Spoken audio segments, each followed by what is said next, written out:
la la la la la. La la la la la la la. La la la.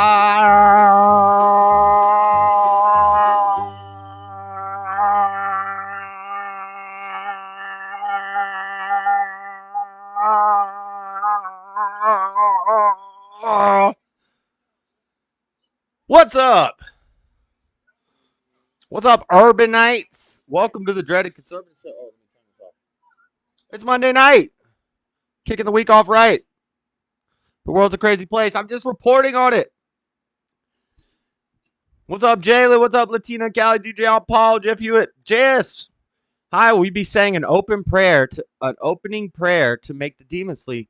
No, sorry, Latina, Cali, I don't do that. I don't pray. I don't pray on streams for groups of people for a show. I go into my prayer closet, I be still, and I know God. I don't pray in words and vain repetitions as the heathens do. So I will not be doing that. You should always be in prayer, constantly, without ceasing. Pray without ceasing, constantly be in prayer. Prayer, aware. You see how they kind of sound similar? You should always be aware. You should always be seeking God. Therefore, you're always in prayer. I'm always in prayer. I don't need to bow our heads and close our eyes. Why would I want to look down towards hell and do the hand gesture and say my prayers to an audience like that? I don't do that. I don't roll that way. If you do that, I don't think that if you do that, I don't think you're like going to hell or it's a bad thing. It's just not how I roll. It's not how I roll. And yes, Jalen, I did get your Cashapp. Jalen sent me $5. So I owe him 10 push-ups. But you sent it and you said for cigarettes and do some shots on the stream. First things first, it's 2023. A pack of cigarettes is like $9. So but I did use your $5 to get a beer. So we'll drink a beer later on. In the show when we start talking about the reptilians. But I did not get the cigarettes with your money. But I got a beer, Little $5. Thank you, Jalen. Thank you. I appreciate it. Showing your support for the channel and the hard work that me and my crew put into this. The producers, the editors, the writers, the cameraman, the sound guy. They all appreciate that, Jalen. I had to fire all of them recently. I'm just kidding. I never had to fire them because they never existed. Because that's all me. I'm all of them. But we got a show tonight. I don't think I'm going to play any music tonight. We're going to try something a little different. We're not going to play any music. And I want to see if it's possible.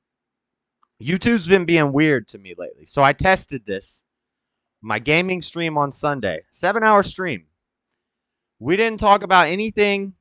The worst profanity was the B word, which is FCC appropriate. You're allowed to say the B word, the female dog. You're allowed to say that word on radio. It's FCC appropriate. It's network television appropriate.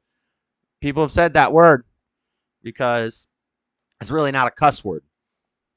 The only curse words are the D word, because you're asking God to damn someone to hell, or like saying go to hell. That would be a curse word. That's the same as using the Lord's name in vain. You're asking for heavenly intervention to curse somebody. That's a curse word. All these other words are just euphemisms for other words. Like if you say but, you might as well just be saying the A word, which means donkey. And donkey, that word ass is in the Bible repeatedly, quite a bit.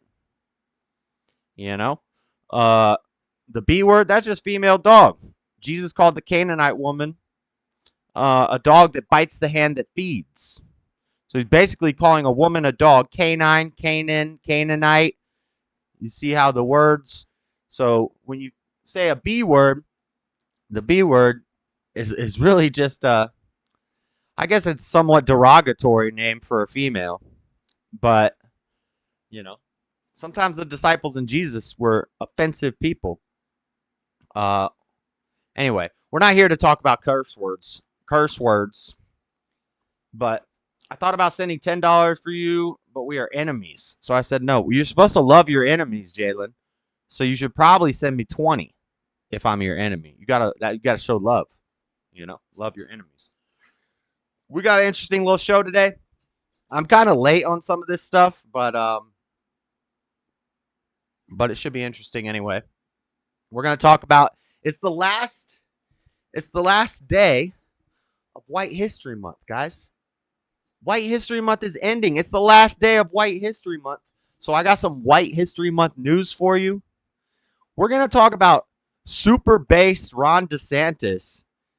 And before anybody says, hey, I thought you were a Trumper, Josh. I thought Trump was your president. Trump is my president. I still think DeSantis is cool. I still like DeSantis. I think he's based. I think he just needs to wait his turn. Maybe he becomes vice president. Who knows? That would be cool.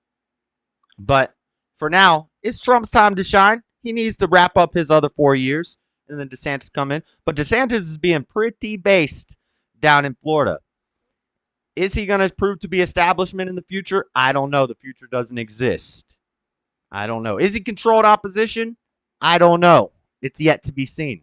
But what I see, what I observe of DeSantis is he's pretty based.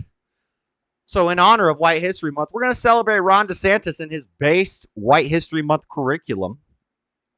And we're going to look into how all the Black Rhino GOP members are coming after our boy. They're coming after the boy. They're jumping on the Kamala Harris bandwagon. We'll talk about LeBron's son. LeBron's son dropping on the court. I think his name's Bobby or Bronny something. Did he really name his son Bronny? What's his name? His name is Bronny. Yo. LeBron really named his son Bronny. Is the grandpa's name LeBronny? We had LeBronny and then LeBron and then Bronny. The next grandchild's name is going to be Bro. He's a bro. Bronny dropping on the court, released from the hospital. We'll do all the updates on that. And then we'll look into some interesting news. It's hard to find the statistics.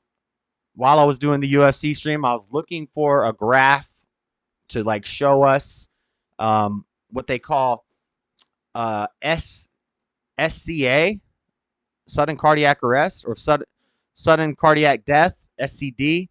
I was looking for the stats and for a graph that would show, what the line looks like. I found some graphs. It has been increasing steadily over the past, couple decades, but most of the graphs and the studies cut off at 2000.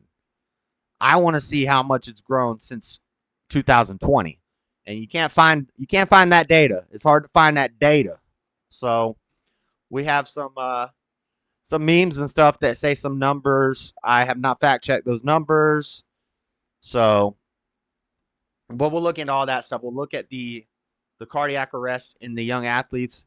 Of course, it's caused by climate change, guys. It's getting hot out there. So, for the sake of the YouTube channel, it's definitely climate change that is causing sudden cardiac arrests and sudden cardiac death amongst young athletes. We'll talk about all that stuff. And then we got a lot of social media influencer culture news just to fill space. There's been a lot of interesting stuff popping up. Justpearlythings was sabotaged by Piers Morgan, and it was a blatant sabotage. We're going to watch the clip, and you could just see it on her face. She looked like she's about to start crying. And I'm going to preface this. We're going to talk about Jon Zherka. We're going to talk about the Trinity. I'm going to show you a compare and contrast between, because, Zherka was on the Fallen State, and everybody over there was like, let's go Zherka. I'm going to show you the two-facedness of this man and why I think he's a clown. And I'm going to justify it by saying, you know how he's attacking Andrew Tate and making beef about Andrew Tate? I'm making beef about Zherka. Why? Because I'm a content creator too, and I'm punching up. Let me debate Zherka on the Trinity. Let's go. I'm calling you out, Zherka.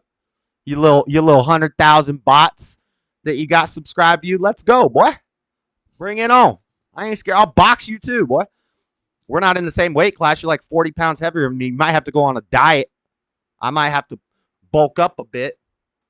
Let's meet at 230. Let's meet at 230 and box it out, bro. You got to lose 30 pounds. I got to gain 30 pounds. Let's get it. You know, we'll see what happens. But, yeah, we'll call out Zherka. We'll compare and contrast Zherka versus Young Don Trinity debate versus Zherka versus J.O.P Trinity debate and how he's two-faced and puts on a different facade depending on who he's talking to. And then we'll talk about the pearly things.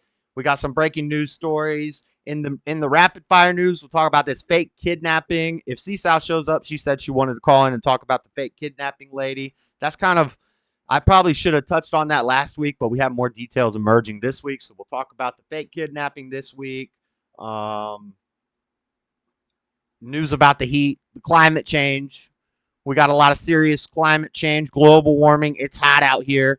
We talked about a lot of that last week. There's more news coming out this week. It ties in with the cardiac arrest. Obviously, that's why people is climate change. So we'll talk about that in rapid fire news. And we'll touch on Diaz versus Paul coming up this Saturday. This coming Saturday. I will be streaming during it. We will be bootlegging that piece. I ain't going to pay no dang, what are they asking? $150 for a pay-per-view for a boxing match? An influencer boxing match at that? I ain't paying for that. But we'll be streaming and watching that bootleg action.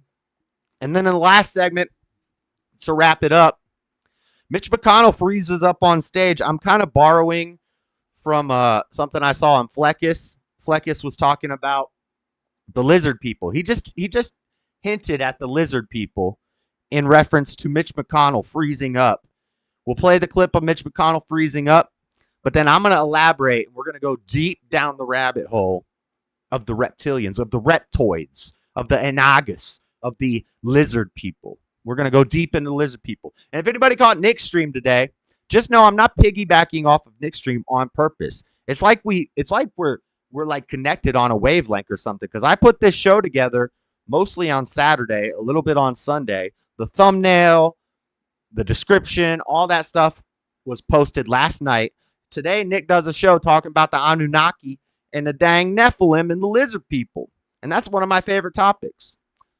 So we're going to get into all that stuff. I've already talked about giants. I've already talked about sea serpents and monsters, mythical beasts, and Agartha. So we're going to build on that. We're going to build on that because all of these conspiracy theories or these myths or these legends, they all tie together. So we're going to keep the theme going with the lizard people. We're going to put on our magic glasses. We're going to put on our magic glasses and we're going to see the lizard people. They're going to be exposed. We're going to see them. We're going to see the lizard people. I got video evidence. I got archaeological evidence. I got mythological evidence. I got biblical evidence of the reptilians. And that's it. Let's get on with the show. Oh, man. Where's my sound effects? There's supposed to be a sound drop there. Where's my sound effects? Beta. So no music this week. Or should we play White His? I mean, I want to do it. I want to see if I never finished that thought. Saturday, nothing inappropriate was said, and the video was said ineligible for advertisers. So I got the yellow $sign on the video, and I submit it for manual review. Because all I did was play a child's card game tournament for 7 hours. There was nothing inappropriate said, and they said not okay for advertisers. So I submitted it for review. We're going to try to see if if I don't play any copyrighted music, if we can keep the stream monetized. We'll see what happens. But in the meantime, show your support for the channel. Hit the like button.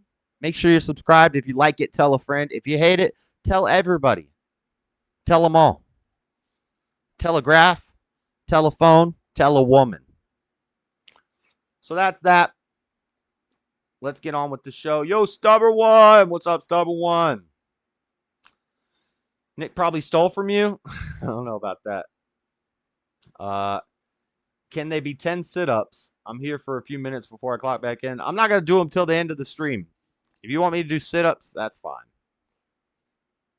I'll do some sit-ups. But I want to play a song to start the show off. I really want to play a song to start the show. I wish I had an opening song like Hake. Hake got a good opening song, man. Oh, it's the Hake. I need some sort of creator to hook your boy up with an opening theme song like 30 seconds long that we can play at the beginning of the show. Right in this spot right here. I'll give you the premise of the show, and then we bust out that little theme song action. We need a theme song. You know? I can do all the sound drops, all that stuff. Yeah, that's cool. But we need a dang theme song. So let's just pretend there's a theme song playing right now. I'm every woman. No, that's not the theme song. It's White History Month, Men's History Month coming up next month. We cannot be singing. Is that Tina Turner?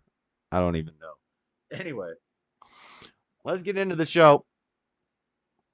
What we got first? I wonder if any of your viewers sing. Maybe.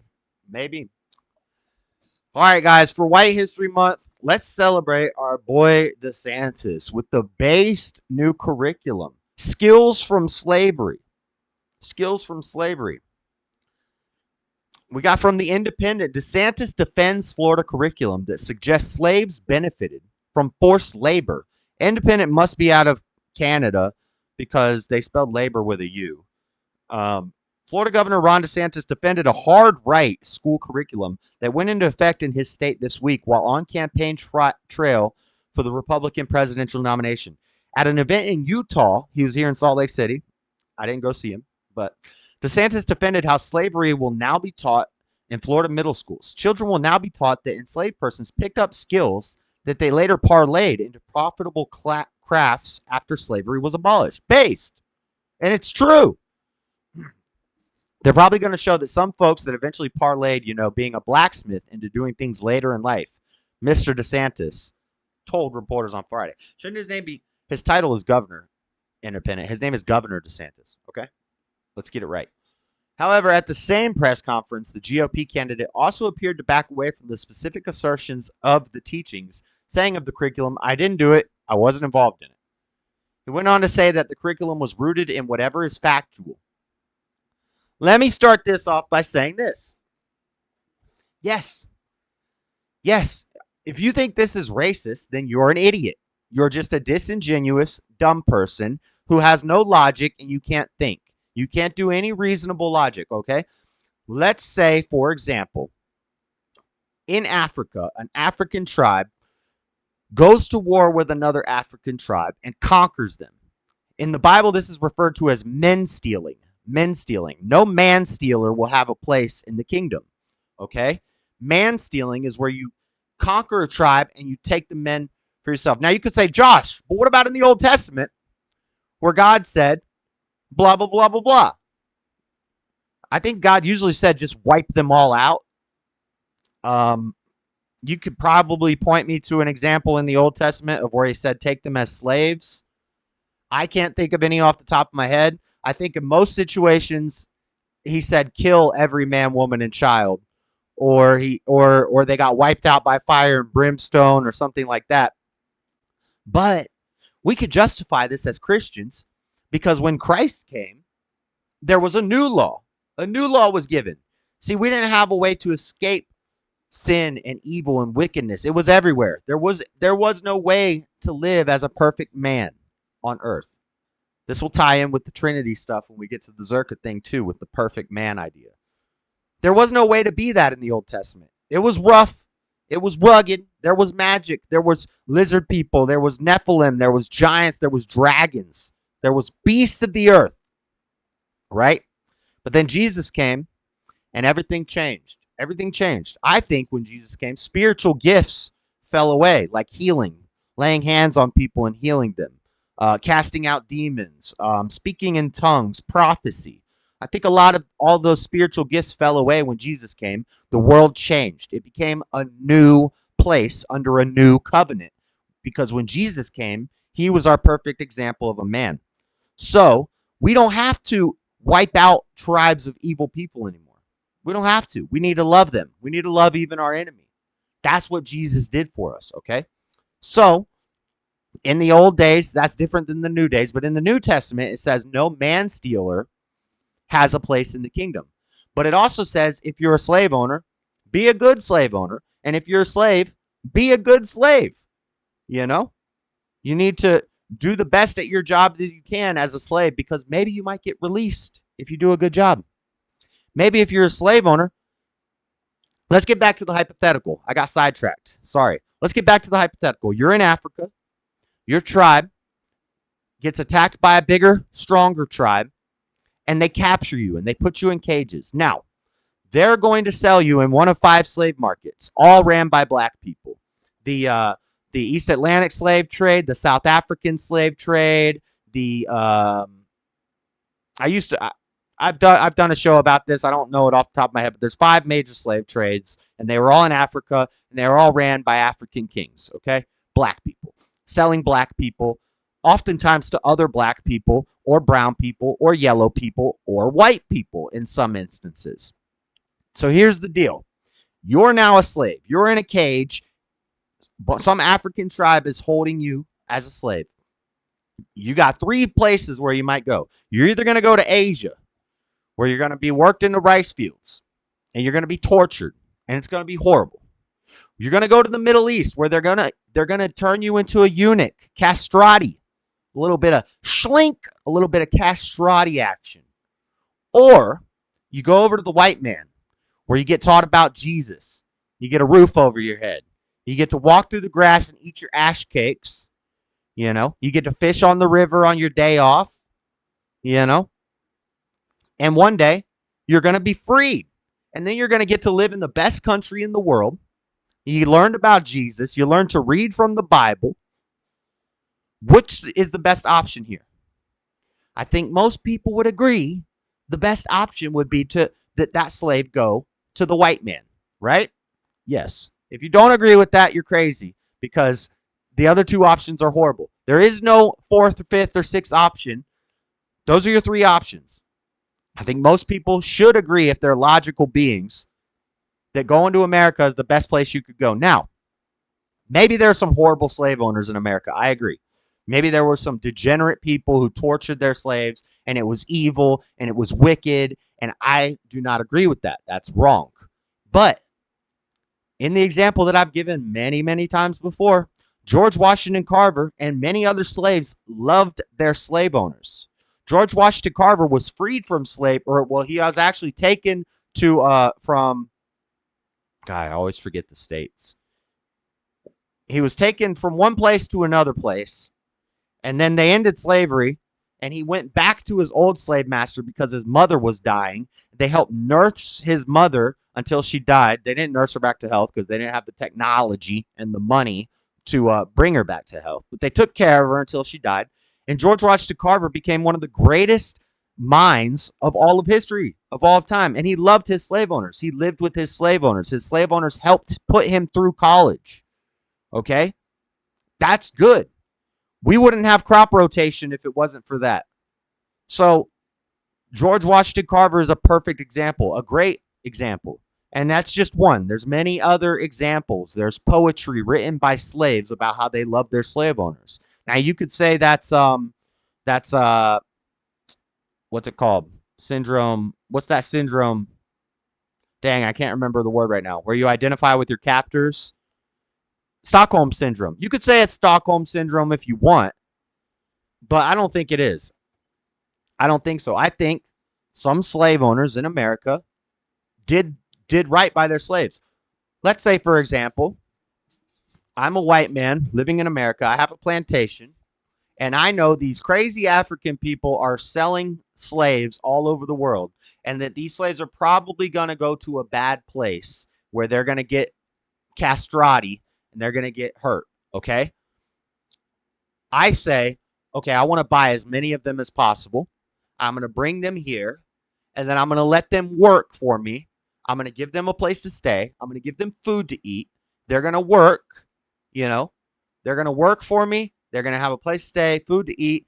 And I saved them from this horrible event that would have happened if I hadn't bought them. And then once they work off the debt that they owe me, I'm going to free them.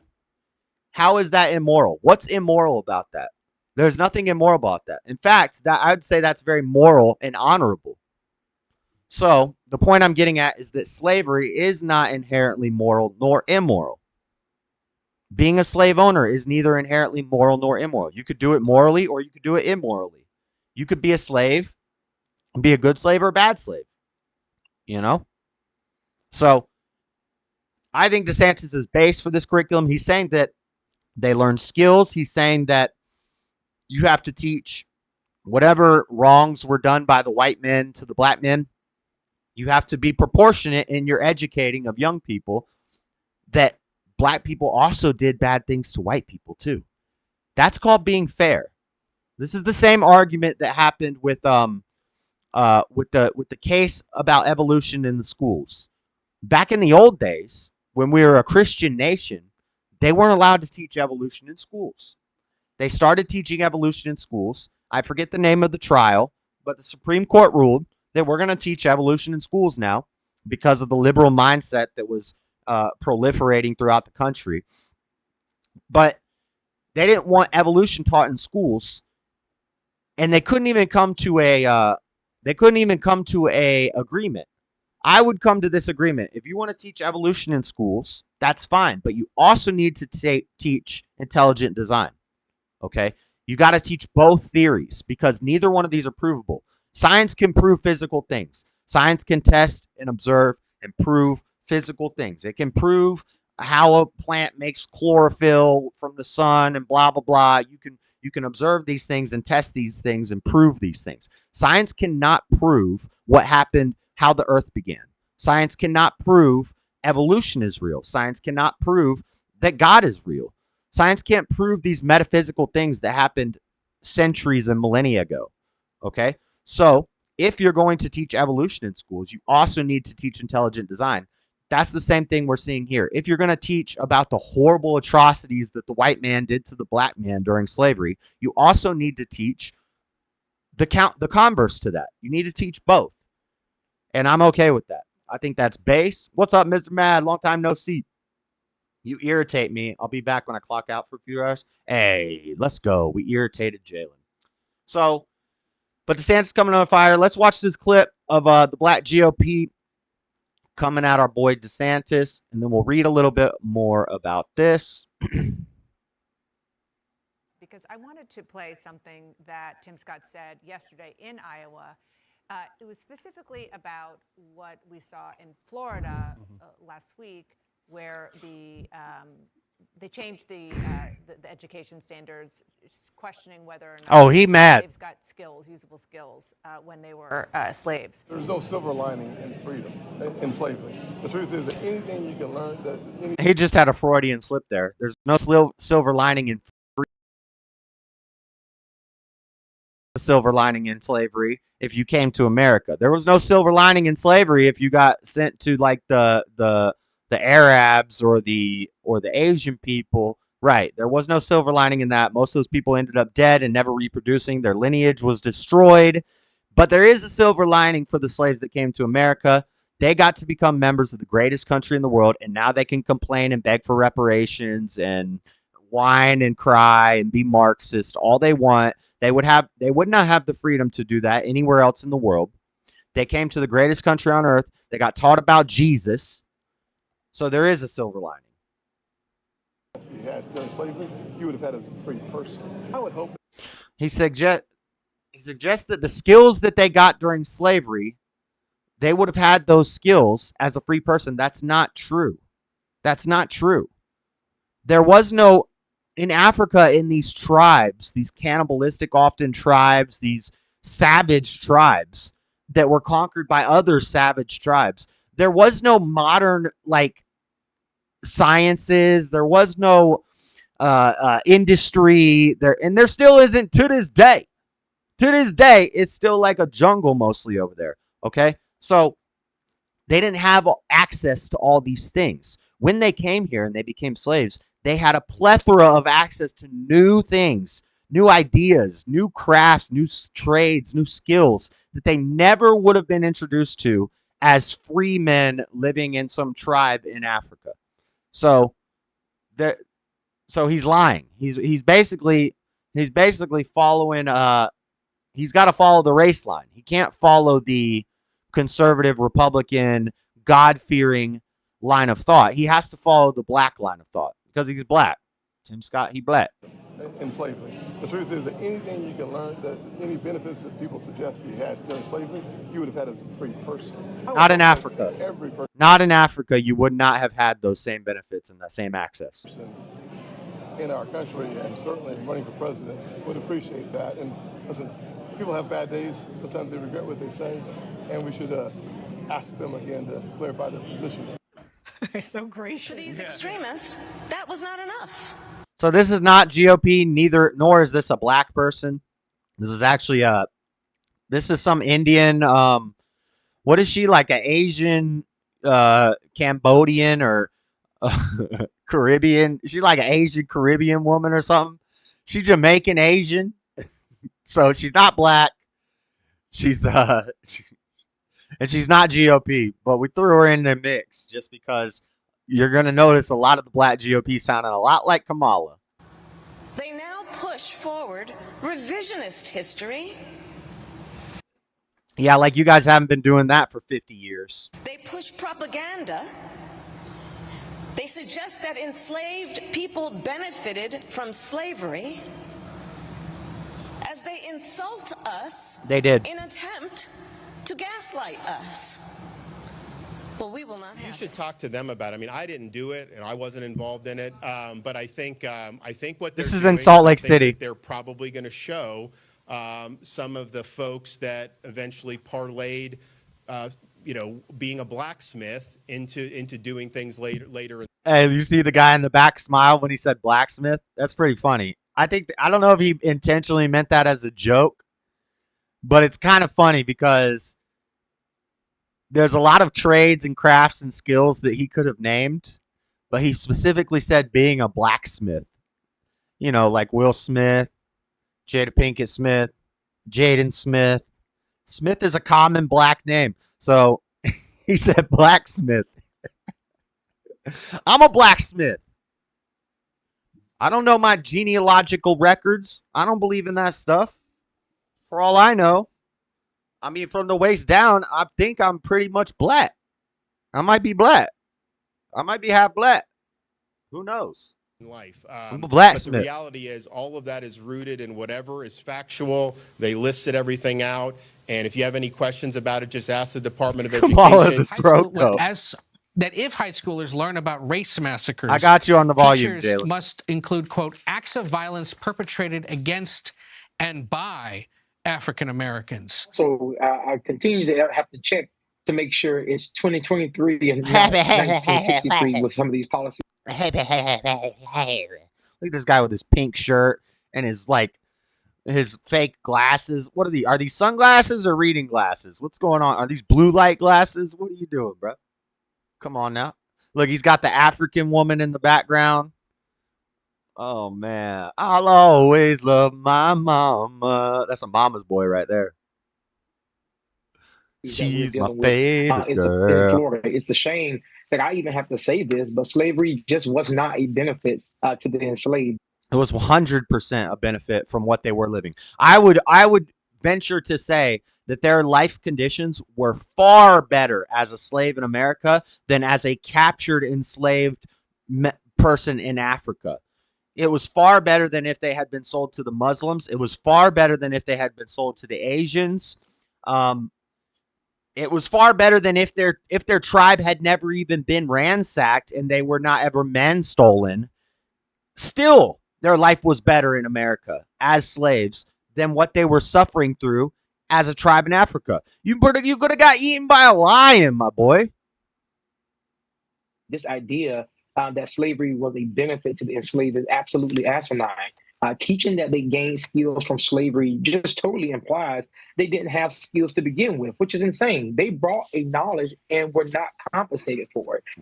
It's appalling. What but knowledge? It's also not surprising because this is the very same. They didn't teach us how to fish. They didn't teach us how to hunt. They didn't teach us how to read. They didn't teach us how to build things. They didn't teach us what knowledge did they bring that they gave us. What are you talking about, dude? Administration that for the past 6 months they did away with the African American studies through the College Board. They did away with what you can and cannot say when you're teaching African American studies. So there's no surprise to me that we have landed here today and that the department is trying to walk back their comments because they know what they did was wrong and disgusting. Went on the attack, assailing Donalds. DeSantis' press I probably was reading too much into the blacksmith Harris thing. write this tweet. It is funny, and though. There's this one from DeSantis' Department of Education commissioner. This new curriculum is based on truth. We will not back down from teaching our... Byron D-Base Donalds, and I'm drinking coffee. It's got half, the chocolate creamer, and then it's got some of the Cold Stone Creamery. I steal my creamers from the gas station. Every time I go to the gas station, I take like 6 creamers. They're all right with it. I thought you was a virgin? Who's a virgin? Our nation's true history at the behest of a woke White House, nor at the behest of a supposedly conservative congressman. A reporter asked DeSantis about the dust-up during a campaign event in Iowa today. This little dust-up between the campaign and Byron Donalds, is that helpful, though? So, at the end of the day, you got to choose. At the end of the day, day, are you going to side with Kamala Harris and liberal media outlets, or are you going to side with the state of Florida? Because I wanted to play something that... I'll be honest, when I hear DeSantis talk, I can imagine him doing this. Kamala Harris, I don't know if he's the guy yet, but he's got a base, so happy White History Month. Shout out DeSantis. Yes, the blacksmith thing, I kind of went a little overboard with that. For the show, for the content, shout outs to stealing. Yeah, they taught us how to... They taught me how to swing, and I taught her how to dangle. They taught us how to... We taught them how to read, and they taught us how to steal. Okay, so there's backlash. DeSantis from the Hill. DeSantis spars with reporter over Florida's controversial slavery curriculum.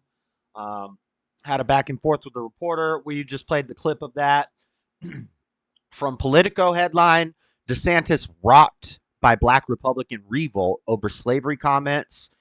We got Brian Donalds. We got Tim Scott. We got one more coming out that we'll talk about in a second. Most saw it as an unforced error at a time when Black Republicans feel they're making strides within the party. Cut it out.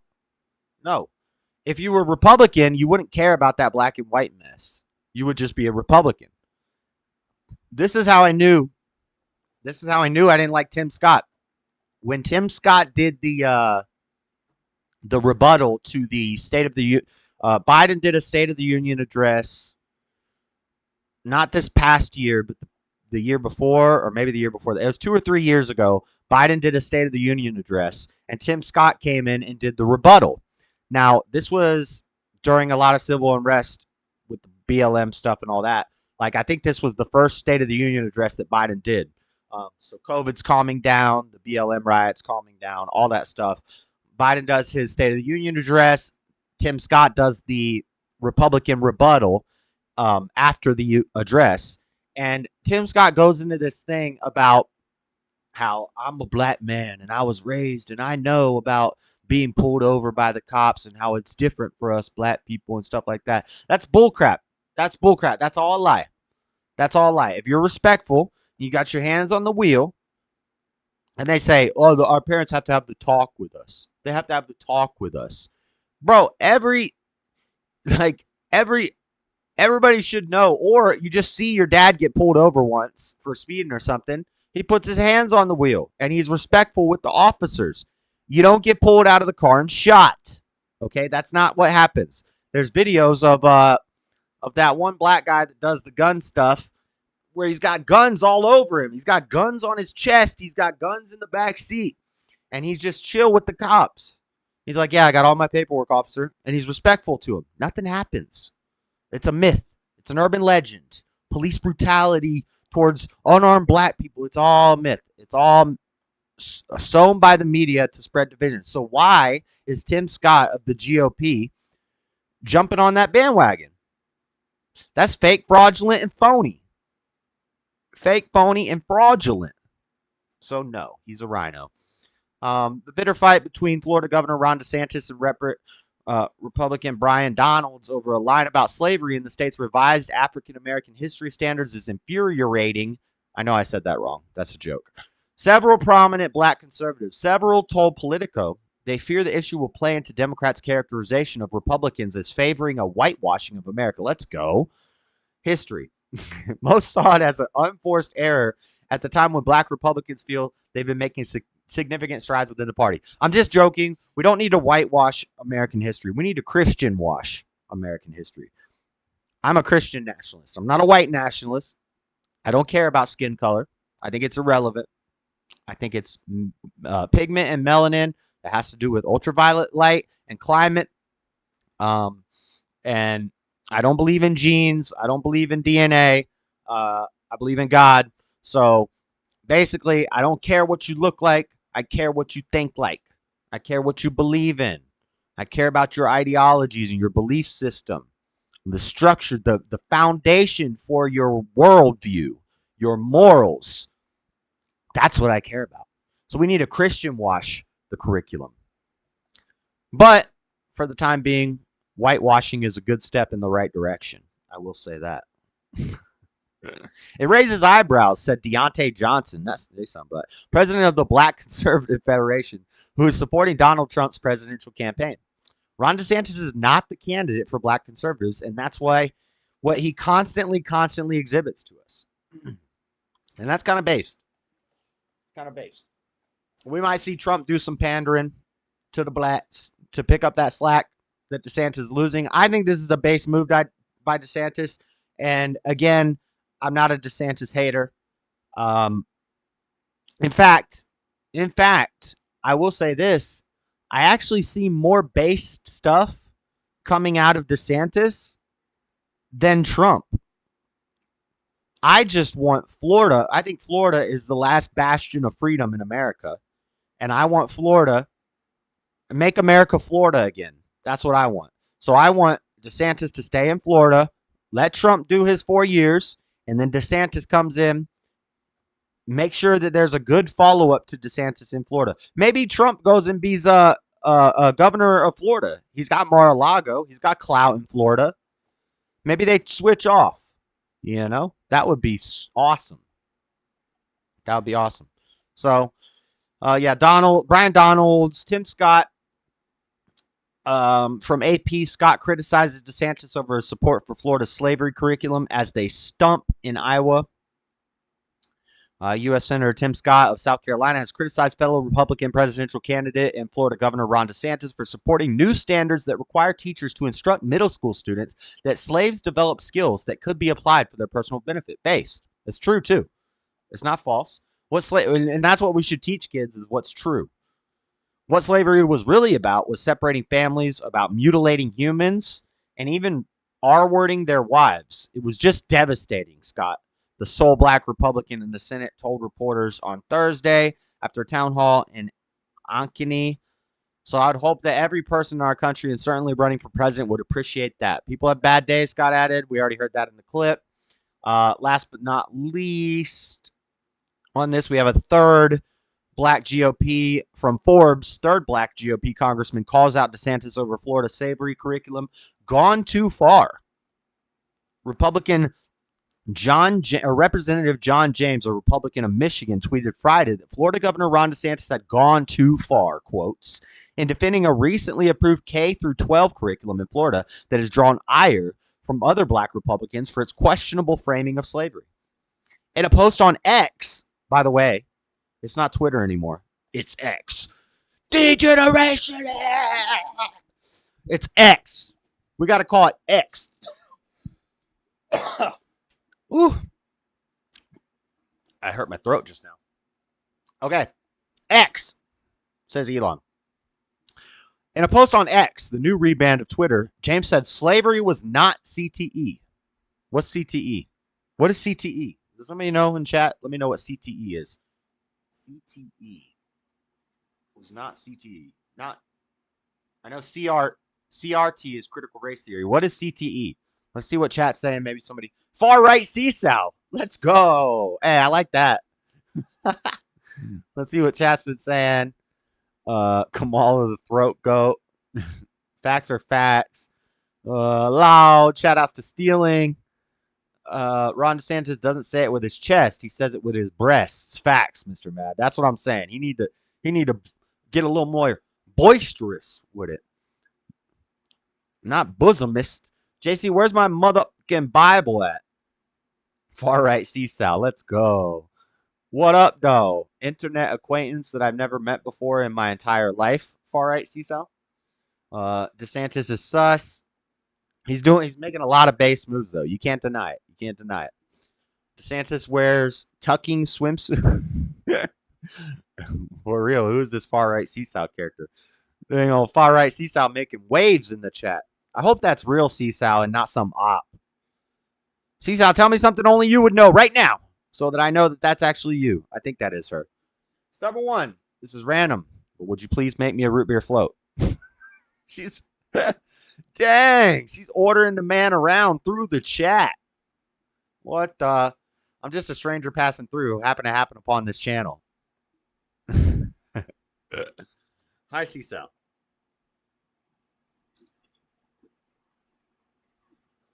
Christian Wash for the win. That's right. Now you're starting to sound a lot more familiar. Sure, we don't know each other. I swear I'm not racist. I want to make America Texas again. I don't know. I think Florida's more based than Texas. I'll take DeSantis over Abbott any day. They can't even close up their dang border. You know? Chronic traumatic encephalopathy. Encephalopathy. Snuffleupagus. Chronic traumatic snuffleupagus.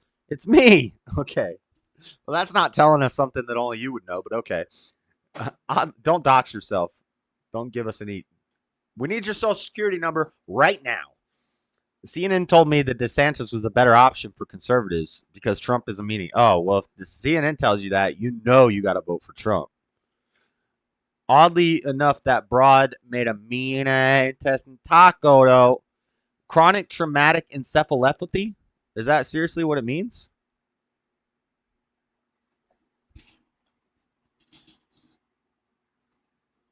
Copy? What does that have to do with what they're talking about? Chronic traumatic encephalopathy is a brain disorder likely caused by... Oh, yeah, that's punch drunk. Likely caused by repeated head injuries. Yeah, that's what boxers get when they're punch drunk. CTE. I knew that. The reason I didn't know it is because what does this have to do with what I'm reading right here?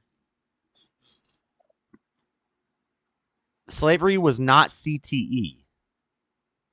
Nothing about that 400 years of evil was a net benefit to my ancestors. That doesn't make any sense.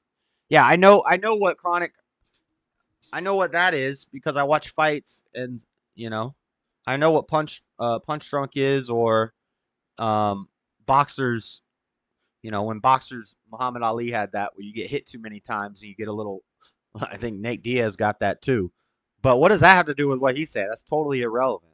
That's why it didn't make any sense to me. Anyway, James Austin defended Rep. Ryan Daniels and Senator Tim Scott, two black Republicans who DeSantis has slammed over their criticism of the curriculum, which requires educators to teach middle schoolers that the skills develop. Okay, we already got all that. So we got three Black GOP members and Kamala coming out at our boy Desantis. So happy White History Month.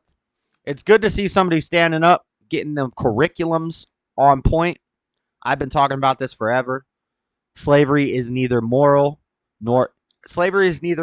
moral nor immoral. Okay? Just on its face, you cannot judge whether it's moral or immoral.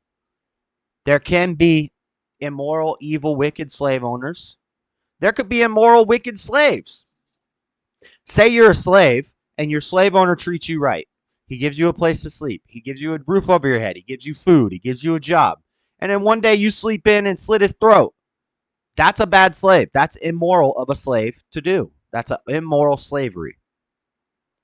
You have to look deeper into it. You can't just say slavery. That's like saying killing. Is killing. Now if you say murder is by definition inherently immoral, because the definition of murder is an unjust killing. So it has, by definition, murder is immoral.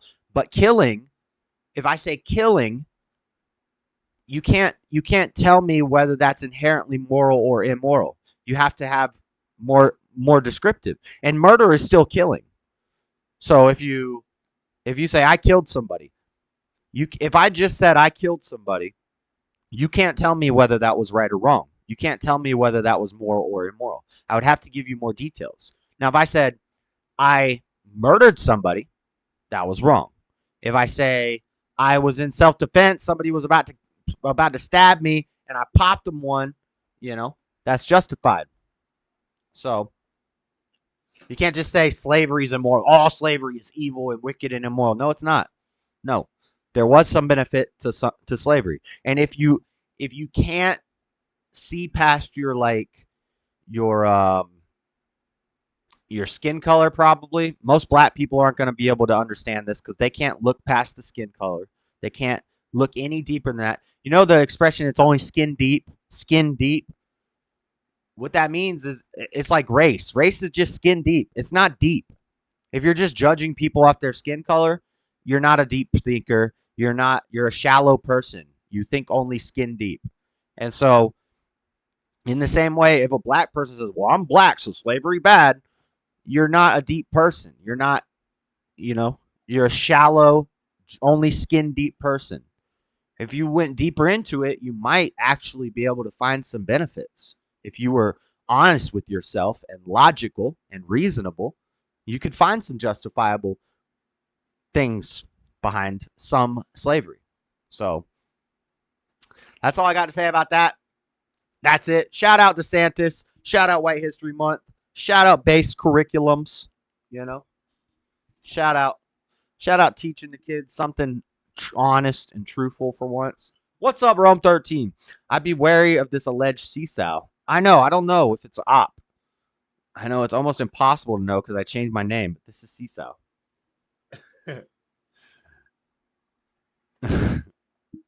But you changed the picture too. What is this a picture of? The heck is that picture? Is that like a bird? Is that a white bird? The heck is that? It looks like a little dove. Is that a dove? What is that? And I know y'all can't see it. If you're on a phone, you definitely can't see it because I got it on my big old TV right here, and it's like this big. The icon's this big, and I still have no idea what that's a picture of. It looks like a dove in a church or something. What's up, Rome? There's a lot of Bible in that profile picture. There's a lot of Bible in that profile picture. Is that a Bible? I have no idea what that profile picture is. Only I would have that much Bible in my profile picture. That's a Bible? In what way is that a Bible? What are you talking about? Mr. Mad's picture is a dang telephone pole. It looks like just a telephone pole in the sky. I don't understand that either. I don't know.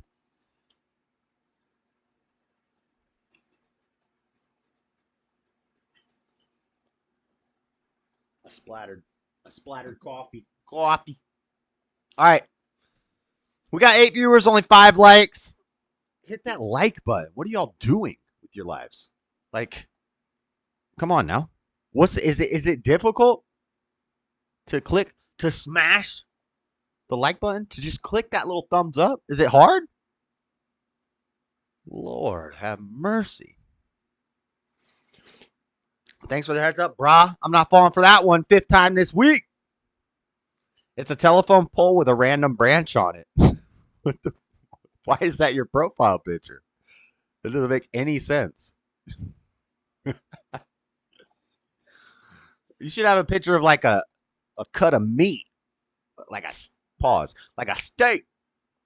Dang old steak sliced up. That's what you should have as your profile picture. All right, let's move on. Next story. This was going to be a quick story, but then I started deep diving into SCD, sudden cardiac death. We got to be careful here. We're treading on sensitive grounds. So, no conjecture. No suspicion. We're just going to read the articles. And I'm going to make it clear. Climate change is the cause of all these athletes dropping in an air-conditioned basketball court. It's entirely random, just like my channel is. Because I've never seen that before in my entire life. No one knows how a full branch got up that high up, let alone tangled up in a power line. Yeah, there's no trees above it. Huh. And it's probably too big for somebody to throw it up there. You'd have to check along the ground and see if there's any evidence of a tree stump. Maybe they cut down a tree that was too big and that's how it got stuck there. I would think that the tree guys, when they cut the tree down, would also remove any what we call widow makers in the arborist business. Widow makers. You can't just be leaving a widow maker up in a dang telephone pole. You know why they call it a widow maker? Because when it falls down on an unsuspecting man's head, she gonna be a widow. Did you see what CTE meant? Yeah, I knew what CTE meant. Once you refresh my memory, I Googled it. It's punch drunk. I already talked about that. It's like what Muhammad Ali got. It's when you get punched in the head too many times, you get a little retarded. But what does that have to do with the article I was just reading? It didn't make any sense. The guy said slavery is not CTE. What? It didn't make. That's why I was confused, because it didn't make any sense. If I was reading an article about Muhammad Ali, and then it said something about CTE, I would be like, oh, that's chronic traumatic encephalopathy. But it was an article about slavery, so it didn't make any sense. I was at work and I was thoroughly confused. There were no trees anywhere within a block-long radius. No, the other definition. The definition they were trying to use? No, I could not. Let me see. I didn't Google CTE. I Googled chronic traumatic encephalopathy. What are the 5 symptoms of CTE? How can you tell someone has CTE? Chronic traumatic encephalopathy. There is no other definition. Rugby player has CTE. Rugby league legend. Frequently asked question. Yeah, there is no other definition. I think that dude was just trying to sound smart, and he picked a acronym that means absolutely nothing relevant to what he was talking about. Career and technical education. Oh, wow. Where'd you get that from? Slavery is not CTE. Okay, that makes sense. That makes sense. Where'd you find that? CTE in football, CTE data story. Oh, here we go. 8 years after their expected graduation date, student who's focused on career and technical education courses while in high school had higher. Okay, from the Department of Education.gov, CTE data story. Interesting. All right. You got to scroll down a bit to get to that definition, but like the first 30 definitions are all about the other thing. Okay, I guess it makes sense. Okay, I'm back. All right, let's look at this story. I tried to find video of the incident. I could not, so we don't have a clip for this one. Son of NBA's LeBron James suffered cardiac arrest during practice. What you should know about SCA, sudden cardiac arrest. There's also SCD, which is sudden cardiac death.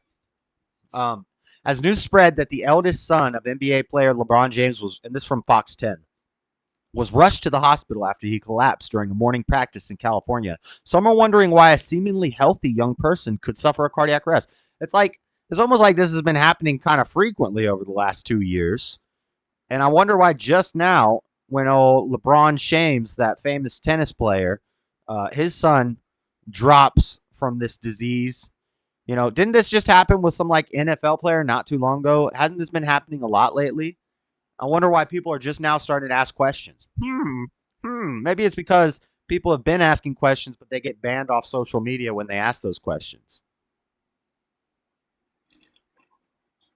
Here's what you should know about cardiac arrest in young athletes.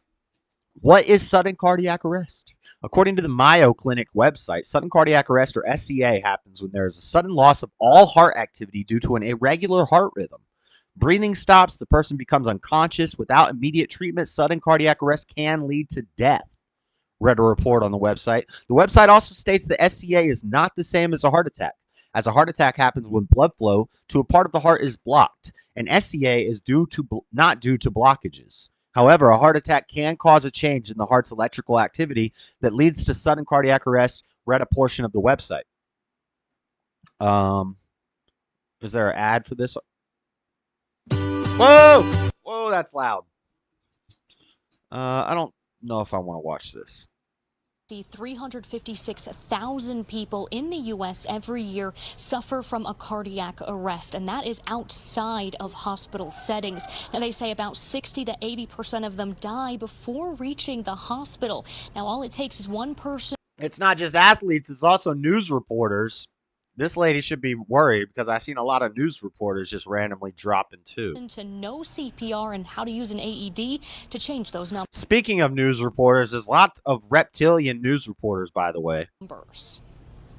I had walked up the stairs, and that's when I suffered cardiac. Hey, he's got Van Gogh's Starry Night on his wall. So do I. Except mine is Dragon Ball. Mine is Dragon Ballified, which is even cooler. Cardiac arrest, and I believe it was my stepmother, Arian. I believe she started. Yeah, but you look unhealthy, bro. Chest compressions. 22-year-old Austin. That's not even a real person. That's a dang mannequin. Sleesman was just 6. Quit panicking. It's just a mannequin. Land up in a hammock in the canopin. When he suffered a cardiac arrest. I was brain dead for about, I think, a little over 24 hours. He was in a medically induced coma for more than a month, lost about 20 pounds of muscle, and was on oxygen and dialysis. He was later given an ICD that monitors the heartbeat and can deliver electric shocks when needed to restore regular heart rhythm. As the news of Damar Hamlin and now Bronny James. Damar Hamlin, that was his name. All right. I walked up the stairs, and that's when I suffered cardiac arrest. I believe it was my stepmother. She's actually an oncologist. I already read. We listened to all that. Cool. I don't need to read this. What causes SCA? Anyway, enough from Fox. We're actually going to get into some more scientific stuff here in a minute. So I'm not going to read all this stuff from Fox. But what are some symptoms? Sudden collapse, no pulse. Well, that's definitely a red flag if you don't have a pulse. No breathing. Well, dang, that's another big one. Loss of consciousness. If you suddenly collapse and you have no pulse, no breathing, and you're not conscious, I think you're just dead. Sometimes, according to the website, other symptoms could occur before SCA, and those symptoms might include chest discomfort, shortness of breath, weakness. Well, I mean, I know people that suffer from weakness like 24/7. Fast beating, fluttering, or pounding heart. Fast beating, fluttering, or pounding heart called palpitations. That's weird writing there, but whatever. Are there risk factors? Yeah, the risk factor is you could die. What do you mean your heart stops? How common is it? Okay, SCA in athletes, according to the Cleveland Clinic's website, is rare, with an incidence of about 1 in 100,000 to 1 in 300,000 athletes. Now, I saw different numbers than this when I was looking into it.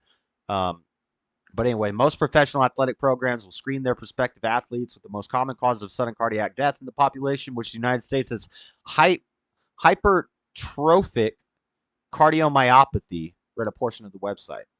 So that's all from Fox. Elon Musk got slammed from Newsweek. Elon Musk slammed over anti-vax claims about LeBronny James' son's cardiac arrest. Apparently, Elon had something to say about this. Maybe it's kind of cool that the most richest person in the world is allowed to question these things, but we're not. Elon Musk is facing backlash after appearing to link cardiac arrest of 18-year-old basketball player Bronny James to claims of deadly side effects from beep Coof Vaselines. Coof Vaselines. Pushed by conspiracy theorists. Dun, dun, dun. That's that CIA term. Remember, whenever it says conspiracy theory, just know it's probably true. The Twitter CEO who recently rebranded the platform to X, everybody has to put that in all the articles. Like, it's not relevant at all that he rebranded the platform, but we've seen it in 2 articles now, completely unrelated to Twitter, but they have to let you know that he rebranded Twitter. Has faced criticism from doctors, fact checkers, and commentators after nothing that I don't think I'm supposed to say that word, an inflammation of the heart's muscle tissue is a known side effect of the beep, and questioning whether it was a rare or common one. His name is LeBron. That's just a nickname. Okay, that makes more sense. Yo, I thought LeBron seriously named his son Bronny. And I was like, oh my God, this is so stupid.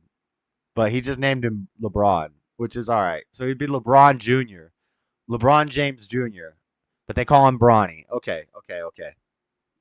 He make them paper towels, though? The son of NBA star LeBron James was rushed to the hospital after experiencing cardiac arrest on Monday while practicing at the University of South Carolina. He was later released from intensive care in a stable condition. So we do have from CNN, we have the 911 call here. Get an ambulance here now. 911 call reveals response to Bronny James' cardiac arrest.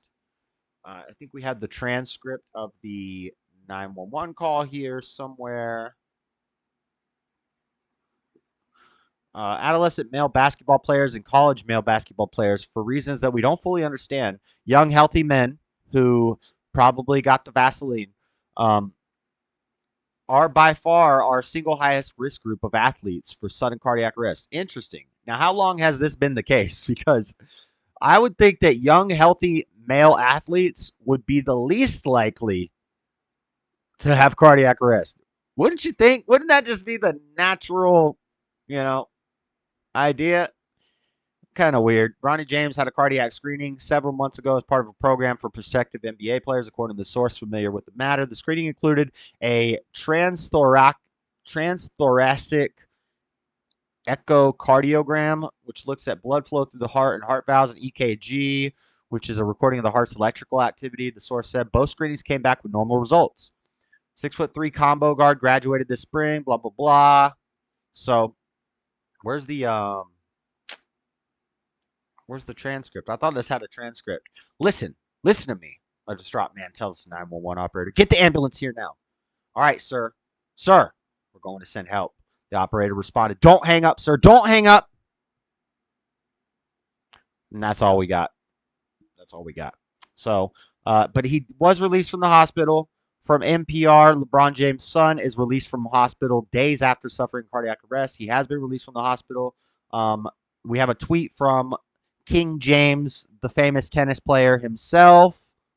Beta! I want to thank the countless people sending my family love and prayers. We feel you. You feel them. And I'm so grateful. Everyone doing great. That's not a complete sentence. We have our family together, safe and healthy, and we feel your love. We'll have more to say when we're ready, but I want to tell everybody how much your support has meant to all of us. Hashtag James Gang. Hashtag James Gang. So he has been released from the hospital. But let's look into this cardiac arrest stuff, Let's look into this stuff. But first, let me read some chats. We were better off. Oh, Lord. You ain't lying. Let me scroll up and then stop. That's a thing in the education world. And if my picture looks chubby, oh, we got a new picture. It's because I was 9 months pregnant there. Nice. Oh, snap, it's Seesaw. It is Seesaw. She got photographic evidence. Glowing at that. Seesaw, here now, everyone. Here now. I'm a master of disguise. That voice does not match that Amy Schumer clone. Starry Night rules. I used to have Van Gogh Starry Night as my Capital One credit card image. Me too. Me too. It was one of the selections you could choose. I had the same thing. I think a lot of people probably had that though. Why is he smiling like crazy though? In his coma. We were better off not waking. If your pupils are fixed and dilated, you did. You did. Never experienced psilocybin before, Rome.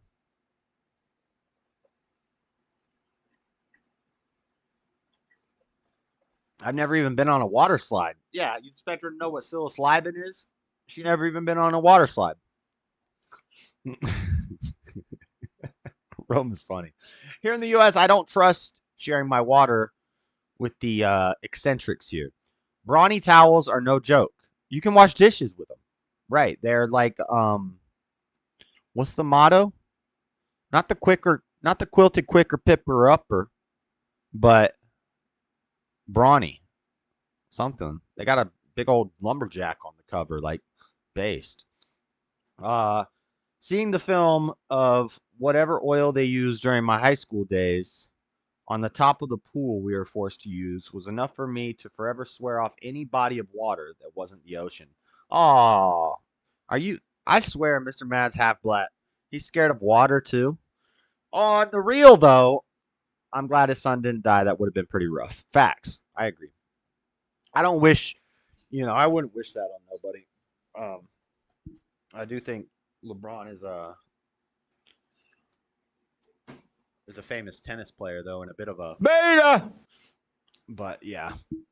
But let's learn about this cardiac arrest stuff because it's going around. It's climate change. It's getting hot. People are dropping dead. Their hearts are exploding. I wonder why. Root beer float's going up. Speaking of mushrooms, I just ordered 2 5-packs of legal mushroom ama muscaria gummies.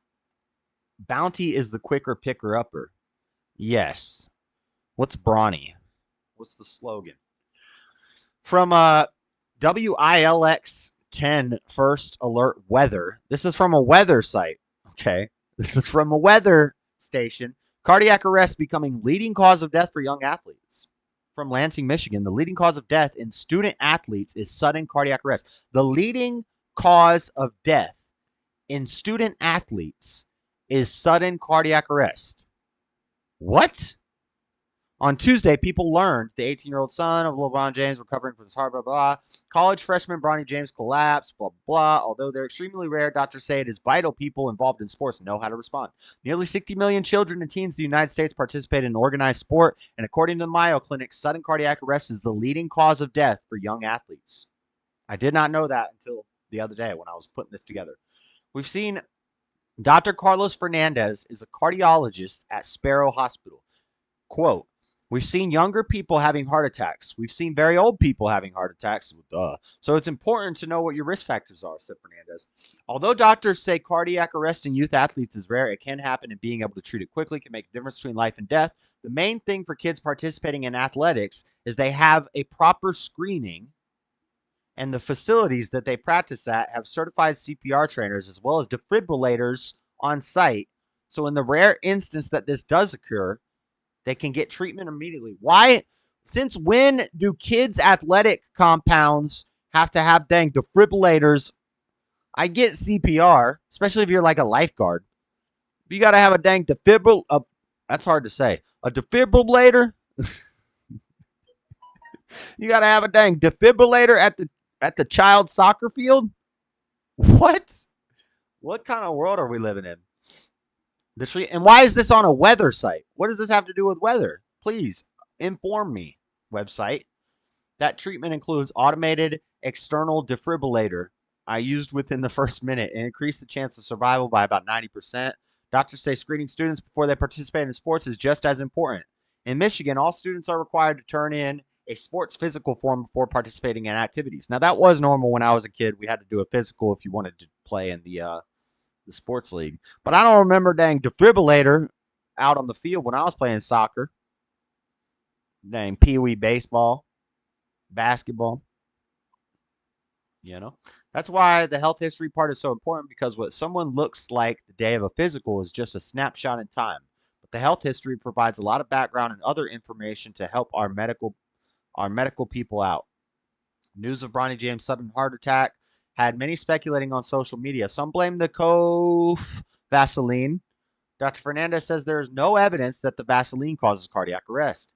Did Bronny James collapse because he got the Coof Vaseline? No, said Fernandez. We don't see an increase in incidence of sudden cardiac death. There is no reputable articles or studies that have correlated a Coof Vaseline to increased incidence of sudden cardiac death. If that comes out, and when we have that information, then we will explore it. But at this time, I don't have anything. You don't have anything because all those scientists that talk about it got disappeared. They got freaking Clintoned. Yeah. Oh, Clinton, he murdered a guy. Yeah. The scientists got Clintoned when they talked about that. But then we have from Oxford Academic, EP Europace, Arrhythmias and Electrophysiology. This is from Oxford Academic. I'll pull it up on the screen so YouTube just can see that I'm, this is a .oup.com, academic.com, Europace from Oxford Academic. Something is moving in sports-related sudden cardiac death. Is it time to change our minds? Huh. Interesting. There's a PDF of it. I did not download the PDF. I read all of this, just so you guys know. I'm probably not going to read all of it right now to you, but I might. There is one important line. I wish I could have highlighted it. Oh, maybe I can read it all real quick. It's only a couple paragraphs. So let's read this. Little reading. Leisure time exercise was already encouraged by the European, Chinese, and Indian ancestries to remain fit, thus highlighting that an excellent physical condition has been central for sustenance during the large part of human history. In recent years, the advent of obesity and metabolic syndrome prompted a much stronger promotion of moderate to vigorous exercise to overcome the pernicious effects of sedentarism, or being sedentary, and struggling with cardiovascular disease pandemics. Such campaigns may have improved the quality of life and reduced cardiovascular risk factors burden, but have been paradoxically threatened by significant cardiovascular side effects. Current evidence supports that long-term strenuous endurance exercise increases the risk of cardiac arrhythmias and possibly impairs vascular function.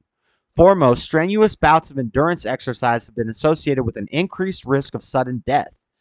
The hemodynamic and metabolic stress characterizing intense bouts of exercise may elicit cardiac instability, trigger ventricular arrhythmias, and eventually result in sudden death. What? Particularly in those individuals with pre-existing cardiac conditions. From a numerical and relative point of view, sudden cardiac death, SCD, events in athletes are extremely infrequent, but they have a terrible individual and societal impact, substantiating the need for research in the field, along with the implementation of preventative measures such as pre-participation screening. Whether such efforts have sufficed to modify the epidemiology of SCD warrants continuous monitoring. In this issue of Europace, a German-French collaboration led by Philip Bohm, Xavier Joven, and Eloy Marijon updates the landscape of sudden cardiac arrest, SCA, in exercising individuals. Sudden cardiac deaths and aborted cardiac arrest in young individuals 18 to 35 occurring during moderate or vigorous exercise were prospectively collected from Germany and Paris area between 2012 and 2019. Notice how they stopped it. Everything that I looked into on this stops at 2019. They stopped investigating it at 2019. I wonder why. Cases were recorded through a variety of registries, media reviews, and collaboration with hospitals and forensic departments, and only those of a presumably cardiac origin as determined by central adjudication, were included. Overall, 147 cases of SCA were identified, mostly in male recreational sports participants and occurring during exercise of a vigorous intensity. Incidents could only be calculated in the French cohort by indexing the registered 18 to 35-year-old population of the Paris area, yielding an estimated incident of 4.7 is it point or comma? 4.77 cases per million young inhabitants per year. The most frequent cause of SCA was coronary artery disease. 4.7 cases per million per year. I feel like that number has skyrocketed because I can tell you in the past 2 years of about 60 stories that we've talked about on this show. That's just what I find. I'm sure there's hundreds more. And there's only 330, and this is Paris, and how many people are in Paris? This is Paris and Germany. Like, I don't know. Something smells fishy here. The most frequent and something else smells fishy here. So we started encouraging exercise because people were becoming obese and living sedentary lifestyles with social media, with entertainment, with TVs, with cell phones, with being able to work from home, which all increased under COVID, by the way.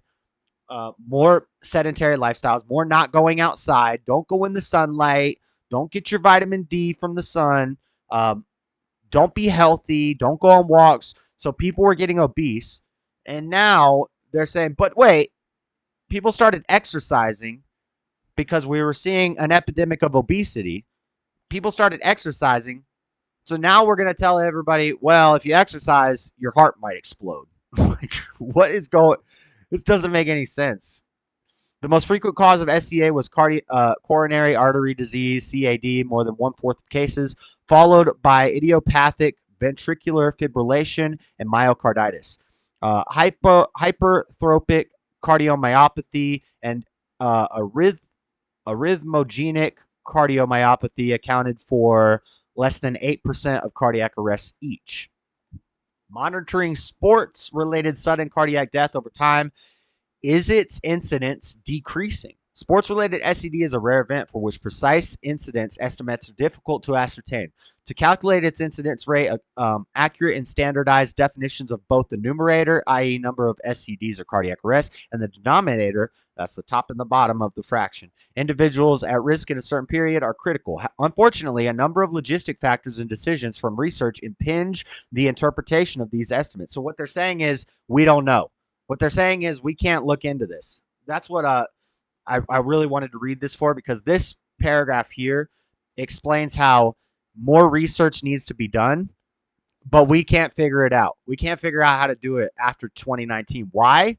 Because the science is being blocked. Who's blocking the science? Why are they blocking this research from being done? Questions are being raised. Eyebrows are being wiggled. The operationalization of a widely accepted... I skipped a part. Are critical. Unfortunately, a number of logistics factors and decisions from researchers impinge the interpretation of these estimates and jeopardize the comparability with previous reports. The operationalization, that's a crazy word.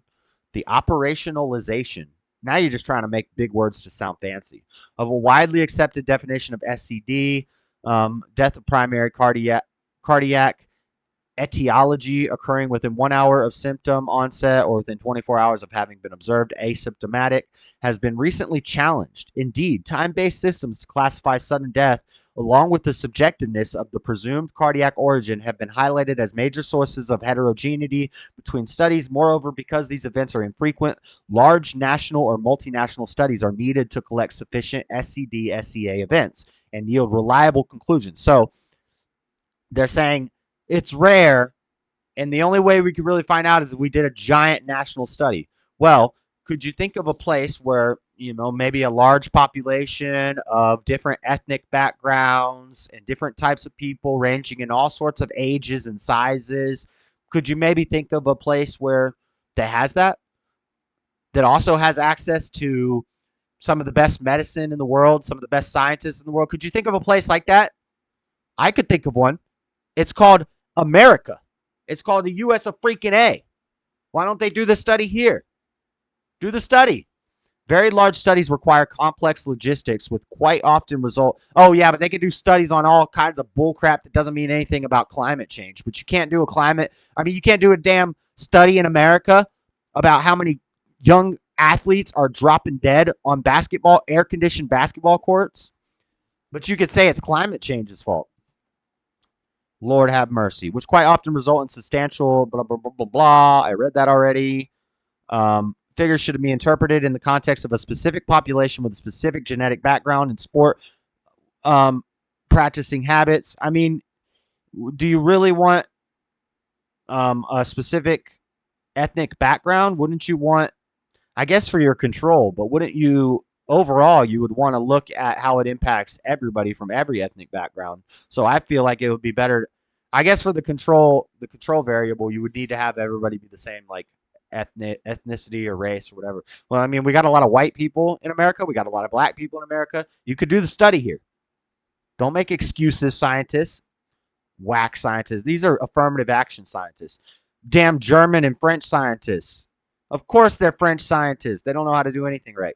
Exemplifying these issues, the number of identified events seem to be relatively lower in Germany.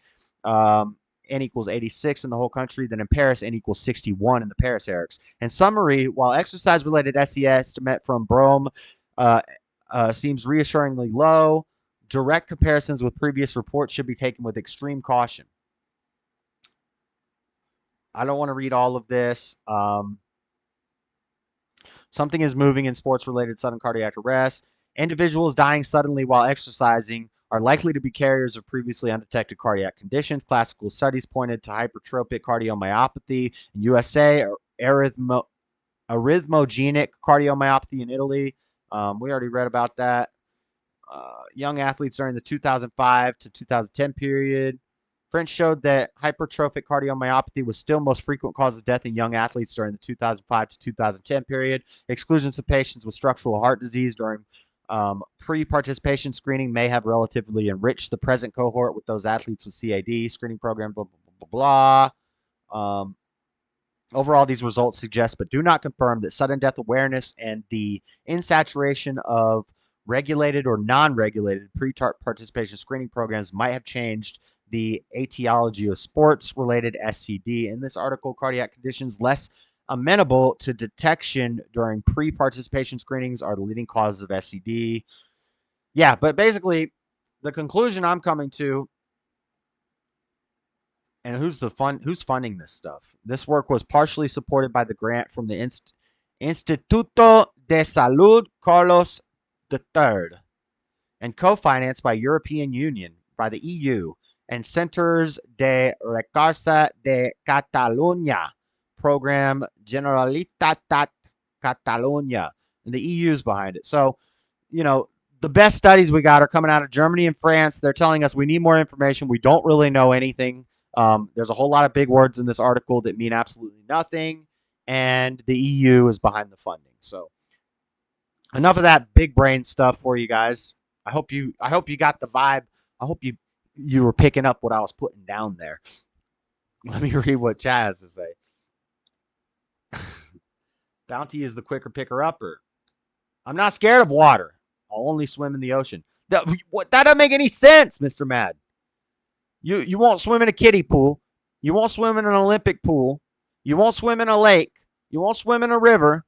But you'll swim in the damn only body of water that has sharks in it. That don't make no sense. Defribio later. You're completely legal. Delta 8 psilocybin, blah, blah, blah. Shoutouts to Norm MacDonald, RIP. RIP. RIP. The fact that we need on-site defibrillators is certainly shocking. Certainly shocking. Pee-wee went out like, man, hey, don't get ahead of me now. Just like Norm MacDonald did without crying like an F word about his battle with cancer. Swear to God, you look like a stereotypical in the thumbnail. A stereotypical? Why would you swear to God? That's degenerate, Roblox YouTuber. Swear I look like a stereotypical what? A stereotypical reptilian? Shout out. You like my White History Month shirt? Don't, Robloxian YouTuber, don't be one of those betas in the Dragon Ball group that cries about racism, about fake imaginary racism. Don't be a beta male.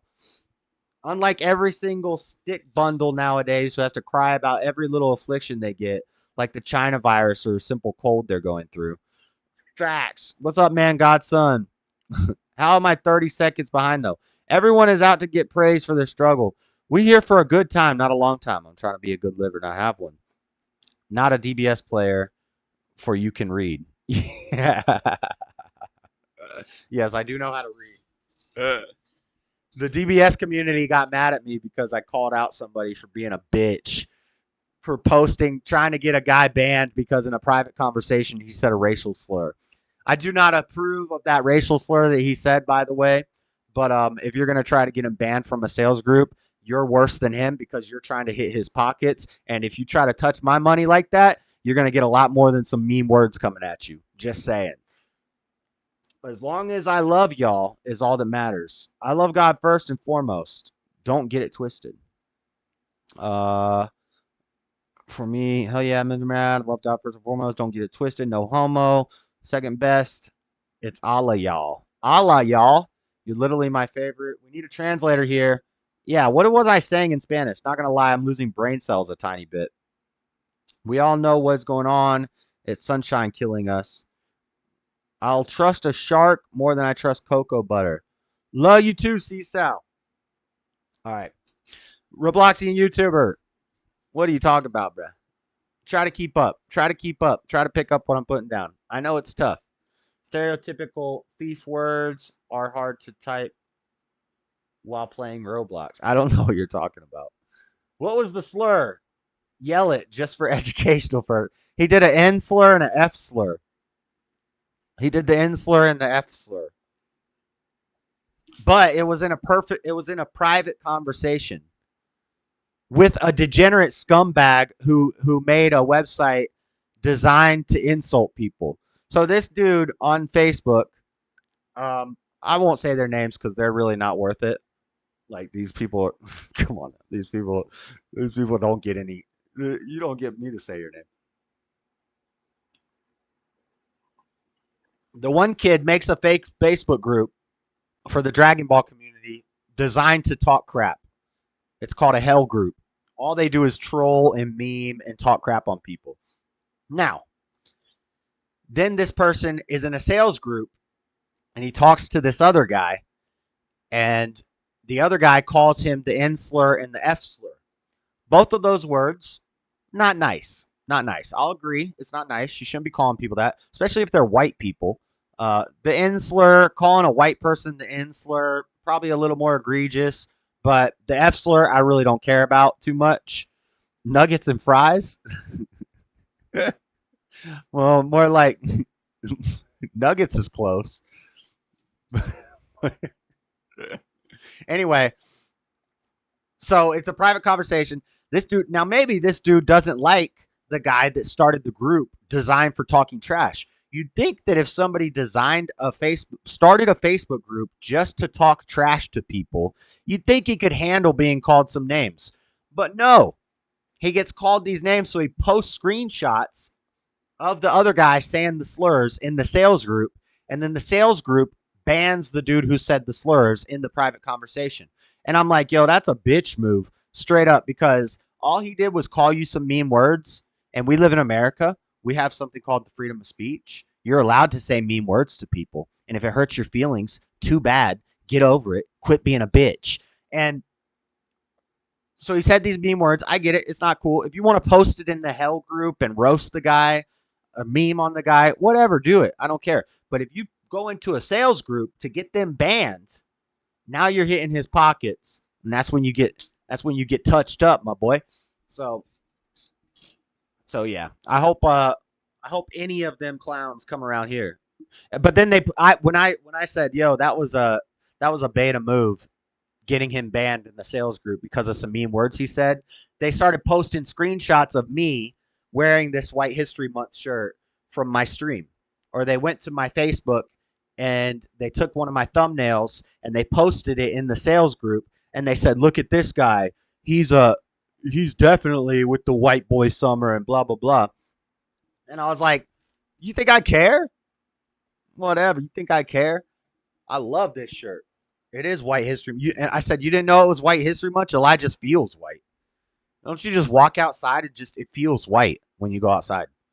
If you don't love America, if you don't love this country, if you don't love white history, then you can go suck a dick.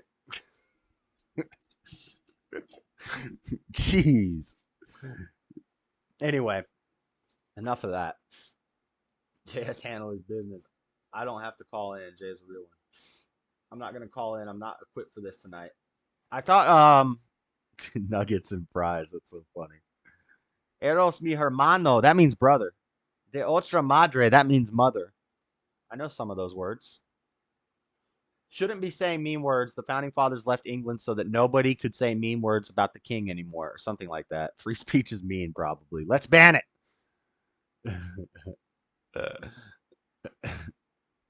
Josh for the win. Base. I don't even have to live stream. Yeah. So, Cesar, did you want to call in later still to talk about that lady? Let's finish up. We got. Oh, I wanted to read this from AP just since I went through all that. I went through all that stuff about cardiac arrest and how it's about climate change. I just wanted to read this fact check from AP. Claims baselessly link coof Vaselines to athletes' deaths. 2 researchers found that more than 50 the claim, and I think I have this meme when we do meme review. So remember this because I think I have it in meme form from Stubborn One when we do the meme review. 2 researchers found that more than 1,500 athletes have suffered cardiac arrest since COVID-19 vaccinations began, compared to previous average. I just slipped up and said the words, huh? So the previous average of 29 athletes per year, suggesting the Vaselines are causing a dramatic rise in such cardiac issues. AP's assessment, false. False. The researchers cited a number from a blog that lists news stories about recent deaths and medical emergencies among people of all ages from all over the world, some of which were attributed to other causes, such as cancer. The previous figure, meanwhile, is from a 2006 study that specifically reviewed literature for reports of sudden cardiac deaths among athletes under age 35. Comparing the 2 sources with different methodologies is not scientifically sound, experts told the Associated Press. The facts. Following Buffalo Bills safety DeMar. Oh, I thought they were talking about the dude from Silence of the Lambs. Following Buffalo Bills safety, Damar Hamlin's cardiac arrest during game Monday, social media posts and Fox News gave air to the long circulating and faulty narrative that COVID-19 Vaselines are causing a dramatic increase in athletes' death. Cardiologist Peter McCullough and researcher Panagis Polytrekis looked into this trend in European sports leagues. They found that prior to COOF and COOF-19 Vaselines, there were roughly 29 cardiac arrests in those European sports leagues per year. Fox's Tucker Carlson claimed in a segment Tuesday night, since the Vax campaign began, there have been more than 1,500 total cardiac arrests in those leagues, and 2/3 of those were fatal.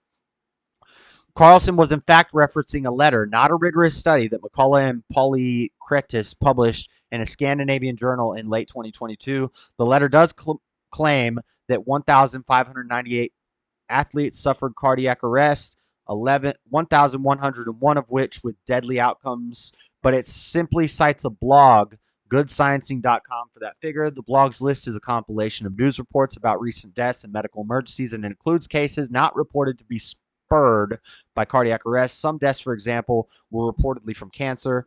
The list also includes incidents from around the world, blah, blah, blah, 70s and 80s, not just athletes, for example. Anyway, if you read all this, basically what they say is that it's false, but it's true. It's fact-checked as false, but if you read the entire fact check, which most people aren't going to do because reading's hard, you've come to find out by the end that it is true. It's true, but it's not true, but it's true, but we could say it's not true because of this and this and this, but then if you look into this and this and this, it actually is true. Anyway, that's that. That's that. Damn, we're going too long on this stuff. I just read a damn novel. Read a dang novel. Let's get in this influencer stuff. Carly Russell, hoax girl.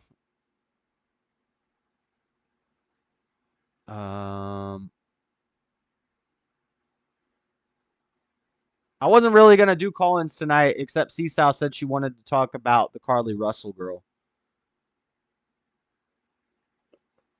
So yesn't, based. Stop Seasal. I wasn't really planning on doing call-ins tonight, but Seasal said yesterday she wanted to talk about the Carly Russell girl. So if you want to do that story now and call in, or whenever's a good time for you, you can call and talk about it, Seasal.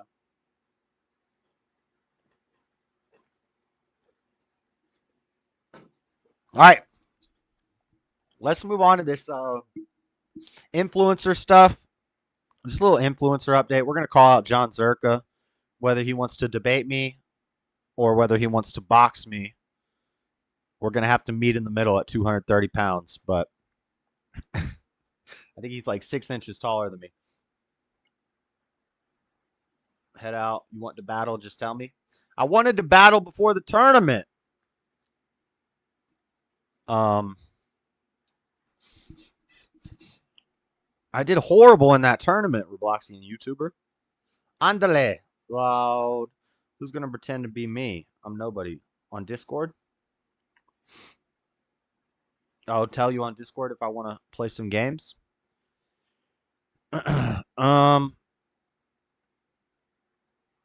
Train Josh so he can destroy the next tournament. There's a few cards. There's a few cards I need to get. There's a handful of cards I need to get. No worries, Josh. Whenever you schedule call-ins down, let's stick to the program. All right. Damn, JS, you got 230? You 230? No, I'm 200. He's 260. So I said we'll meet in the middle at 230. I was 220 a couple months ago, and then I cut back on how much beer I was drinking, and also I've been going to the gym more and eating less. So I'm down to, I weighed myself today. I'm at 200. He's at 260. So we'd have to meet in the middle. I'd have to bulk up. You know, I probably have to eat some carbs, do some heavy lifting, and he would have to cut back. He'd have to just do a little more extra cocaine and then lose 30 pounds. I'd have to put on 200. I'd have to put on 30 pounds. He's still got like a 6-inch height advantage on me.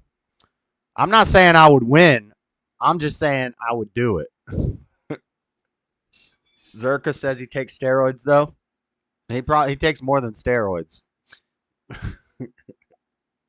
He would have to and also he would have to pass a steroids check 6 months for 6 months beforehand. Those are the stipulations. He needs to. We'll meet at the middle. What's heavyweight? Heavyweight, I think, is 225. I don't want to fight somebody who's 40 pounds heavier and 6 inches taller than me. I mean, I would do it on a street fight if it came down to it, but in a boxing ring, like an official like fight, we need to at least be close in weight. He's still got 6 inches of height on me.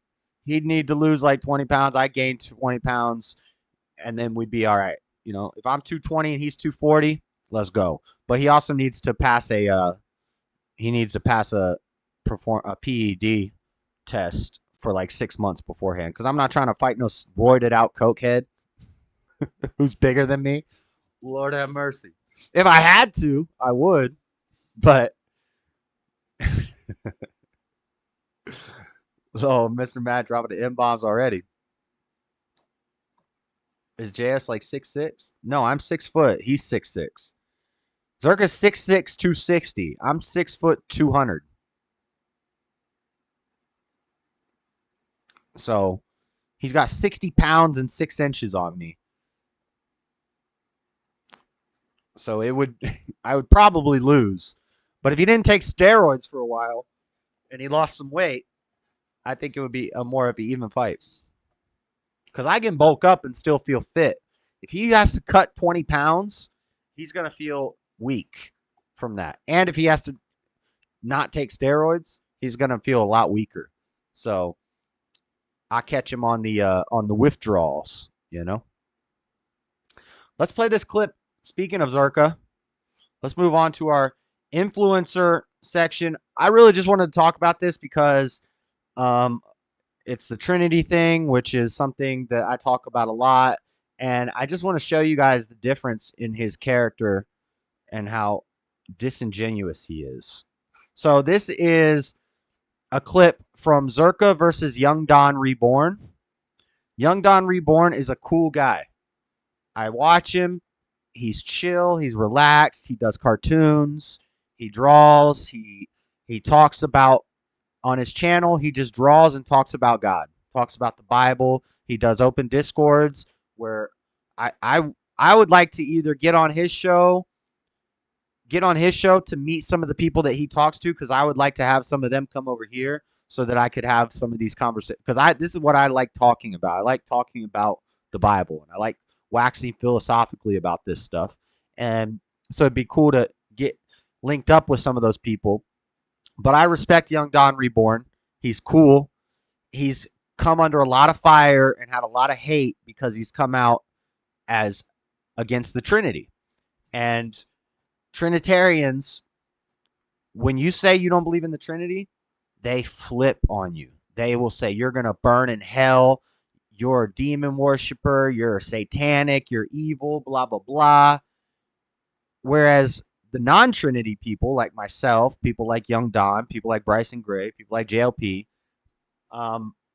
we don't think that it's a salvation issue. Like, I don't think that if you believe in the Trinity, you're going to hell. I don't believe that. I just don't believe in it because I don't see it in the Bible. I don't see it. I've read pretty much the whole Bible. There's a few books in the Old Testament that I haven't read yet. But all of the New Testament, which would talk about Jesus and the Trinity, I've read multiple times. All the books of the New Testament. I'm educated. I'm studied my whole life.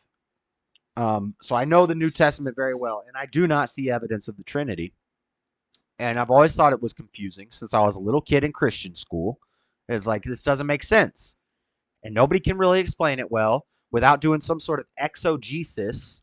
Exegesis means critical interpretation. When you watch these Trinity debates, you'll hear a lot of, well, you have to have the right exegesis. Exegesis is bullcrap.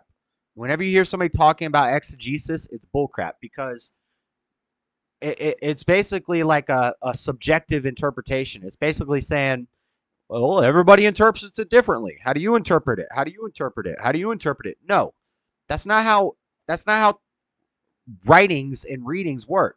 If two people disagree on the interpretation of a passage in the Bible, somebody's right and somebody's wrong. You can't both be right. Now, just because one person's wrong doesn't mean they're going to hell. It doesn't mean, God hates them or something because they misinterpreted it. But it's not, we don't listen to the church fathers, the elites of the church, who decide what exegesis is correct. So they'll say, my interpretation's wrong, but their interpretation's right. Well, I think my interpretation is right.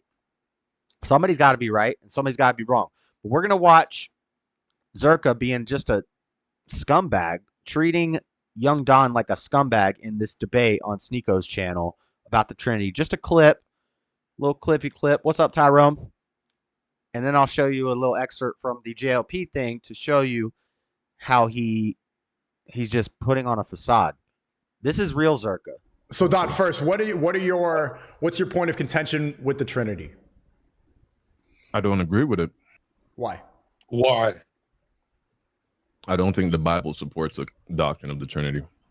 I think there's a stronger argument for the Trinity not being true than there is for it being true. I agree. Hey, let's take the gloves off because I heard you're trying to brainwash chat earlier.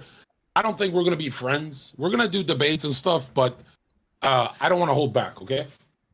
You're a retard. This is the first 2 minutes. This is the very, very beginning of the debate. And they haven't even said their opening statements yet. Young Don's opening statement was very, very simple.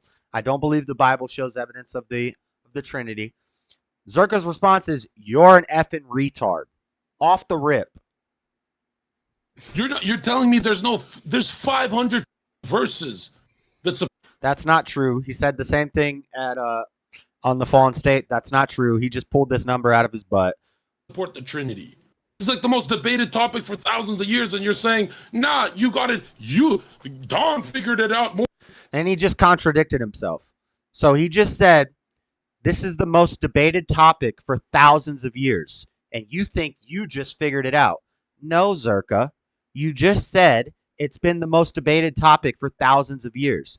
That means lots and lots of people agree with Don, and lots of people agree with the lots and lots of people disagree with the Trinity. Lots and lots of people agree with the Trinity. If I say something in a debate or with somebody about the Trinity, and somebody says you're JLP thumping because he said the same thing, these arguments have been made for thousands of years. Lots of people on both sides have made these arguments before. So it's not like young Don is saying, I know something more than that. He's just siding with half the people. He's just siding with half of the argument. The same way Zherka is siding with half the argument. That argument could be flipped right around on Zherka and say, well, what, you think you got it figured out? You're talking about 500 verses in the Bible. You don't even know what you're talking about, dude. More than every single cleric, saint, every single genius throughout history. You figured it out because some crypto Muslim guy DM'd you. But they're going to body him here in a second. Zherka's going to get bodied. Some voodoo magic. He's like, hey, here's some camel dust. Jesus is actually the son. Are you joking? I don't even, if we did a proper debate where I bring my footnotes, I'd wipe the floor with you. I'm not even prepared, but I'm going to win in my first opening statement. Where you start choking, this is where all you fake Christians start choking because you don't want to give it all the way. Like, oh, so if you don't agree with the Trinity, you're a fake Christian. He's just a man and a prophet. So what is he? But Zherka, who's been a Christian for 2 months and promotes using cocaine, steroids, having sex with as many women as possible on his podcast, calls people all these, insult, which I'm okay with insulting people a little bit and stuff, but he's a real Christian. He knows the truth. He's like some for 2 months. Demigod? Like what are you trying to give him? No, he's the son of God, right? So he's the risen Christ. Is he a man? Is he human on earth? 100% he's human. That's what the Bible says. If he's 100% human, how the was he 100% sinless? How was he 100%? You lost clown. Get the off the internet. I'm saying when temptation is. If Jesus, and now here's the main problem with the Trinity, and I've had this discussion with Trinitarians before. Trinitarians ascribe to the idea that no man is perfect. Okay? They believe Jesus is God. Our job as Christians, little Christ, follower of Christ, Christ one, is to be one with Christ, as Christ was one with his Father. If you believe Jesus is God, you can never aspire to be God. We can never aspire to be godlike. We can aspire to be Christ-like because Christ was our perfect example of a man on earth. Now, does that mean that I deny the deification of Christ? No. I think Christ was with God from the beginning of time, sitting at his right hand. But all of these things separate God and Christ. How could Christ be sitting at God's right hand if Christ is God? Why would he be sitting to his right side if he is him? Why would he be talking to himself in the garden in Gethsemane? Why would he go to pray and cry out to God and say, God, not my will, your will be done. Take this cup from me if you can. Why would he say, Father, why have you forsaken me on the cross? And then they get into all this stuff in this debate. Apparently, Jon Zherka's theory is that Jesus was a schizophrenic who was talking to himself for an example to us. Apparently. That's what they say. But he's saying this is the flaw of Trinitarianism is they believe no man is perfect. We cannot be like Christ. Well, Christian means Christ-like. It's our job to be Christ-like. It's our job to strive to be Christ-like. If you believe that Christ was God, then you can't be a Christian. You might as well just kill yourself now because you'll never be perfect. You'll never be righteous. I believe that when you're born again of the Spirit, you are righteous. You're born again, and Christ's righteousness covers you. If you believe Jesus is God, well, you can't be Christ-like. So give it up. Give it up. And Trinitarians will tell you this. You can't be perfect. It's impossible. Nobody was ever perfect. It doesn't say anywhere in the Bible nobody was ever perfect. It says no man is good, only God is good. But Jesus was perfect. And this is a Catholic belief that they're about to hit Zherka with, but I believe it too. I believe Mary was probably the only perfect woman because there's a reason God chose her to give birth to Jesus, because she was sinless. She was without flaw. Probably the only woman like that in history, except for Eve before she fell to temptation. Or maybe all women start out perfect until the world works its magic on you and makes you fall. Who knows? But you can't, it says in the Old Testament, in all my days of seeking and not finding, I found one righteous man among 1,000 and no righteous women among them all. So there are righteous men. There are perfect men out there. There are men who don't sin. I know it sounds crazy. It sounds hard to believe, but there are men who don't sin. Seasal said it when she called me that one day. She said, the Bible never says that John the Baptist sinned. Now, I don't know if that means he was without sin, but if he was saved, we're all without sin once we're born again. Christ covers up that sin. His righteousness covers our sin. Our works are as filthy rags, but his righteousness covers us. So we are righteous. We are perfect. And maybe it's a semantics thing. Maybe some people think of the word perfect as different than how I would think of the word perfect. I think if you're a Christian, you're perfect. And we can be perfect. And you should aspire to be as Christ-like as possible. But if Jesus is God, give it up. Just give it up now. And but they're about to hit John with the hard-hitting point. I cut the clip, but if you watch this full debate, he never answers this question. Sneeko tries to get him to answer this question over and over again, and he will not answer this question. So listen. In the world now, when humans fell from grace, when Adam and Eve fell from grace, your position is Adam, Eve, and Jesus would all have the same power level on earth after sin spreads everywhere. That's your position. That they can all be sinless. That's retarded. Okay. Eve is a woman too. All right, you're Catholic. Don't you believe Mary never sinned? No, answer mine. Answer mine. Not going to answer that question, Zherka. Yeah, I mean that. You've been pitting him with questions. You've been pitting him with questions. You can answer one question, Zherka. No. So, Don, first, what's your point of contention with the Trinity? Zherka is Catholic. Catholics believe that Mary was perfect. That's why they pray to Mary as an intercessor for Christ. Now, I don't think that's just a Catholic thing. I don't pray to Mary as an intercessor or kiss Mary's feet of her statues or anything like that or worship the Mother Mary. But I do believe, Mary was chosen to carry God's child because she was flawless. So I do believe that. But Zherka can't answer that question because it goes against everything he just said. He just called him a retard because he thinks Jesus was a perfect man. And no man is perfect. No man could ever be perfect. But you're a Catholic, bro. You worship Mary because she was perfect. And Zherka, and that's like a 3-hour debate. They come back to that question to Zherka like 6 times throughout the debate, and he never answers it. So he got bodied in that debate. Now I want to show you just the converse, how he acted with J.O.P. You could say he respects J.O.P. more, so he was being nicer and calmer, but I think he was just putting on a facade. Do you believe that Jesus is God? Absolutely. And why do you believe that? He says, I am the life, the way. Nobody goes to the Father but through me, the Word of God. Right. Wait. So your reasoning for why Jesus is God is a verse that literally separates Jesus and God. Jesus said, I am the way, the truth, and the light. Nobody comes to the Father except through me. Literally separating himself from God. He is the Son. God is the Father. In that verse, he separates the two of them. How is that evidence of a Trinity? That's not that completely is the opposite of evidence of a Trinity. That's evidence that they're separate. Word came to flesh. He says he sits right to the Father, which no pastor. That's another example of that the Trinity's not real. If the Trinity's real, why does he sit to the right hand of the Father? A scholar could understand. And I was like, how the f you sit to the right of yourself? The word is always right. That's why the word sits right to the Father. You're not a Trinitarian? You believe Jesus is God because he said no one come to the Father except through me?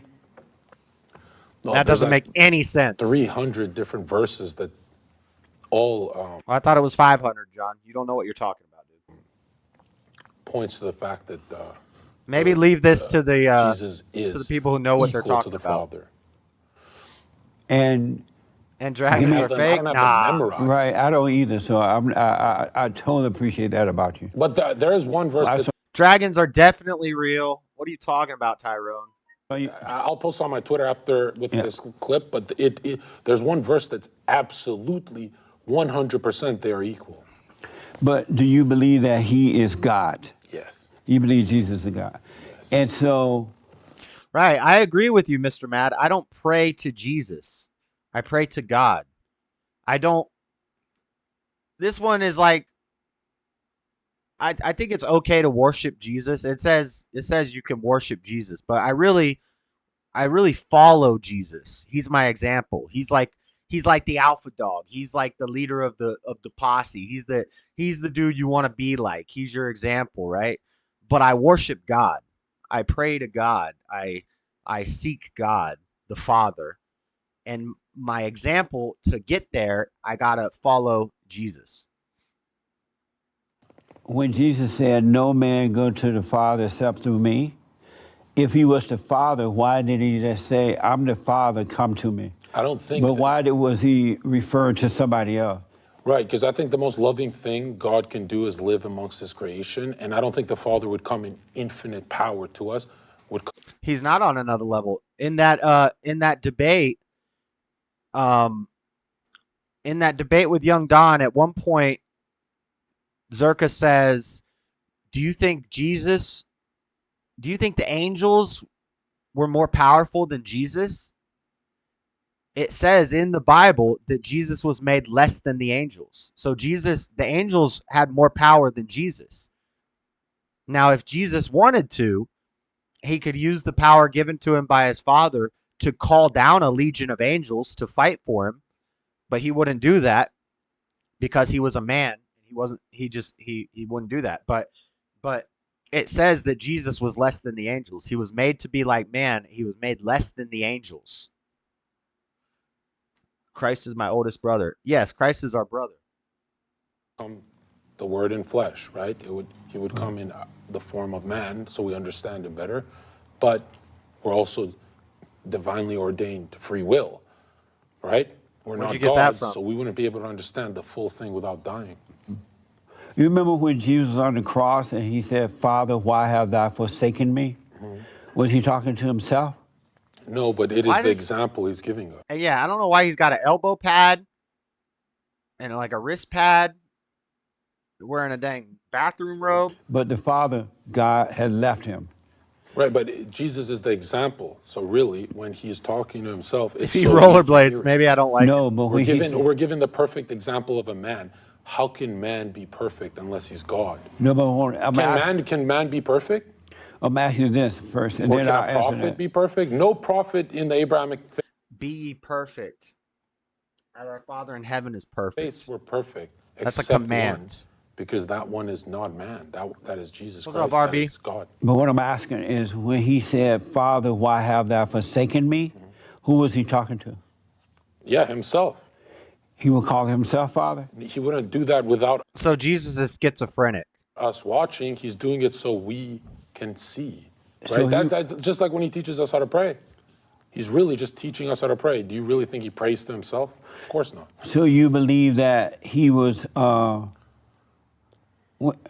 when he asked Father... So his go-to verse, I don't think I got in any of the clips, but his go-to verse is where Jesus says, I and my Father are one, which oftentimes Trinitarians will use this verse. If you skip a few more chapters ahead, it goes on to say, I hope that you will be one with me as I and my Father are one. So we can be one with Jesus in the same way that Jesus is one with his Father.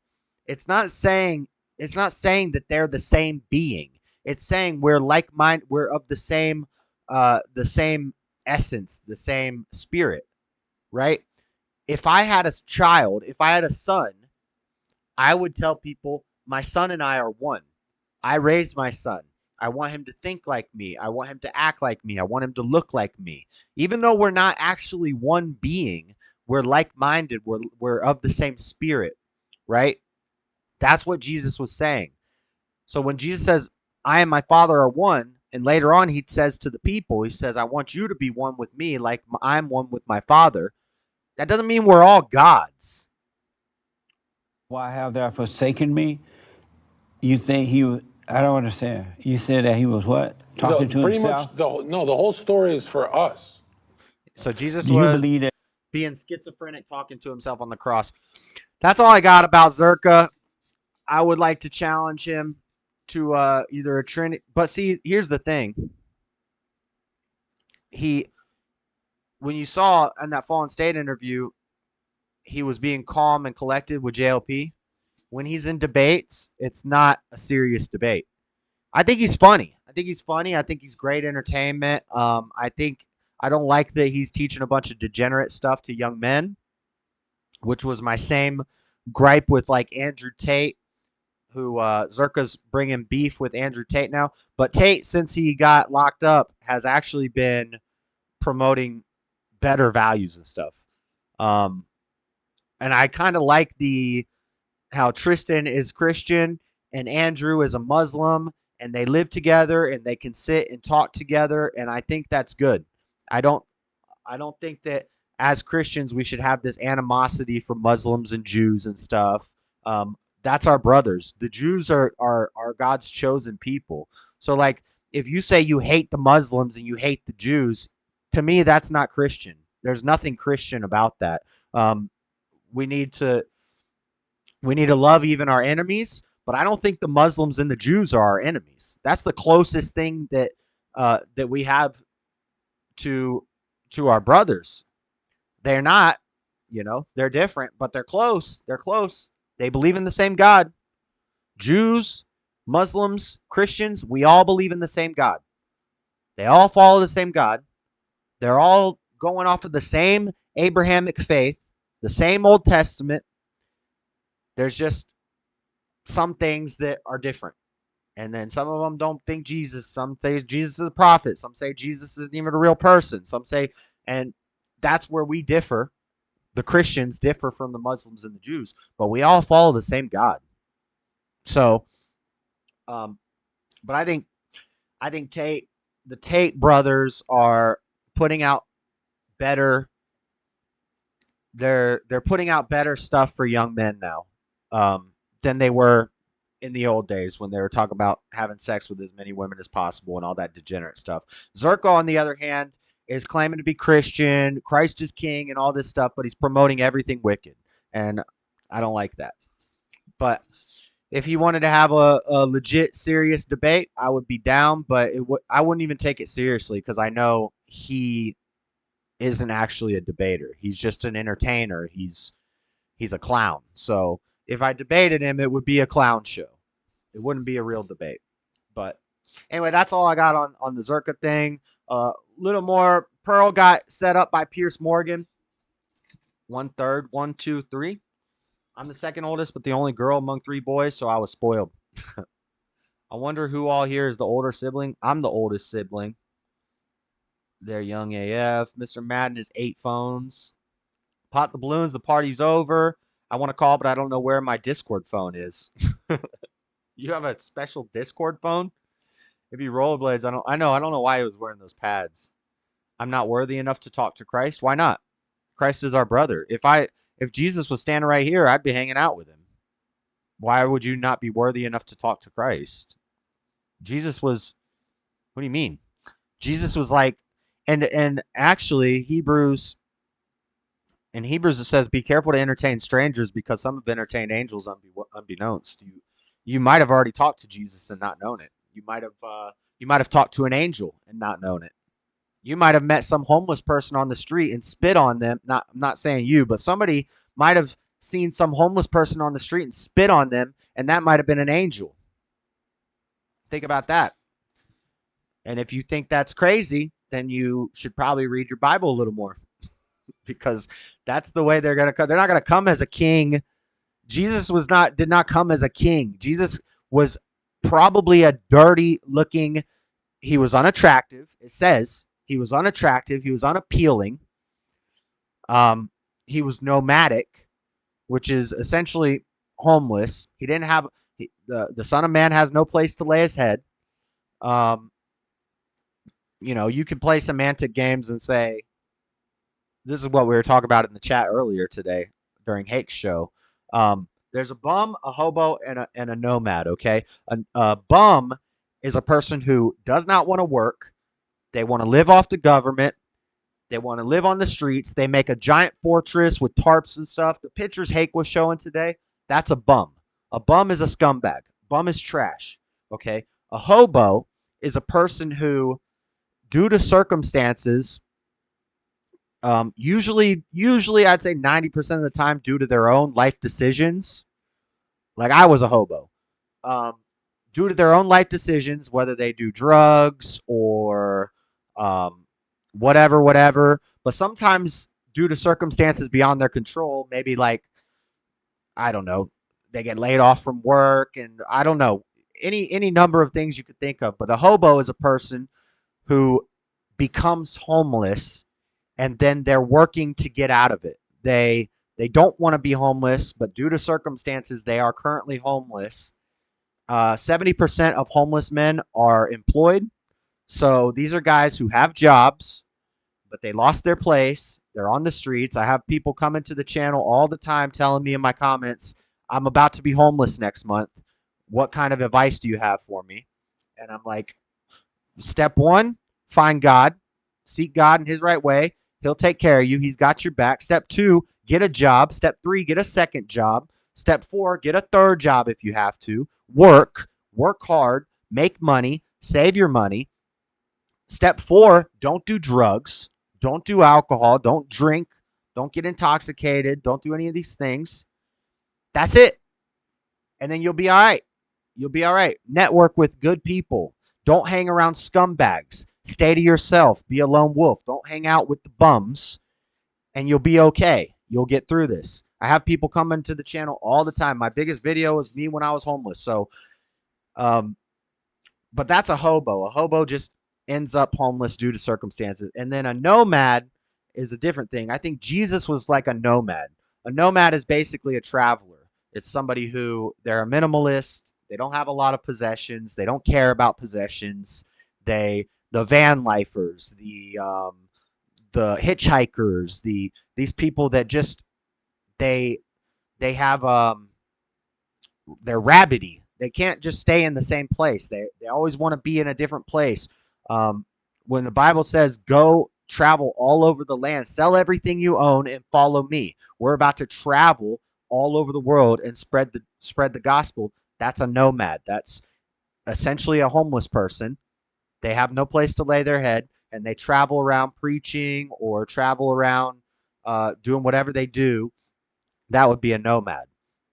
But of all those three things, none of those people are inherently good or bad, except for the bums.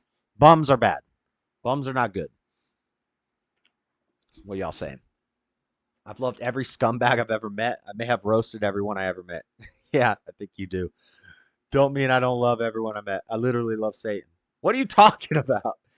The true sight of Jesus Christ is quite intense. You know, the burning eyes, brutal. That was after he rose again. But when Jesus was on earth, he was just a guy. He was an unattractive, dirty nomad. So he probably looked like a dirty hobo. He probably looked scraggly. He probably had matted hair. He probably slept in the dirt. He probably rode around on a camel, spitting at people. Not Jesus, but the camel. And he probably stunk. He probably smelled bad. They didn't have deodorant.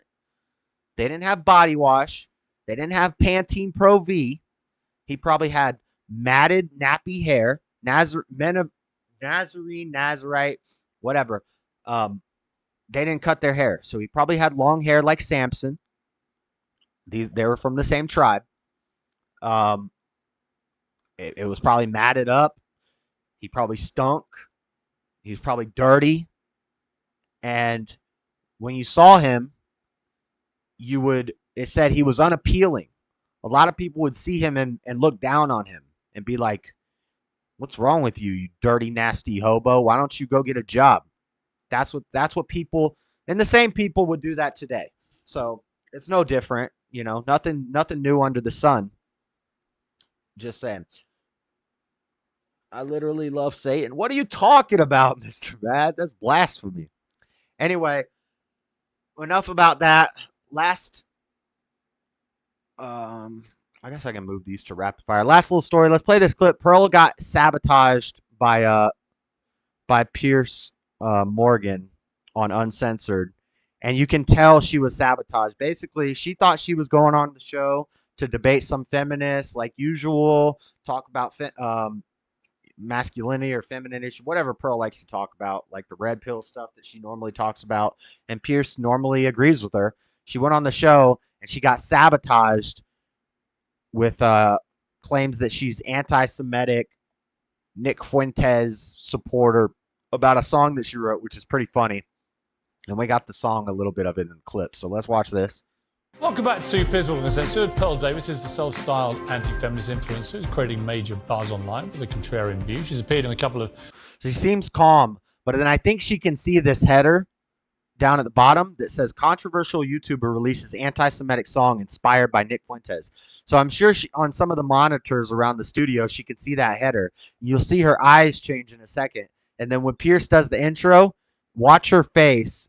You could tell she got set up here. Debates on this show. It's called Uncensored after all. We welcome any honestly held opinions. But this week, she's facing a major backlash for posting a song titled Why Can't We Talk About the Jews, which she dedicated to far-right commentator Nick Fuentes. Look at her face. She's like, what? This is not what I came here for. And she said, I don't know if she put out receipts, but she said on social media this was a sabotage, this was a setup, this was not what she was told that she was coming in to talk about. And you can just tell by looking at her face, she was totally caught off guard here. She really looks like she's about to break down and cry.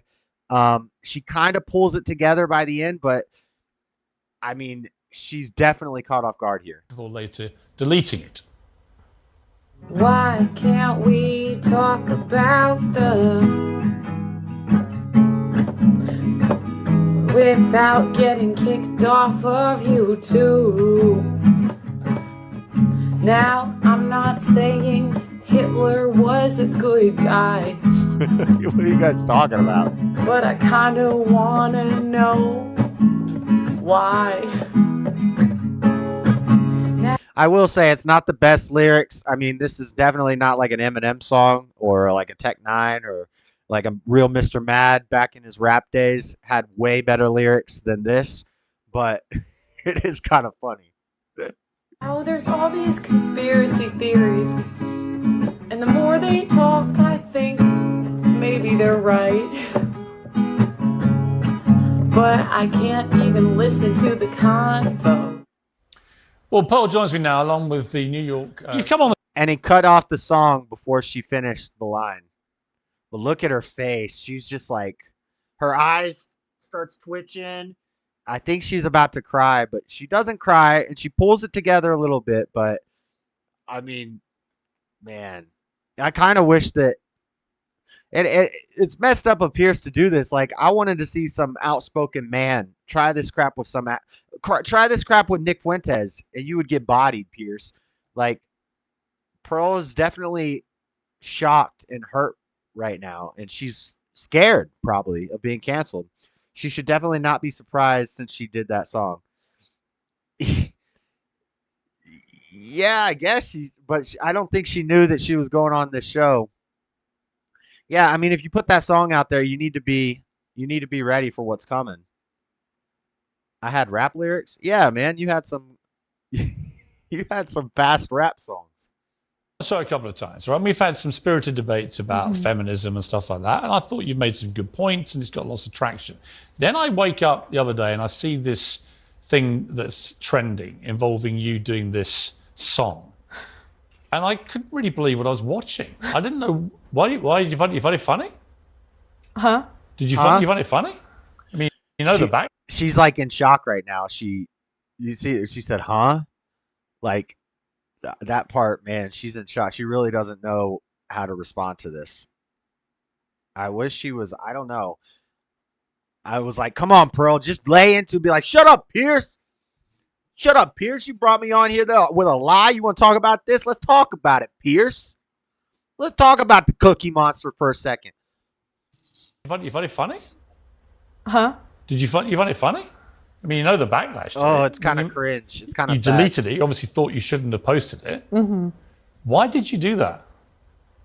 Genuine question. I mean, the point was more about cancel culture and people getting kicked off of social media if you finish the song. It was more about, like, you can't talk about this topic. Look, she's got this eye is all squinted up. She's close to crying. She's struggling right here. I feel bad for her. I don't feel bad for her. I feel bad that she wasn't able to come out a little more fiery and a little more, like, sharp on this. Like, I don't know. It's man, it's rough. It's rough. It's hard to watch. Without being canceled by the left and the right. I don't really have a strong opinion either way. It was kind of just like tongue in cheek. I didn't really expect it to get that crazy.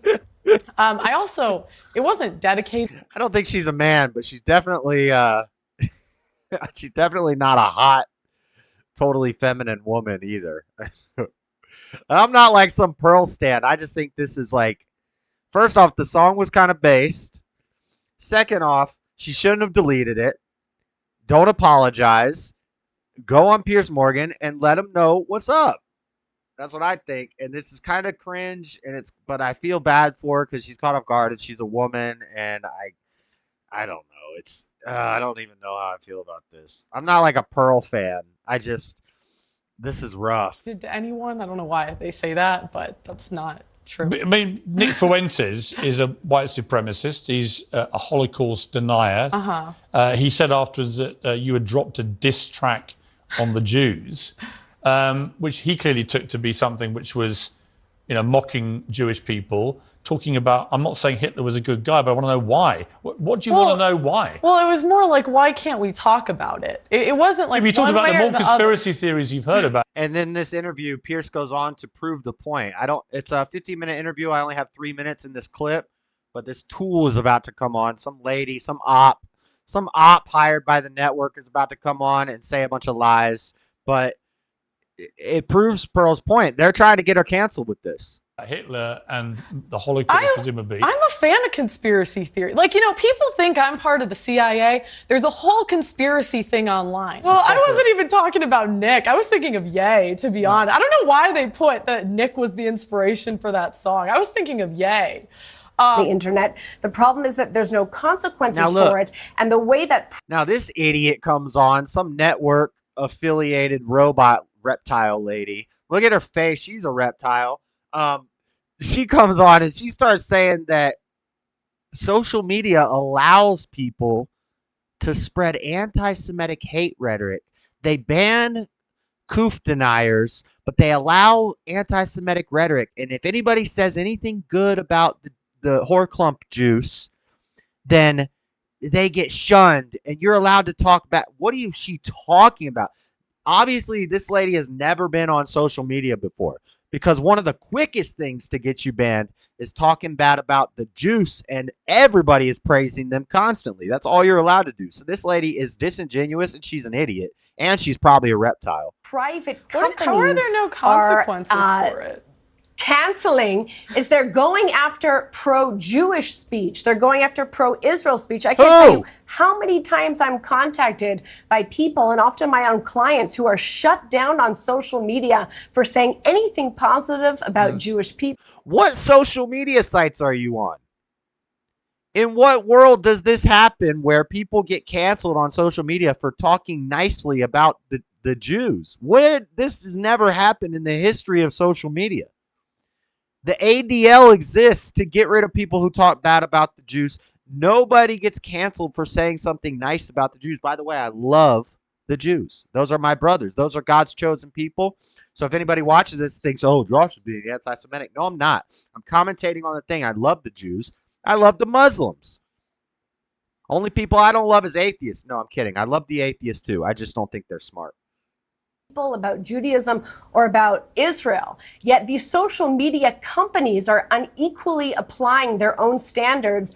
And, while they're, for example, shutting down COVID deniers, they are allowing Holocaust denial speech. No! They are allowing people like Pearl to spew her No, they hatred. aren't. So if we are really free speech talking purists, and that's what we are saying that companies should do, they should allow all speech. Yeah, welcome back to Piers. Yeah, nothing she just said was true. That's the opposite of true. The ADL shuts people down all the time. People get canceled. All the people. What about Ye? Ye got canceled. Fuentes.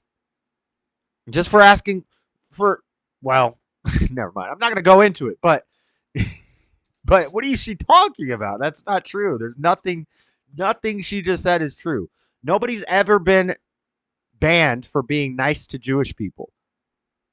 If so, let's test it. I love the Jews. I love God's chosen people. Jesus was a Jew. I love the Jews, especially the real ones, not the fake Soros type, globalist, elite, Illuminati, reptilian, Anunnaki type. I love the real ones. I love the real ones, the tribe of Israel. I respect them. I love them. They have the same God as me. I love them. You think I'm going to get canceled for saying that? No.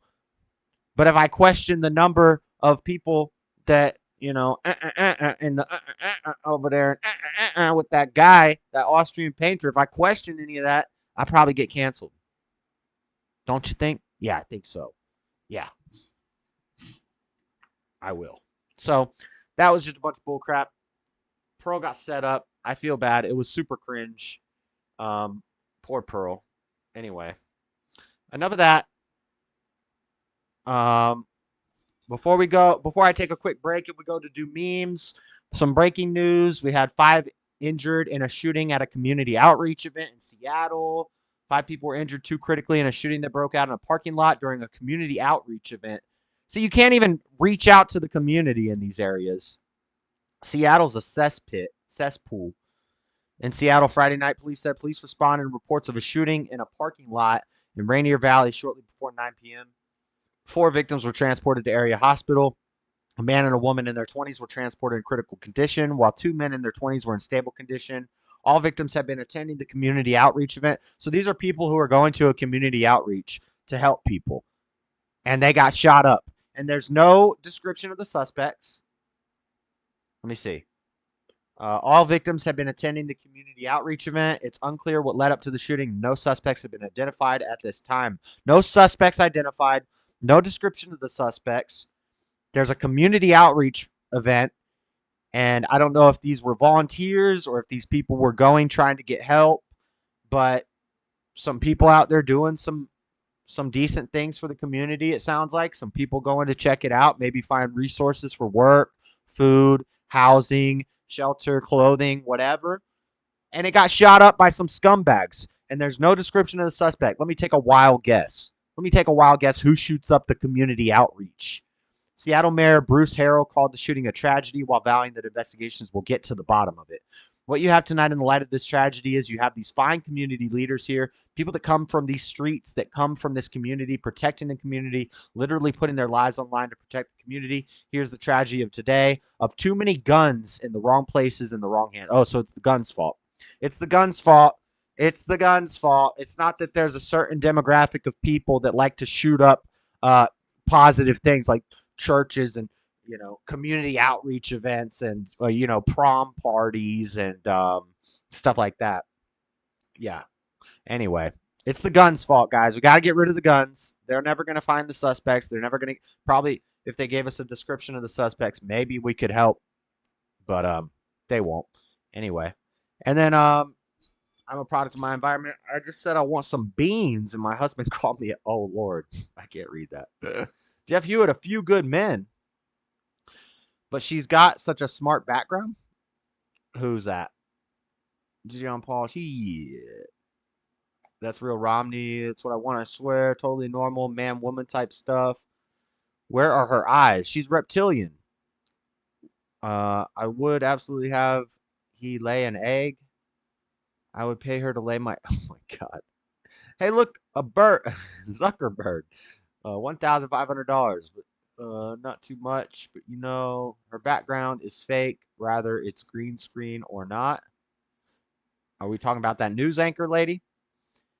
The heck are you talking about? Do you love the people who hate pineapple on pizza? Because that's a bit much. Pineapple for the win. I love pineapple on pizza. I know they hate me. I know the people who don't like pineapple on pizza don't like me because I like pineapple on pizza. Assalamu alaikum. I can't lay alaikum alasan, or however you respond to that. You can't lay your little eggs in every basket. What's diversify your bonds mean? It means every time you get locked up, you need to go that way, because you have to do like a collateral. They pay the bond is 10%. You have to pay 10%. So the bondsman will pay that 10%, but you need to do collateral for the full price. So you got to put like a house or car up. So if you diversify your bonds, you can get out of jail multiple times and never go to court. Fun fact. That's what diversify your bonds means. Different baskets, loud. That's all I'm trying to say. I'm a product of my environment. Another alphabet agency attack, probably RB. I don't want this many eggs. It's not my fault. You can't ever have too many eggs. You can never have too many eggs, nor too many baskets. I just said I want some. I can't read that. A few good men. Shout outs to poor Seasouth's based husband who really just wants a ribeye steak. Yeah, he's trying to do a carnivore diet. They live. Hybrids. Speaking of they live, in a little while, we're going to put on our magic glasses to reveal the lizard people. We got the magic glasses ready, guys. We're going to reveal the lizard people. I'm going to play this clip, go take a quick break. I'll come back. We'll do memes. Lots of little rapid fire stories. We'll talk about that kidnapping, all that good stuff. But while I'm gone, watch this little news report. Trump mounted $40 million in legal fees. I have not watched this yet, but it's just a Trump date. We got a Trump date. And then I will be right back. With less than a month to go before the first Republican debate, former President Trump on the campaign trail as his legal troubles are mounting. This morning, we are learning more about how he's paying the millions in legal fees. ABC News senior congressional correspondent Rachel Scott joins us now from Erie, Pennsylvania. Good morning to you, Rachel. Gio, good morning to you. $40 million. That's how much sources say the super PAC supporting the former president has paid in legal fees in just a matter of months. All of this comes as the investigations into Donald Trump only intensify. This morning, a new look into Donald Trump's mounting legal fees. Sources tell ABC News the super PAC supporting the former president spent more than $40 million on legal costs in just 6 months. On the campaign trail in Pennsylvania overnight, Trump bragging about being able to self-fund his own campaign. You know, so they call up these rich guys, they call. I'm richer than they are. But they call up and they say, and I'll put as much money into the campaign as I need, believe me, if we need to do it. But his super PAC is footing the bill for witnesses and close aides who asked the former president for help. Much of that money coming from small dollar donations by Trump supporters. It comes as Trump faces new federal charges, accused of not only mishandling classified documents, but directing 2 staffers to destroy surveillance video in an effort to hide evidence from prosecutors. They've broken the veil by indicting me with this ridiculous. These are ridiculous indictments. Trump touting his lead and taking aim at the crowded Republican field, insisting they are wasting money by staying in the race. Ron DeSanctimonious and so many others that are wasting hundreds of millions of dollars that Republicans should be using to build a massive vote-gathering operation. But with just under a month to go until the first debate, his rivals showing no signs of giving in. Among his challengers, his own former Vice President Mike Pence and former UN Ambassador Nikki Haley. I think we need a new leader. I think he was good then. I don't think he's going to be good going forward. Well, we have a choice to make, and not just as Republicans, but as Americans. And his biggest rival, Florida Governor Ron DeSantis, challenging him to show up on debate night. Should he show up? Well, yeah, I think he should show up. I think everyone should show up. You owe it to make the case to the people about why you should be president. And at the end of the day, nobody's entitled to a nomination. Nobody's entitled to be elected to any office, much less the presidency. So you got to come. Trump brushing off that first debate, pointing to his commanding lead. As for those legal fees, the Trump campaign spokesperson tells me the super PAC is contributing to ensure representation from what they continue to insist is, quote, unlawful harassment. Janae. All right, Rachel. Hi, everyone. George Stephanopoulos here. Thanks for checking out the ABC News YouTube channel. If you'd like to get more videos, show highlights, and watch live event coverage, click on the right over here to subscribe to our channel. And don't forget to download the ABC News app for breaking news alerts. Thanks for watching. Remember that night you spent in an igloo, sipping on a strawberry shortcake slush float with crunchy sugar No, crystals? Sonic. Was that real?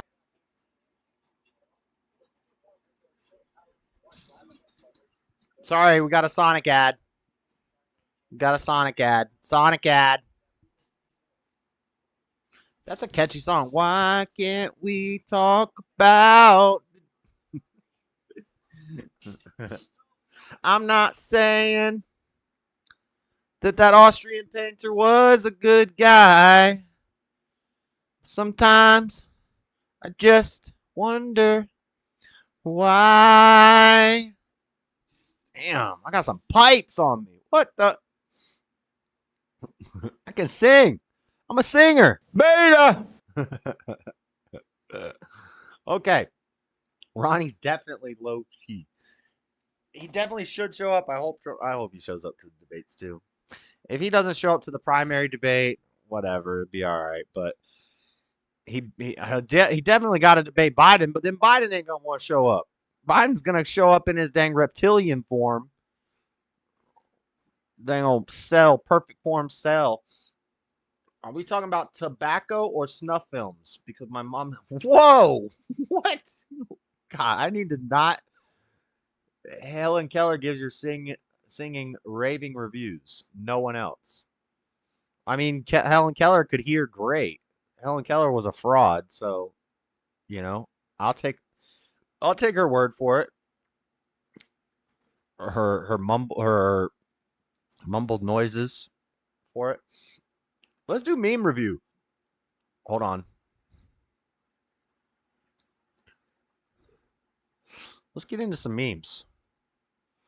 We got some interesting memes this week. Let me make sure there's nothing that I didn't let any of the dirty pics that all these thoughts be sending me online got into my.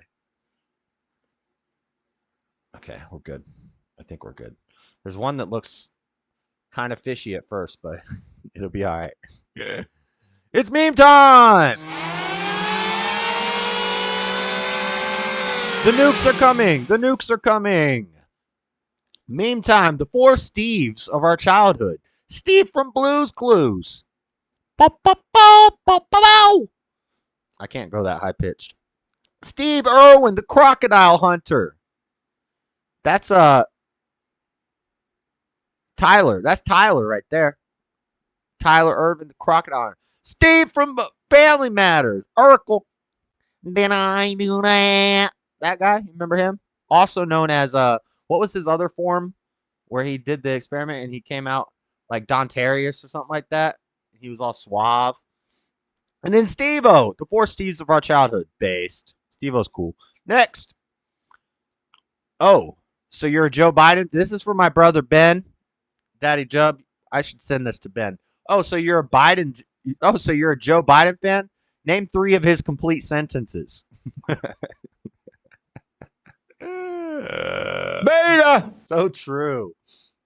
Rip Irwin, but Bindi, my favorite Irwin. Is that his wife? Who's Bindi? That's a lot of Steves, right? That's a lot of Steves right there. Next. Nothing really mattered. Well, nothing really mattress. Nothing really mattress. Who chairs? Nothing really mattress. Okay. I don't think that's that funny, but I don't know. Kind of is. If somebody really found this, somebody really spray painted this, kind of cool. Okay. Next. Here's Ye.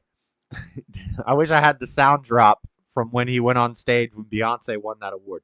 And I'm going to let you finish, but Goku is the strongest Saiyan of all time.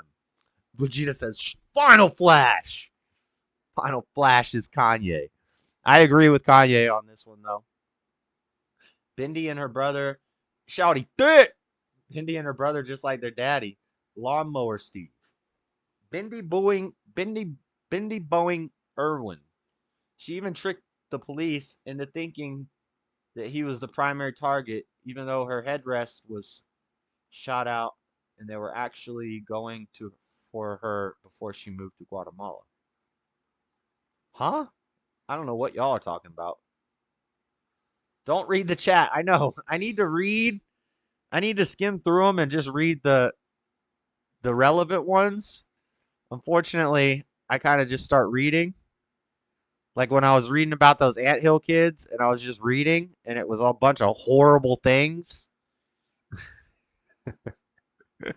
Next. What happened? I went to Phoenix. She got roasted by the dang climate change. That dang global warming got ass. That's Chucky and the Bride of Chucky. She got roasted. She got toasty roasted. She must have been in a real Mr. Mad chat when he was on one, and he roasted her ass. She went to Phoenix. Dang.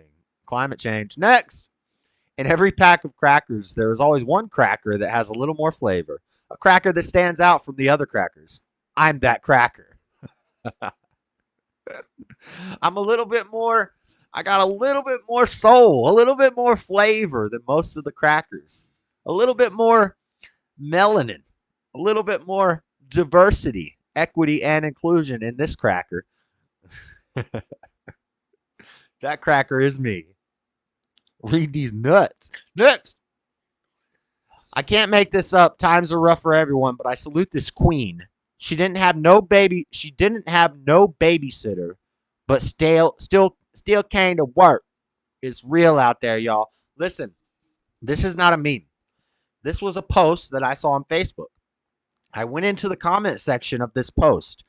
Every single comment was applauding this woman, congratulating this woman, celebrating this woman, calling her a queen. You go, girl. Strong woman. That's a strong woman. I said, my comment said, this is a perfect example of the degeneracy of society. We should not be celebrating this. We should not be calling this woman a queen. Now, don't get me wrong.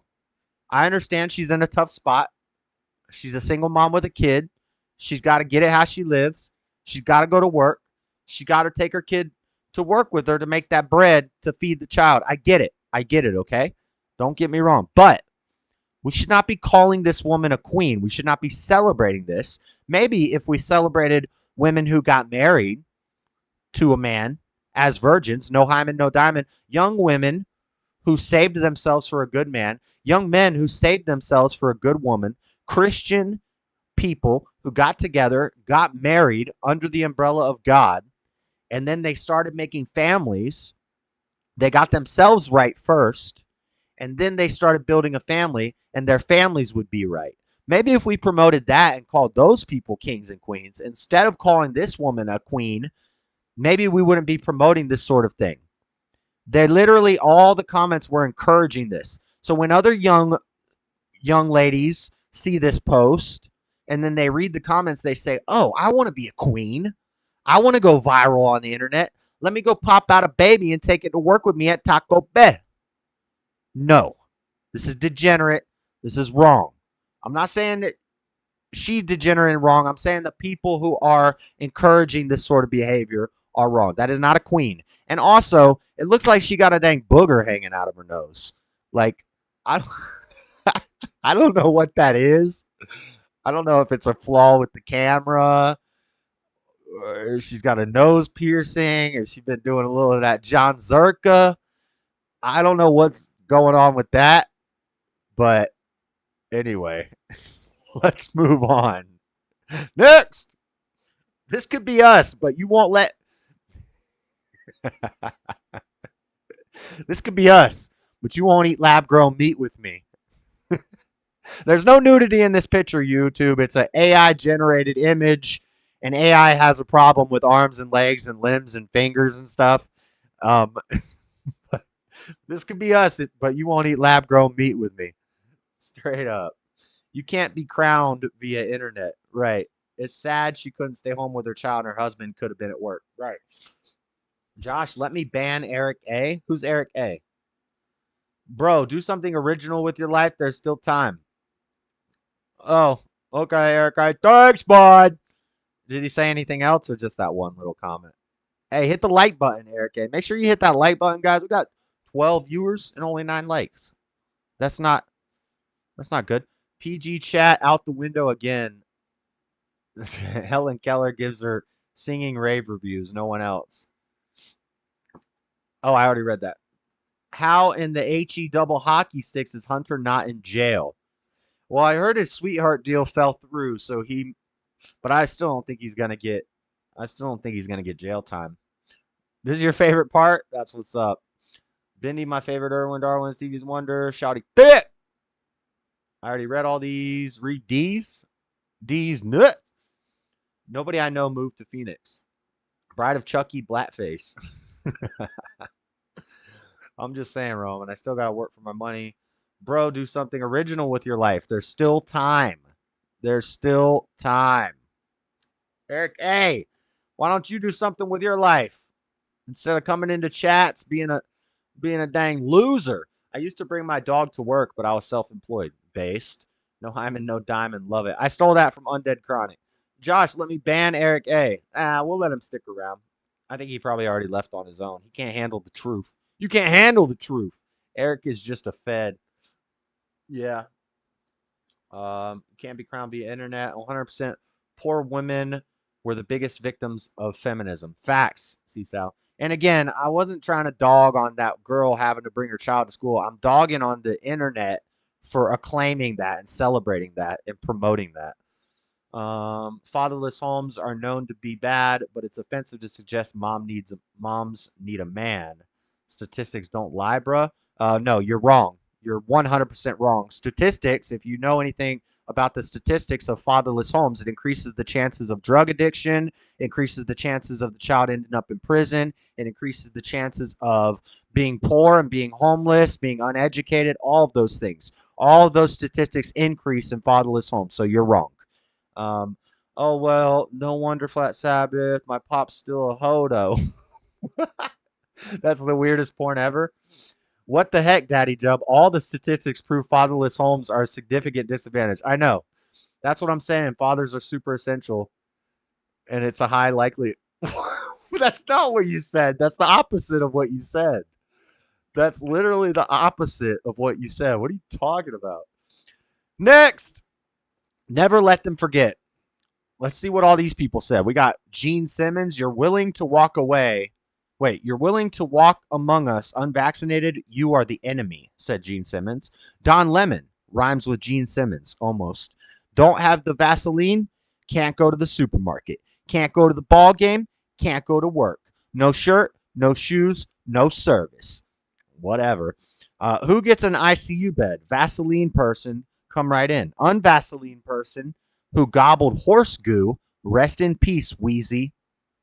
Rest in peace, Wheezy. I don't get that. Jimmy Kimmel. Howard Stern said, when are we going to stop putting up with idiots in this country and just say it's mandatory to get Vaselined? F them. F their freedom. And then Piers Morgan, the bot, the degenerate, every now and then he has a good take. But don't let somebody having a good take every now and then deceive you. Even broken clocks are right twice a day. Any idiot can say something that is kind of based every now and then. Pierce said, love the idea of Koof Vaseline passports for everywhere. Flights, clubs, gyms, shops.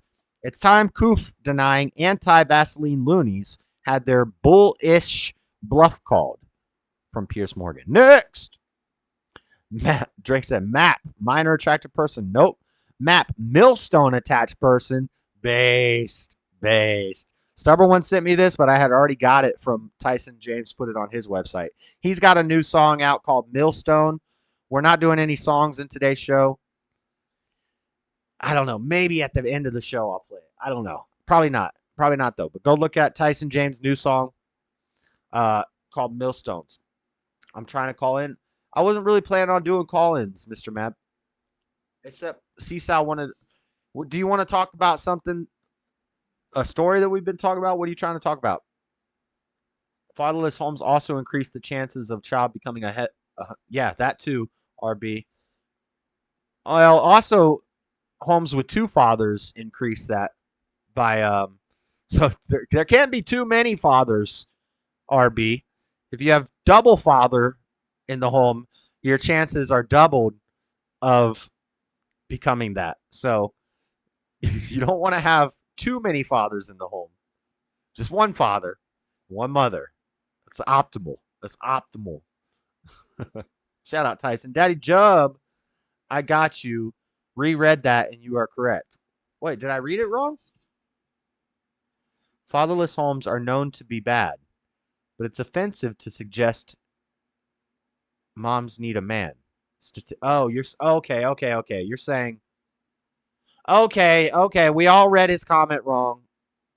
I think he needs to work on his punctuation because somewhere there should have been a comma in here or something.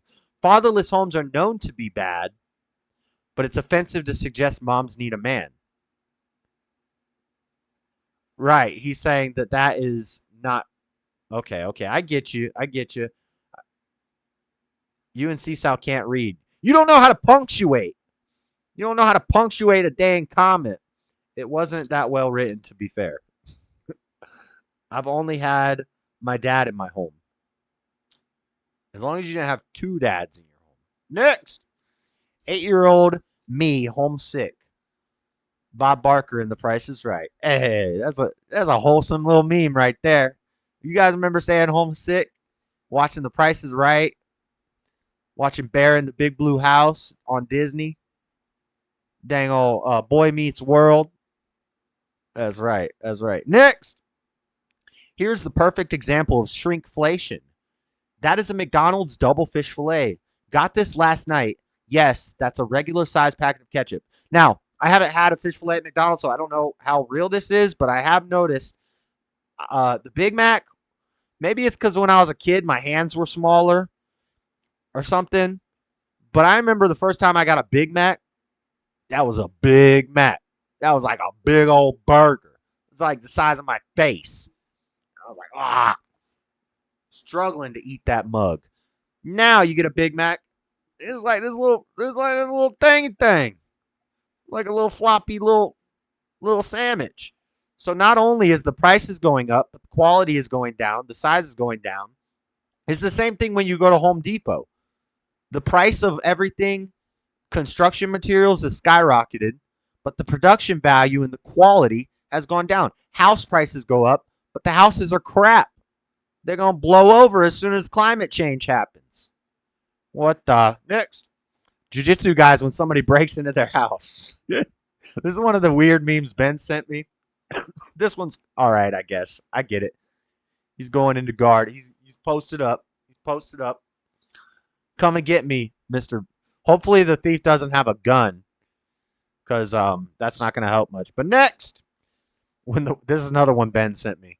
When the wife sends me to grocery store to get cucumbers, I grab Vaseline as well. Can't let people think I'm vegan. So you get it. You'd rather they think you're gay or you're doing weird stuff with vegetables than they think that you're a vegan. Okay, that's a good one. That's kind of funny. Whoa. That's a fillet of fish or fillet these nuts. My pops loved all types of different Hot Pockets. Oh, Lord. Whoa. Frederick finally here.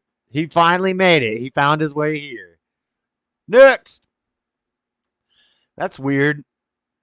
This is the one Joey sent me. That's weird. You really look up dog in that second picture. Huh?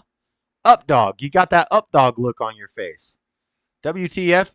You got the I get no pussy and let my dog lick peanut butter off my balls look on your face, bitch. He said, not much. How about you? You're supposed to say, what's up, dog?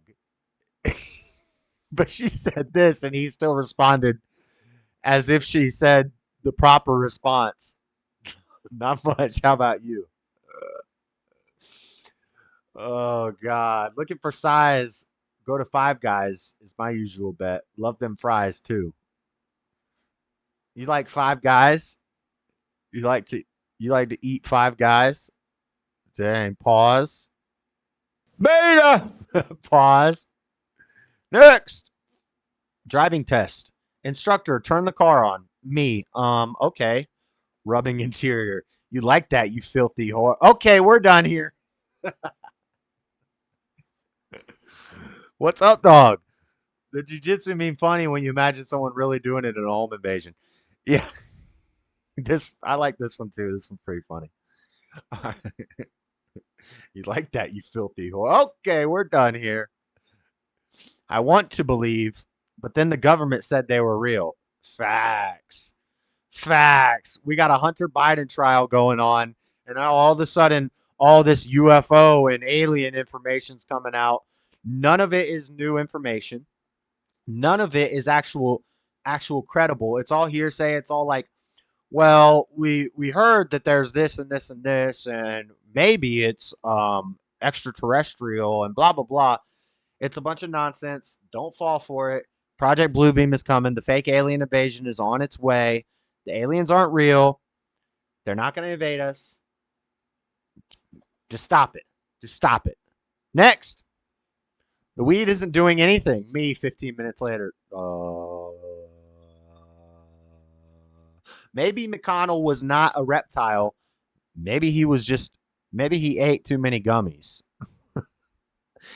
Seriously, we're gonna play the clip of the McConnell thing when we get into our reptilian stuff. I don't think it was an AI or a Neuralink malfunction or a reptilian thing. I think Mitch McConnell is about to die. So I don't really want to laugh too much at Mitch McConnell going through this. A lot of these people, like these people are just puppets, like Biden and McConnell. They're just puppets, and they're pretty much corpses on stages. And it's kind of gross that we allow that in our politics. I'm just saying. I don't really think age is a big deal. I'm okay with Trump being an older man and being president. What matters is vitality and cognitive awareness. Are you still alive under your skin, or are you just being kept alive by adrenochrome? I don't think I'm supposed to say that word. It's a joke, YouTube. It's a joke. But, it's sad. They need to get that man off the stage. Next. I swear I thought I was buying Viagra from the Chinese.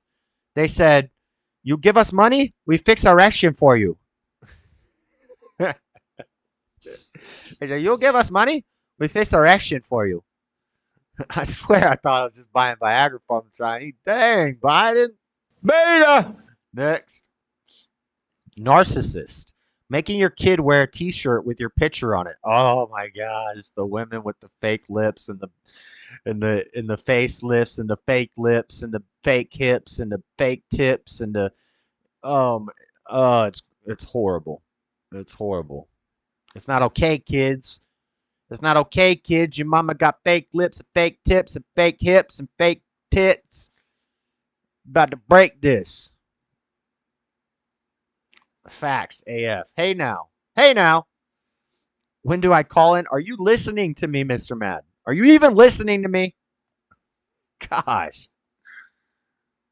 I wasn't planning on doing call-ins. I only was going to have Seaside call in because she said the other day she wanted to talk about the kidnapping, fake kidnapping. What do you want to call in about? Do you have something that you want to talk about? I don't know. We're going to end up talking for 2 hours. The show's going to end up going to 1 in the morning. Next. Never look like an alcoholic again. It's a baby that you put. Okay, first things first, for Men's History Month, we might have to do our 10 rules for men again. And if you guys remember from last year when we did the 10 rules for men, one of the rules for men, do not push a child in a stroller.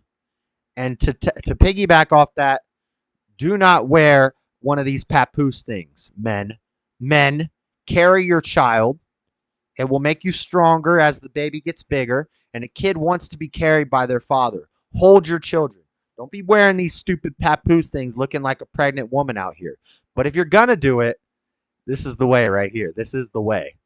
As the Mandalorians say, this is the way. Just have your little fake baby with some Jerk in that piece.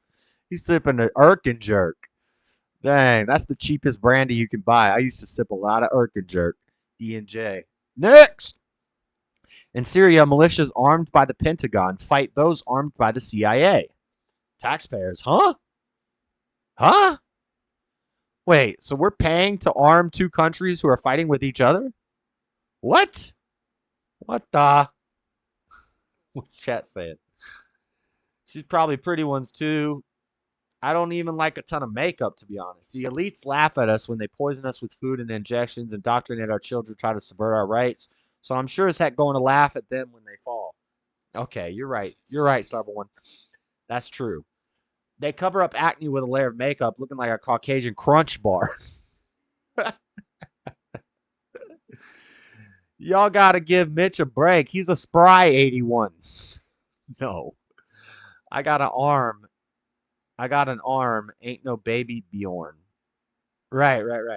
Press 1 if you know whose face I'm about to have you guys vote on. Press 1 if Mr. Magic call in. 1. Press 1 if Rika looks like George Floyd in the face. Hold on, Mr. Matt. Let me do the memes. And then maybe we'll talk for a little bit. What time is it? I still got so much stuff about reptilians. Rise in heart disease may be explained by extreme weather conditions. Study. Oh, by extreme weather conditions. Study. It's not clear why temperature shifts correlate with more heart attacks. I told you guys. I told you. It's climate change. People are dropping dead due to climate change. Next. 1,884 athlete cardiac arrests in 2.5 years. 1,310 dead. In the past 2.5 years, the number of athletes suffering sudden cardiac arrest and related issues has soared to alarming levels. This is the meme that we fact-checked earlier for Facebook. I'm just showing this meme because it was fact-checked by AP as false. False. Then if you read the entire 3-page fact-check, by the end, you might come to a different conclusion. Next! When the third booster kicks in. Oh, gosh. Poor Mitch. Next. 2020, the virus. 2021, the Vaseline. 2022, Ukraine. 2023, the sun. And the zombies are hypnotized. Next. Biologist and fertility expert Professor Robert Winston. I will say this categorically, that you cannot change your sex. Your sex is actually there in every single cell of your body. I know, it's almost like we got like chromosomes and stuff that determine if we're male or if it's crazy. I don't know if I believe in that stuff, but sounds about right. Next. Oh, wait. I think I got. No. It's a man, baby. Next. How bad? This is so funny. How bad is it? They found the chef that saw your dick.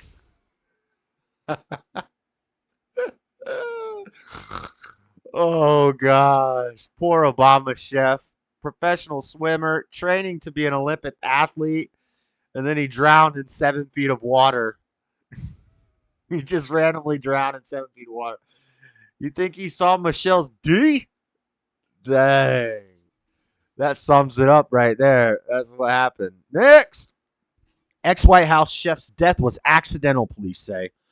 Former White House executive chef Walter Scheib, whose body was discovered near a New Mexico mountain hiking trail this week, died of an accidental drowning. Police confirmed Tuesday. And then in the picture, they got a white chef. That's not the chef. White people know how to swim. Apparently, that chef knew how to swim as well. He was a great swimmer. But he just drowned. Kind of crazy. We talked about this story last week. If you don't know, the Obama chef, he just died. It was like 8 feet of water, 8 feet deep. He just drowned. You know what they say about the African-American culture in swimming, but there's video of this guy in an Olympic pool killing it. Backstroke, breaststroke, all the strokes until he had a stroke in the water. Anyway, maybe it was a climate change cardiac arrest. I think this is the last one. Barbie, my first product was first launched in Japan. Oppenheimer, hold my beer. My first product was also launched in Japan. What a coinkydink. Dang. And that's it for the memes.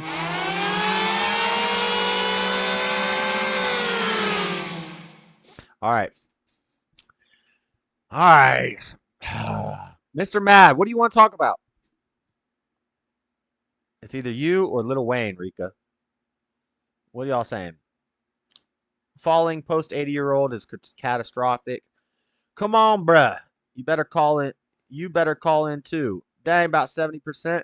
No, we're not doing that. We're not doing that. We're not doing the open thing.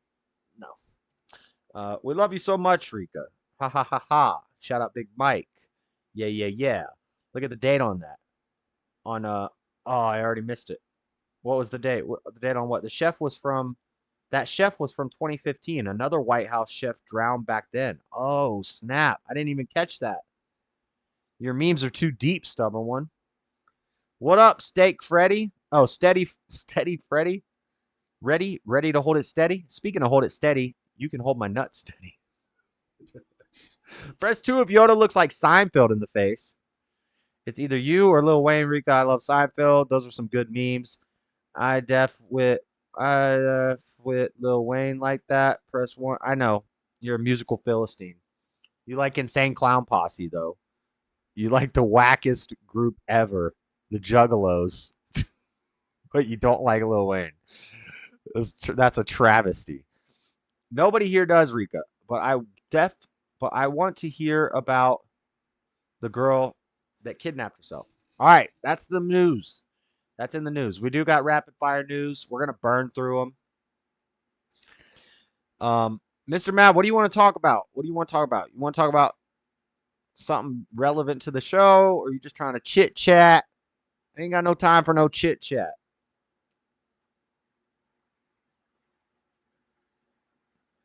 Hold on one sec. Hold on one sec. We'll burn through these we'll watch these funny reels real quick. We'll burn through the rapid fire news, and then we will spend a little bit of time on the fake kidnapping. If Seasal has some information that I don't have, she can call and let me know. I'm calling you right now, JS. All right, hold on.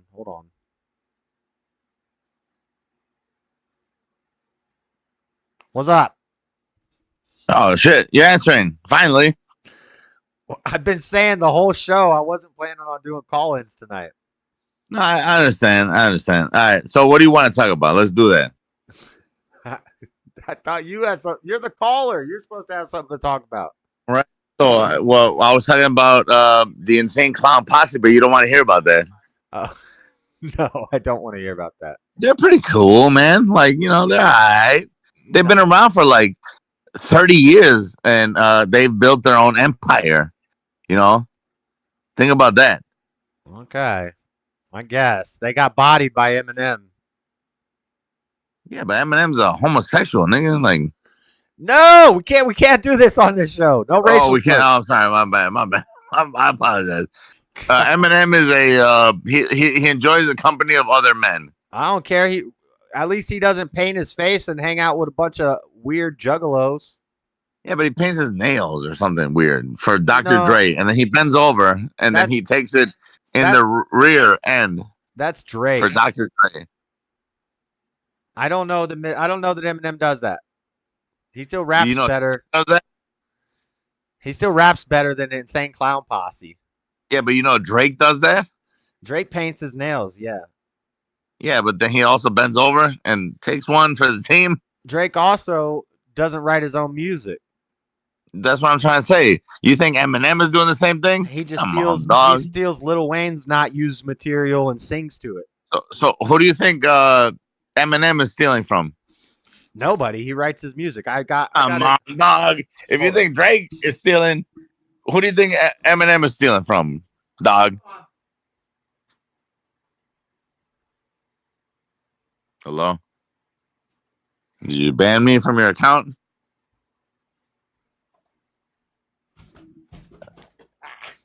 Hold on. Oh, okay. We're still on the air. This is Eminem's first autobiography. This is a collectible Right, book. but listen. Eminem still stole and bent over and took one for the team, I guess. This is his lyrics in his own handwriting, how he wrote them. That's what they tell you. And then if you take the red thing and you put it over it, you can read. So you can read some of it when you put the red thing over it. The mom spaghetti thing. And then you read the other when you take it off. The mom spaghetti thing. He was a mama's boy, right? Are you in boxers, nigga? Am I in boxers? No, I've got khaki shorts on. Oh, you sound like you just said it again. Oh, sorry, Josh. you're Mr. Meat style. What is this? I don't understand what all this. Oh, is he the Joker now all of a sudden because he's got a lot of subtext? The Joker. I don't get it. Because the Joker put a bunch of like in his text. Like he's supposed to be some intellectual. He put a bunch of like that, and then you gotta read a subtext like a red filter to read his ulterior thoughts because he's got an ulterior motive. I got Tupac's poetry book too, and it has his handwritten. Yeah, but have you seen Tupac? All right, Google this: Tupac, Too Nice Women. Do that real quick. Tupac to Nice Women. I think that's one of the poems in the book. No. Too nice, like TOO nice women. He didn't even write two like that. He would have wrote it as a 2, as the number 2. No, but just watch. Just watch this. Just watch when Tupac said he was too nice to women, and that women thought that he was too nice. I've seen this before. Oh yeah? Yeah. All right, play it. Play it for the audience. All right, hold on. Let's see what the audience thinks of Tupac. No, I've seen this and how nice he was. This is when he was a ballerina. Well, he was totally a F word, man. Like, I can't say the word that I'm thinking of. Yeah, I agree. This is not a Mr. Mad channel right now. But I would have totally called him a European cigarette. I grew up. My mother raised me. So I have this much respect for women. And I would have called him a... because of that. And it gives me a lot of what's friends. the other word for the... that word? I get a lot of friends because I have respect for women, ultra respect for women. It's a European cigarette. I was liking this girl. Yeah, definitely. And a stick bundle. Yes, like, get it. Oh, you're beautiful, and you deserve right. the best. So just show him. Show Tupac when he's saying that he's like too nice to women. I'm playing and it I just want to see. I'm playing it right now. I went through a week of just going. Are you? Yeah, dude. Exactly. Thug Angel. That's exactly it is. That's exactly. But look at him. Look at his mannerisms and his hand gestures. N-word. That's not a man. N-word. That's not a man. I know. That is a. I agree with you. I've been saying this forever. He's I don't think he's a he at this point. I think he may be an actor. That's why people. I heard somebody say Tupac, or they said hip hop wasn't always about this feminine stuff that it is now. That's not true. It's been like Tupac has been pushing femininity on men, especially black men, but also white people. Right, but here's the thing. Back in those days, DJ Quick wasn't doing that. DJ Quick wasn't about that life. So show DJ Quick around 1992. DJ Quick was a real N-word. And he wasn't doing that. And he was a real blood from back in the days. Okay. He wasn't doing that. I was wondering if he was gonna have a bunch of. Yeah, he looks kind of chill. Yeah, he's chilling all right. When I see all the jewelry and all the different pairs of shoes for every outfit, now the handbags and the purses that guys are wearing, that's all. No, it's the hand gestures. It's the hand gestures. Like when you put when you rest your hand on your chest like that, you're not quite the man that we expected you to be, man. Like I don't see DJ Quick doing that. DJ Quick was on some real ass words. You know what I mean? No, yeah. DJ Quick was really on some. Show DJ Quick. Show Corrupt in them, the Dog Pound, show even MC8, which was, he turned out to be a HOE, but DJ8 was still rocking back in the day. A lot of that's because they had the fathers taken out of the home, so they were all raised by single. But bro, look at DJ Quick, bro. Like, listen to the album Safe Plus Sound. It's Safe and Sound. That's the name of the album, Safe and Sound, but it's Safe Plus Sound. The actual number, Safe Plus Sound. I'll look into it. Play that real quick. It's probably not even copyright because nobody knows this S word. I'm not gonna play it right now. All right, yeah, you don't have to, but the money keeps you safe and sound. All right. According to DJ Quick, I'll look into it. That was the way it was back in the day. What do you know about the reptilians? Let's try to stay on topic of the show. I know everything about the reptilians, bro. What do you need to know, man? I didn't get to talk about this on the Nick stream earlier because I don't be calling in on the Nick stream. I can't. Those are outside of my business hours now. So I right from now on, from this point on, you're not gonna see me in the chats. You're not gonna see me in the. I haven't seen you in the chats. I haven't seen you in my chat or anybody's chats lately. Right. So from this point on, you're not gonna see me in the chats. You're not gonna see me in Nick's stream. You're not gonna see me in Hake. You're not gonna see me in your stuff unless it's late night. However, I can chime in on a couple of things. About the reptilians. I don't know much about the reptilians. I don't know much about the Anunnaki. I do know a lot of facts about both, though, and I'm not gonna say that they're real. I'm just gonna recite what I've learned in the past, right? So the Anunnaki were, yes, they were the I guess the reptilian beings that were what do you call them? They're professed. Yeah, they were professed in the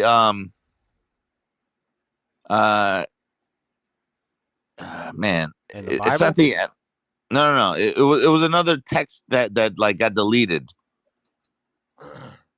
I don't know. I don't have all that stuff pulled up yet. That was a little later in the show. I wasn't even at that part yet.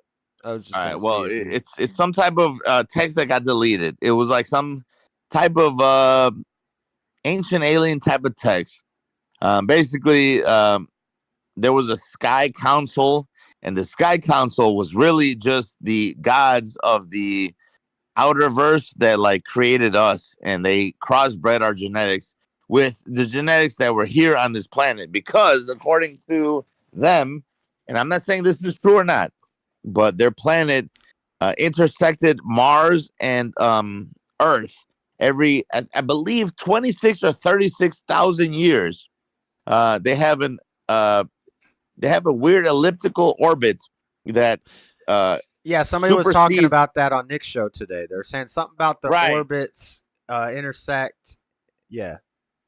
Right. So the orbit intersects a binary star, which includes ours.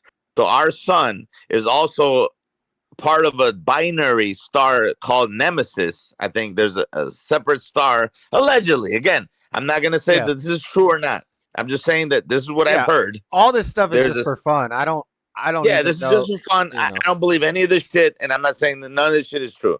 So there's a binary star called Nemesis that's an actual like sister star to our actual sun, and it's deep within our I don't know, what do you call it? Solar system? No, it's not even a solar system because it's like a fucking we have our own little sphere of influence in our solar system called the man, it's something. It's really grand. It's like 100 or 300,000 light years, or maybe 3 light years. I don't even know how far it is away. Galaxy, but it's very Milky far. Way galaxy. It's not Milky Way. Nope. It's What is it? No, I was speaking Mars Attack language. Oh, yeah. No, it's not that. It's not that. Unfortunately, I wish it was that. That'd be hilarious. But it's and actually, we have a circle of influence in our solar system. It's the Oort cloud, and I think it's like 3 light years away or something like that. And the sphere of influence of our sun supposedly is that long. But also there is supposedly a sun called Nemesis, which is a binary star to our own star that we're not aware of, because the star supposedly, again, supposedly, orbits our own star at like I don't know, 20, I don't know if it's 26 or 36,000 revolutions, thing.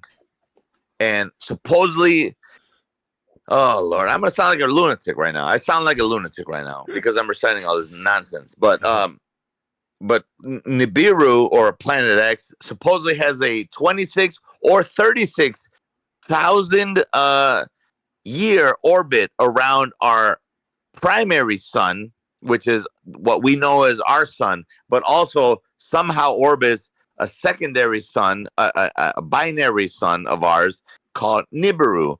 Or no, I'm sorry, not Nibiru. Nemesis. All right, you're kind of losing me. I apologize. I don't have the facts correct.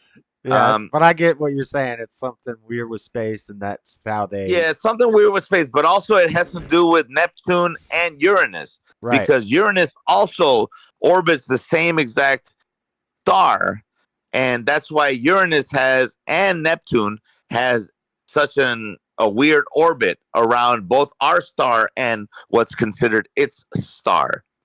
You see what I'm saying? So not Nibiru. He says it all. Neptune, he says it all politically correct. Well, Neptune and Uranus. Tell me about Uranus. It's not Uranus, nigga. It's always been Uranus since I've been a child, and I've been a child since 42 years ago. It's tomato. You could say either. Sure, but like Uranus just sounds comical, so you don't say it that way. Uranus, if you really want to be about the star life, it has an orbit around our sun, but it also allegedly has an orbit around a binary star that we just don't perceive. You know what I mean? And that's why that's why Uranus and Neptune also have like a weird elliptical, later, Daddy, yeah, like they interchange courses, throughout time. However, like I said, there is supposedly a planet that passes between our Earth and our Mars. That's one of the orbits of that planet, and that also crosses our secondary star, which we're not aware of. Apparently, I'm not saying that it's true, but apparently there's an extra star that we are a binary star system according to our planetary system. Hey, you sent me a hot gummy. Did you get it? No, I didn't get it yet. Oh man! See, I was hoping for the S to be here today, and you could take the S today. It says estimated delivery August 7th to August 8th, which means it'll probably get here way before that. Whatever, man. Like Wednesday, Thursday, Friday. One of these days, you're gonna do it. It doesn't matter. I'll do it on the stream. But hey, matter. I gotta get back to the show. I gotta do this news and all this stuff. But yeah, I got you, man. But thanks for calling. Good little chat, and thank you for sending that. I'll do it on. I'll eat it on stream for sure. All right, let's do that. All right, later. Holla. All right. Mr. Matt sent me the gummy bear that he ate. So we're going to eat that on stream.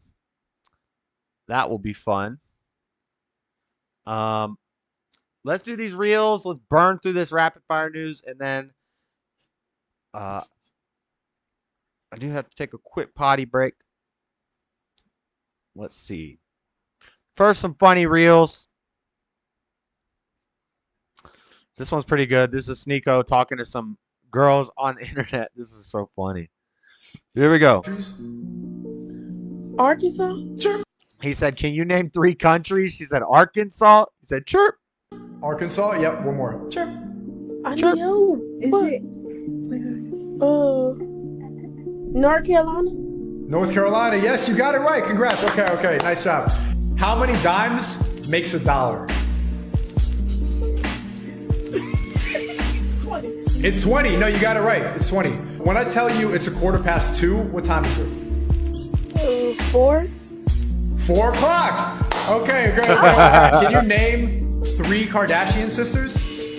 Chloe. Oh, I got these. Chloe, Kendall. Chat, do you see exactly what the f I'm talking about? Do you see what the agenda is? Are you woken up now? Do you get it? So true. Dang. That's real. Should I do Omegle? What does chat think? Should I ever do a stream with Omegle? We got VR chat. I can do VR chat or Omegle. I've never done any of that stuff, but it would be interesting to talk to some of these people. We got a good rap here, Christian rap. Receiving the peace and the meaning and following the leader that leads, but they don't believe me. Look into my life and receive the father the season. He the one the part of the season. Start with the seed and grow into a harvest. Faith was small, now was well rounded. Started moving stones, now I move mountains. Living water overflowing like fountains. I'm a part of something more than they counting. All them dollars can't afford my accounts. Our father gave me something that's richer than riches. Our riches so clout can amount. All the problems he be knocking them out. All that talking, what they talking about. They ain't tried it, but they got a lot of hate for it. But y'all came to two of the route. No way, I don't know you, but I love you, so I gotta tell you now. Then you gotta choose a side. You ain't gotta take my word, go and give the life a try. Open up your heart, let the Lord take the life. Grace and mercy be new daily. Uncover Yahoo will save me. That life that I knew faded. Praise God that I truly made it. Ooh, that was fire. Okay, just a little quick. We're not playing full songs, but we will play a short of a fire verse. That was pretty good. Hey! Is crack, rock cocaine. It isn't glamorous or cool or kids. Guys, I did a Pee-wee meme last week, and then I got a Pee-wee reel on Saturday. I swear there was no... I must be psychic or some sort of prophecy, because as of today, true story, rest in peace, Pee-wee Herman. Rest in peace, Paul Rubin. He died of cancer at the age of 70 or 71. Nobody knew he had it. Rest in peace, Pee-wee. He dead. And I did not know when I picked this to be on the show on Saturday, he was still alive. When I showed the meme last week of Pee-wee, and I did my Pee-wee impression, my Zombie, Mecca Lecca High, Mecca Hiney Ho. I guess that's one wish that Zombie could not make come true.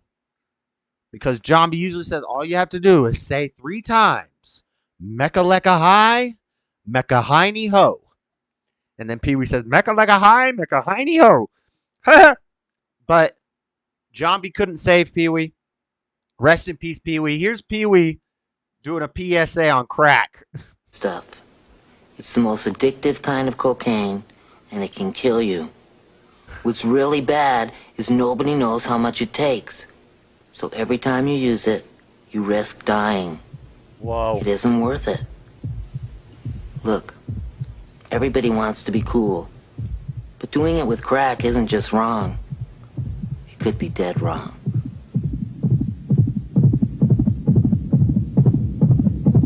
Don't even try it. The thrill can kill. This is crack. Okay. Rest in peace, Pee-wee. Rest in peace, Pee-wee. Guys, Utah may lose claim as homes to the world's largest Costco. Did you know? I've been to that Costco. I've been there. That's the world's largest Costco here in Utah. But they're trying to pass us up. Salt Lake City National Parks and Natural Beauty will always be Utah's most envied places on the planet, but the Beehive State may lose one very big distinction. Proposal has been filed to build the world's largest Costco in Fresno, California, which would take that claim away from Salt Lake City, which is currently home to the company's biggest location. I shop at that Costco. That's where I'm going to get my carnivore diet meat when I start. Over at that Costco right there. It's a big old Costco, too. Places like a dang warehouse, a dang factory. And apparently, Fresno is trying to take our title. 235,000 square feet. Third West, Salt Lake City, holds the title of the world's largest Costco. But Fresno is trying to take our place. I will not have it. I'm going to start a petition. We need to add some square footage onto this building or something, because Salt Lake City needs the world's largest Costco. I'm not going to put up with this travesty. What's Chaz saying? Pee-wee is my favorite Cheech and Chong movie. Pee-wee was in my favorite Cheech and Chong movie. R.I.P. R.I.P. We just killed Pee-wee. R.I.P. R.I.P. Pee-wee. Paul Rubens. You shout out Paul Rubens. Jazz jamming too hard to white people rap. Nah, that was real rap. I think Omegle could be good content. Yeah, the only problem is you got to be really careful because there's a lot of random guys playing with their wee-wees, playing with their pee-wees. There's a lot of random guys on Omegle just playing with their pee-wees. So you got to I got to make sure I go to this mode and then I find somebody and then I bring them up on screen. And yeah, I'm not worried about stumbling upon underage girls because I'm not going to be hitting on them. But some people like Zherka and Sneeko will be hitting on girls and then the girls will be like, I'm 14. They're like, whoa, whoa, whoa, hey, yo, calm down. I just don't want to have to sift through a bunch of guys playing with their pee-wees to find the content. You know what I'm saying? Hell yes, JS. They got the Kardashian question wrong too because they named 2 Jenners. Yeah, they did name, and she didn't even say Kyle right or Kylie. She said Kale. VR is unhealthy. Hard no. I don't do it with I don't do VR chat with the goggles and the sticks. You can do VR chat. I have VR chat on here right now. I just look at my screen. But I agree with you. I don't like the goggles. I feel like it's doing something to people's brains. But you can do VR chat without the VR headset. I think Omegle could be good content. Where's my gat? Yeah, jamming too hard. R.I.P. We just killed the club. Bubba doo blah feel dub. Pee Wee's my favorite Cheech and Chong movie. Glad there's no more Pee Wee Herman. What? Bro, Pee Wee was a GG. Shout outs to Vinny Paz. He looks like a pervert. Wouldn't be surprised if victims come forward soon. Pee Wee? He got caught jerking it in a porno movie at a porno theater where they show pornos. He got arrested for jerking it in the theater. But it's like, what do you think people go to see pornos for in a theater? And first things first, where do they show pornos in a theater? Probably some weird back alley place, and it's probably all grimy and dirty and nasty in there. What do you think guys are going to watch porno for? Yeah, you know? California whack as hell except it's nature. And the weather's great. The mountains, you can go to all the different climates. You can go from mountainous, snowy place to sunny, beachy place to foresty, rainforesty place all in the same day. It's kind of cool. And how do you even know? You've never even been to California, Daddy Job. 400 degrees Fahrenheit at 25 minutes. What are we talking about? Cooking something? Idiocracy had giant Costco's, right? You know what else has giant Costco's? Salt Lake City. Shout out the Mormons. What the? No idea. Yup. Seesaw, let it rest 10 minutes and be golden. Sound delish. Did you use any special rub? Speaking of Pee Wee Herman, did you use any special rub? I made me some pasta with some meaty red sauce. Gonna eat it for dinner all week. I've got lemon pepper. I knew you'd appreciate it, Stubbs. These are avocado oil, coarse salt, black pepper, blah, blah, blah. All week? Honey habanero sounds good, but habanero spicy as all heck. My mango habanero was delicious. My hot sauce? I don't believe in trying new things. I recycle a handful of dishes I dig. Nah, it ain't even spicy. Yeah, habaneros. Me and Mr. Mad, we're spice heads. Habanero's like a walk in the park for us. You're going to have to give me ghost or hotter to make me say, ah. I can't wait till I get that dang gummy bear. Freddie said he's going to send $10 or $20 for me to eat the gummy bear. He better stand up to that. He better not disappoint. All right. So the Costco, record-breaking Costco size. Heat news, climate change. The world is on fire. As the heat, this is from CBS News, as the heat turns U.S. into an oven, millions of Americans at risk of power cutoffs. Guys, not only is it hot as a mug outside, not only are people dropping dead of cardiac arrest due to climate change, the power grid's also going to go down. It's not, you think I've never talked about the power grid going down? Oh, it's going down due to the climate change and the heat. That's from CBS. Power grid, power is going out.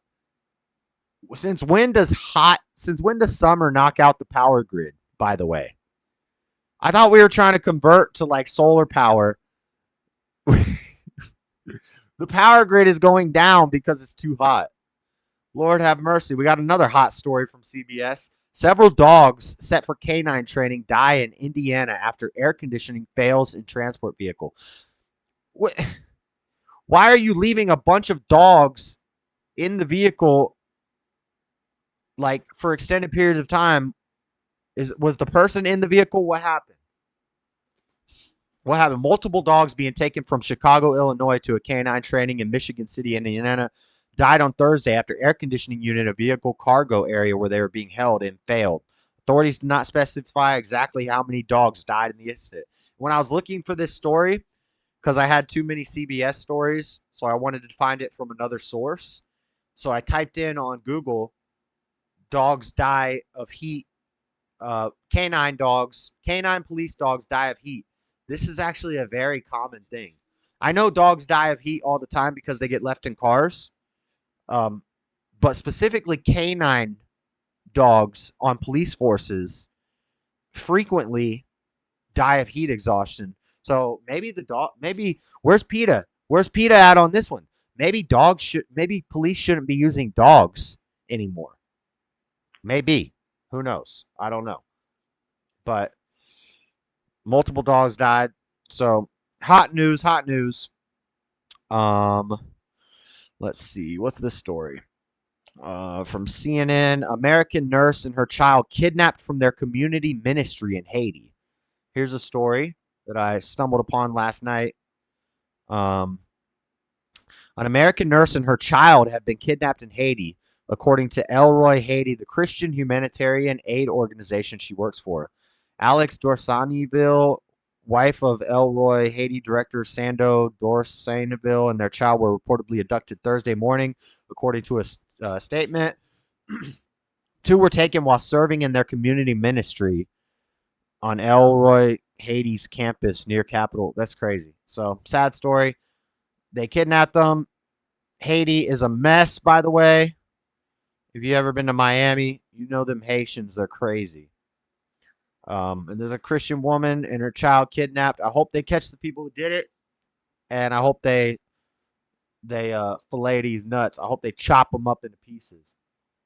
It's 116 degrees in Arizona right now. Yeah, that's crazy. That's crazy. No clue. It was your it'll be 90. Feels like 103. Hate that they forecast that way. As if I can taste temperatures. Yeah. Feels like. Who was that? That was a stand-up comedian. He's like, 90 degrees. Feels like 110. Feels like. Then why don't you just say it's 110 degrees? Isn't that what temperature is? Is what it feels like outside? How is it 90 degrees, but it feels like 110 degrees? That just means it's 110 degrees. The temperature is what it feels like. Facts. There was some bit some stand-up comedian did. But yeah, this nurse and her kid, pray for them. You know, pray that they get found and that they're safe and that we chop up whoever did that to them. Sad. See, now that's what I'm saying. Like, these Christians be going out to these third world countries trying to save everybody. We don't need you going to Haiti, taking care of a bunch of Haitians and getting you and your child kidnapped, ma'am. Marrying some Haitian guy. What we need is you to stay in America, and we need to fortify our defenses. This country, all the best Christians are going to Africa, to make watering holes for people going to Haiti and stuff like that. That's cool, man. We got the Bible translated to every language. Everybody's got access to it. They can all get a hold of it. We built churches in every country. Now cut it out. Cut it out with these mission trips. Go on a mission trip to Chicago. Go on a mission trip to LA. You don't need to be going on no mission trips to South America, Haiti, or dang Africa. Cut it out, Christians. Let's let's fortify our kingdom right here. I've had enough of this. I've had enough of good Christians getting shot in the heart with arrows because they're trying to preach to some damn cannibals. I've had enough of good Christian women and their children getting kidnapped because they're hanging out in Haiti. Let's bring it back. Let's bring it home. Let's bring it home. God bless America. I ain't trying to... C-Sound knows what's up. I ain't trying to say no Haitian people. Is it sad or expected? Stay in countries that are good to us. I agree. That's what I'm saying. Ladies, stay home with your kids. Don't be a nurse in some other country. Facts. See, chat knows what I'm talking about. Chat knows what I'm saying. Here's a Utah story for you. Here's a little Utah story for you. Human jawbone and teeth found buried in the sand in Bear Lake. Oh, this is Idaho. I think we have a Bear Lake in Utah, too. I thought this was a Utah story. This is an Idaho story. Have you heard this, B-Wise? Bear Lake, Idaho. A jawbone and teeth were among the human remains found Thursday morning on the share of Bear Lake, officials have confirmed. During a briefing Friday, Bear Lake County Sheriff's Office said children digging in the sand castles discovered the remains in the area near North Beach Rentals along the northeast side of the lake. The children had dug down about 2 feet when the remains were uncovered, although it's not known if the remains were found at that level. That would be freaky. Look at the teeth. They're like, that's crazy. They're like black. Huh. Officials said no cold cases that might be linked to them or instances of uncovered individuals that might have been tied to the discovery. So no updates yet. They're just digging into sand, found some dang jawbone action. That's crazy. Okay. Here's another fun. Well, that wasn't a fun story, but here's a fun story. 376-pound alligator undergoes CAT scan while treated by vets at University of Florida. There's an ad. Orlando, Florida. How do you treat a 376-pound alligator with an ear infection? Very carefully. Oh, good joke. For the folks at the University of Florida College of Veterinary Medicine, it's a familiar territory. Familiar? Why you been giving a gator a CAT scan? What the heck? CAT scan. Yeah, this happened at the University of Florida's College of Veterinary Medicine. But imagine trying to wrangle this nearly 400-pound reptile. And look at these little... These are like 60-pound women. These are like 90-pound women climbing on top of a 400-pound alligator, giving it a dang CAT scan. Fox 35's Marie Edinger shows us how the vets get it done. Brooke had a long-standing leg injury. Brooke the alligator wasn't feeling well.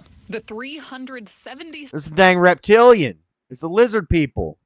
We're giving CAT scans to alligators, and you don't believe that there's lizard people? 6-pound reptile was acting strange in his lagoon at the St. Augustine Alligator Farm Zoological Park. We were watching him one day, and right out of nowhere, he just rolled in the water. All that we could fit, but that's step number one is the animal going to fit in the Damn, that's a big old gator. The big guy had an ear infection. His right ear canal was completely full of some mineralized material, and so we took a look in his Lord ears, have mercy. and it was sure full. All right, that's enough about that. Did I ever tell you guys about Kayak Court here in Salt Lake City?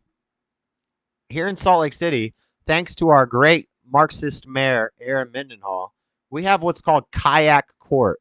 So basically, this is her post. Kayak Court is one of those innovative and collaborative efforts that started in 2021 to meet our unsheltered. This is during COVID. Basically, now they don't do court. They don't do any in-person court in Salt Lake City unless it's like a really big case or something, trial. For the most part, most of the crimes are crimes of what they call crimes of homelessness. And for the most part, they just drop those charges.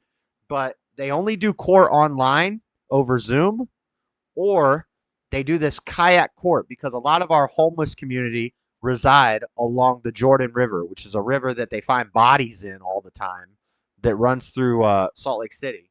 And all the homeless people live along this river. So like a judge and a court person get in a kayak and they float down the Jordan River, which is a disgusting river. They always find bodies in it. And they pull up in the kayak to the homeless people living by the river. The bums, mind you. Maybe some of them are hobos. Most of them are bums. They pull up to the bums in the kayak and they have court on the river with criminals in a dang kayak on the river. For real. This is a true story.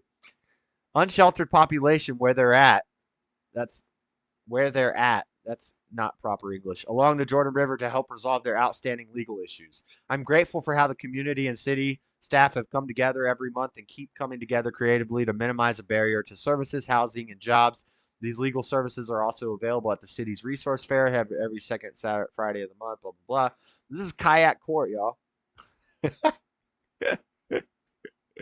It's so funny to me. I think I've talked about this before. I think I've told you about this before, guys, but it's a real thing they do here in Salt Lake City. It's crazy.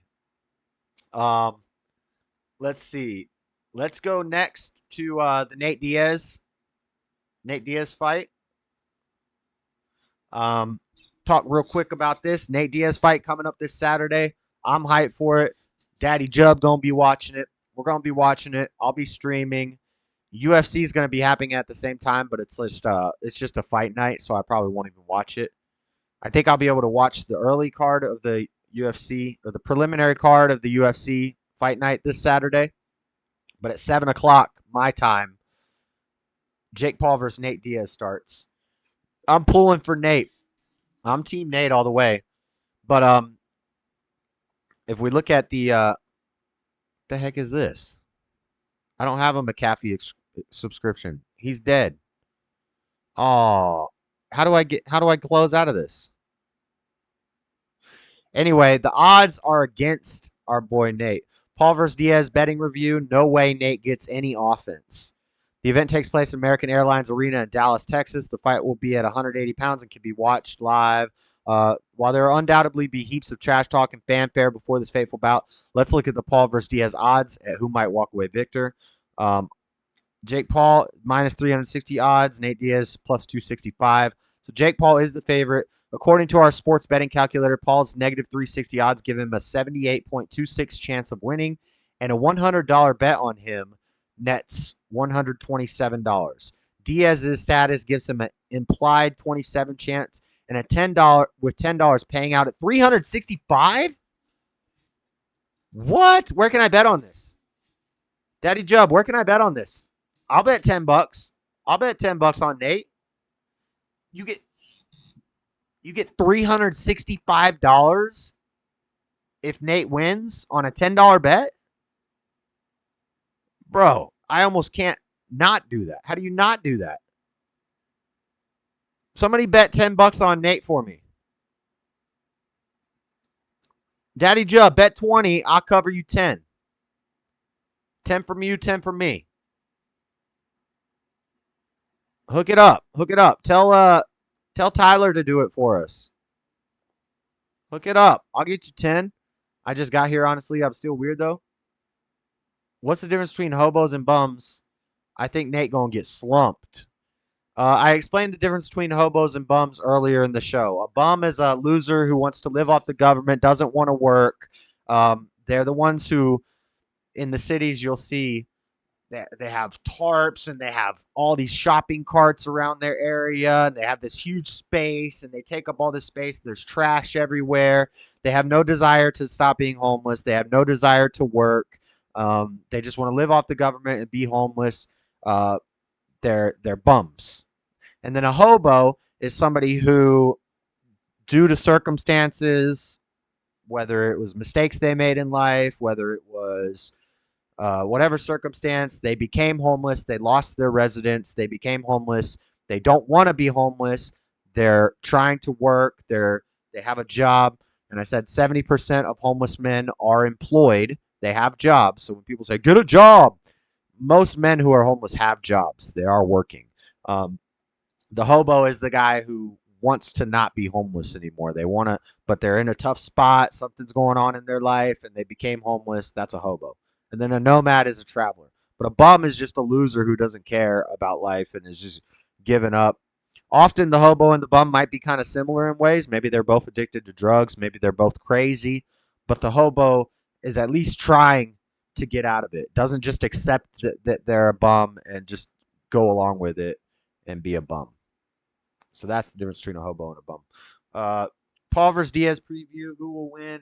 It's weird to say it, but Paul is the more experienced boxer. Diaz has infinite mileage in the MMA world, but the heavier gloves and lack of grappling could loom large. How Paul wins, the 26-year-old size advantage will play in the ring. I had another article, but they're not letting me show it, basically talking about how Nate Diaz is saying he feels lethargic, he feels lazy because he's had to bulk up. He's had to move up. How many weight classes, Daddy Jub? He's going up like one or two multiple weight classes. He's had to stack on a lot of weight, so he's probably eating a lot of carbs. He's probably doing heavy lifting, bulking exercises instead of his normal high cardiovascular, a lot of running. He probably eats healthy, and he stays real slim and light, and he's quick. He's a fast mover. He's not a heavy hitter. He's not really a boxer. He's more of a showy guy, great jiu-jitsu, great endurance, great cardio. He's the type of guy that gets better as the fight goes on, you might say. And he's had to bulk up for this fight. So he's definitely coming in to a disadvantage. He's slower. He's not feeling great. But he's going to get a big payday out of this. And it's going to be a long shot for him to win. I want to put down $10 on Nate because, I'm pulling for him. And if he loses, I lose $10. If he wins, $365. I don't know how you don't take that bet. That's wild. Nate is vegan, so not many carbs. What do you mean? Vegans eat lots of carbs. In fact, usually vegans eat a lot of vegans are actually just very unhealthy people because all they eat is crap. Because potato chips, bread, all that stuff is vegan. So a lot of vegans, all they eat is crap food. They eat Little Debbie cake is vegan. Sweets are vegan.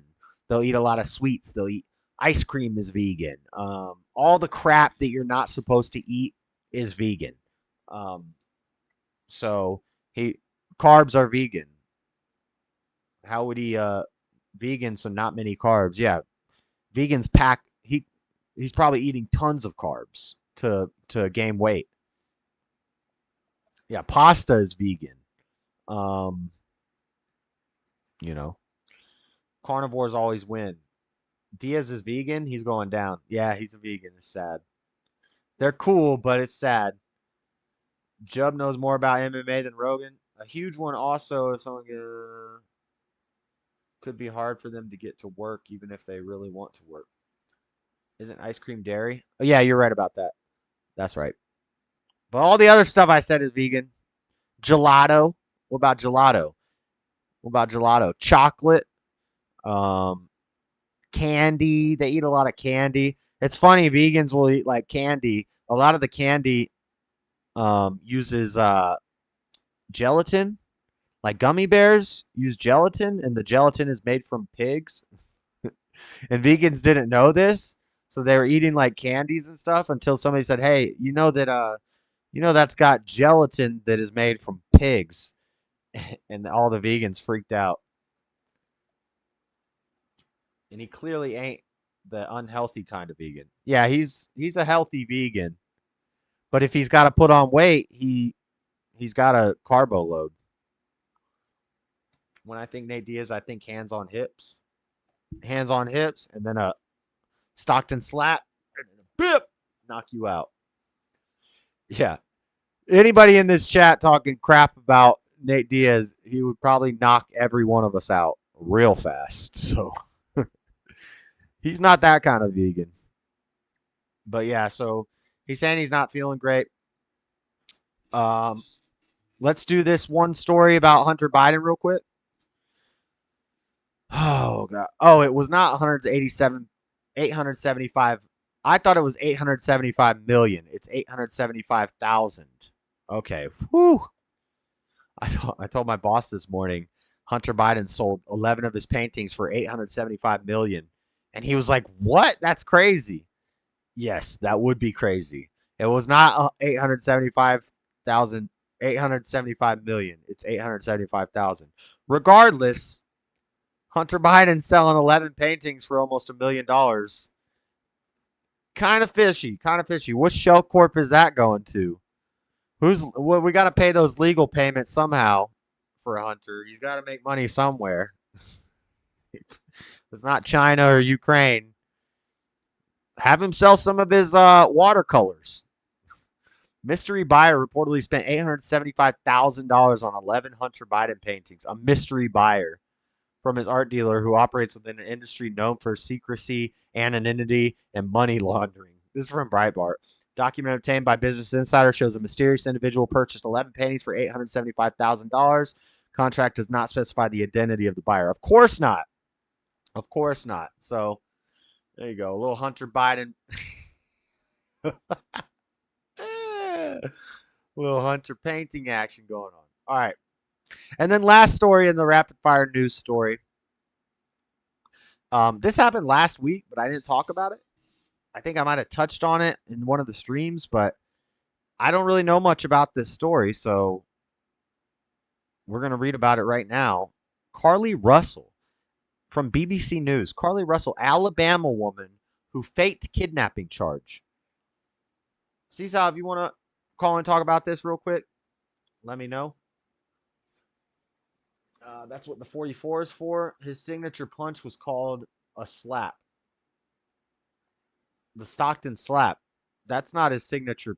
Well, that wasn't really his signature punch. That was his, because it wasn't a punch. It was just a signature move that he did called the Stockton slap. Who do you think you're talking to, Flat Sabbath? You think we don't know this? It was more of a show thing. He would slap him and then he would punch him. That's when he knocked out that one dude. He shook Edwards when he stalked and slapped him and then rocked him. If Hunter can make bank like that from his paintings, then why isn't he supporting Ukraine instead of our tax dollars? I don't know, man. I'm about to start painting, though. Shoot. Because I know I can paint better than Hunter Biden. For sure. So, an Alabama woman, she black. Hey, she mildly attractive, too. She kind of thick. She's kind of thicker than a Snicker. I've been a Diaz fan since, like, the 2000s. Yeah, they're cool. They smoke a lot of pot, though. Potheads! An Alabama woman who admits to faking her own kidnapping has been charged over the hoax. Carly Russell, 25, faces 2 misdemeanors, one of false reporting to law enforcement and another falsely reporting an incident. It sounds like the same thing, but okay. The nursing student called the police on 13th of July, claiming she saw a toddler in a nappy walking along a motorway. What? The nursing student called police claiming she saw a toddler in a nappy. What's a nappy? Can one of the moms help me out here? Josh, can you put the Discord link? Can I just call you? How do I do it?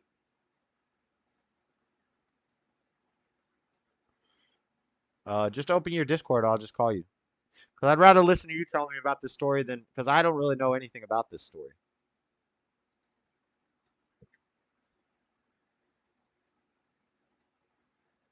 What's a nappy? Oh, a diaper? Just open your Discord. I'm calling you on it. And you'll see it.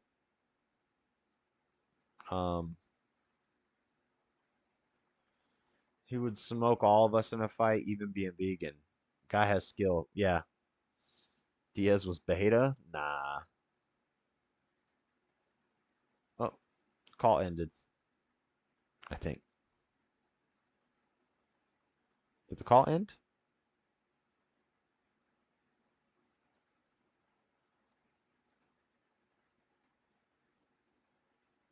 Let's see.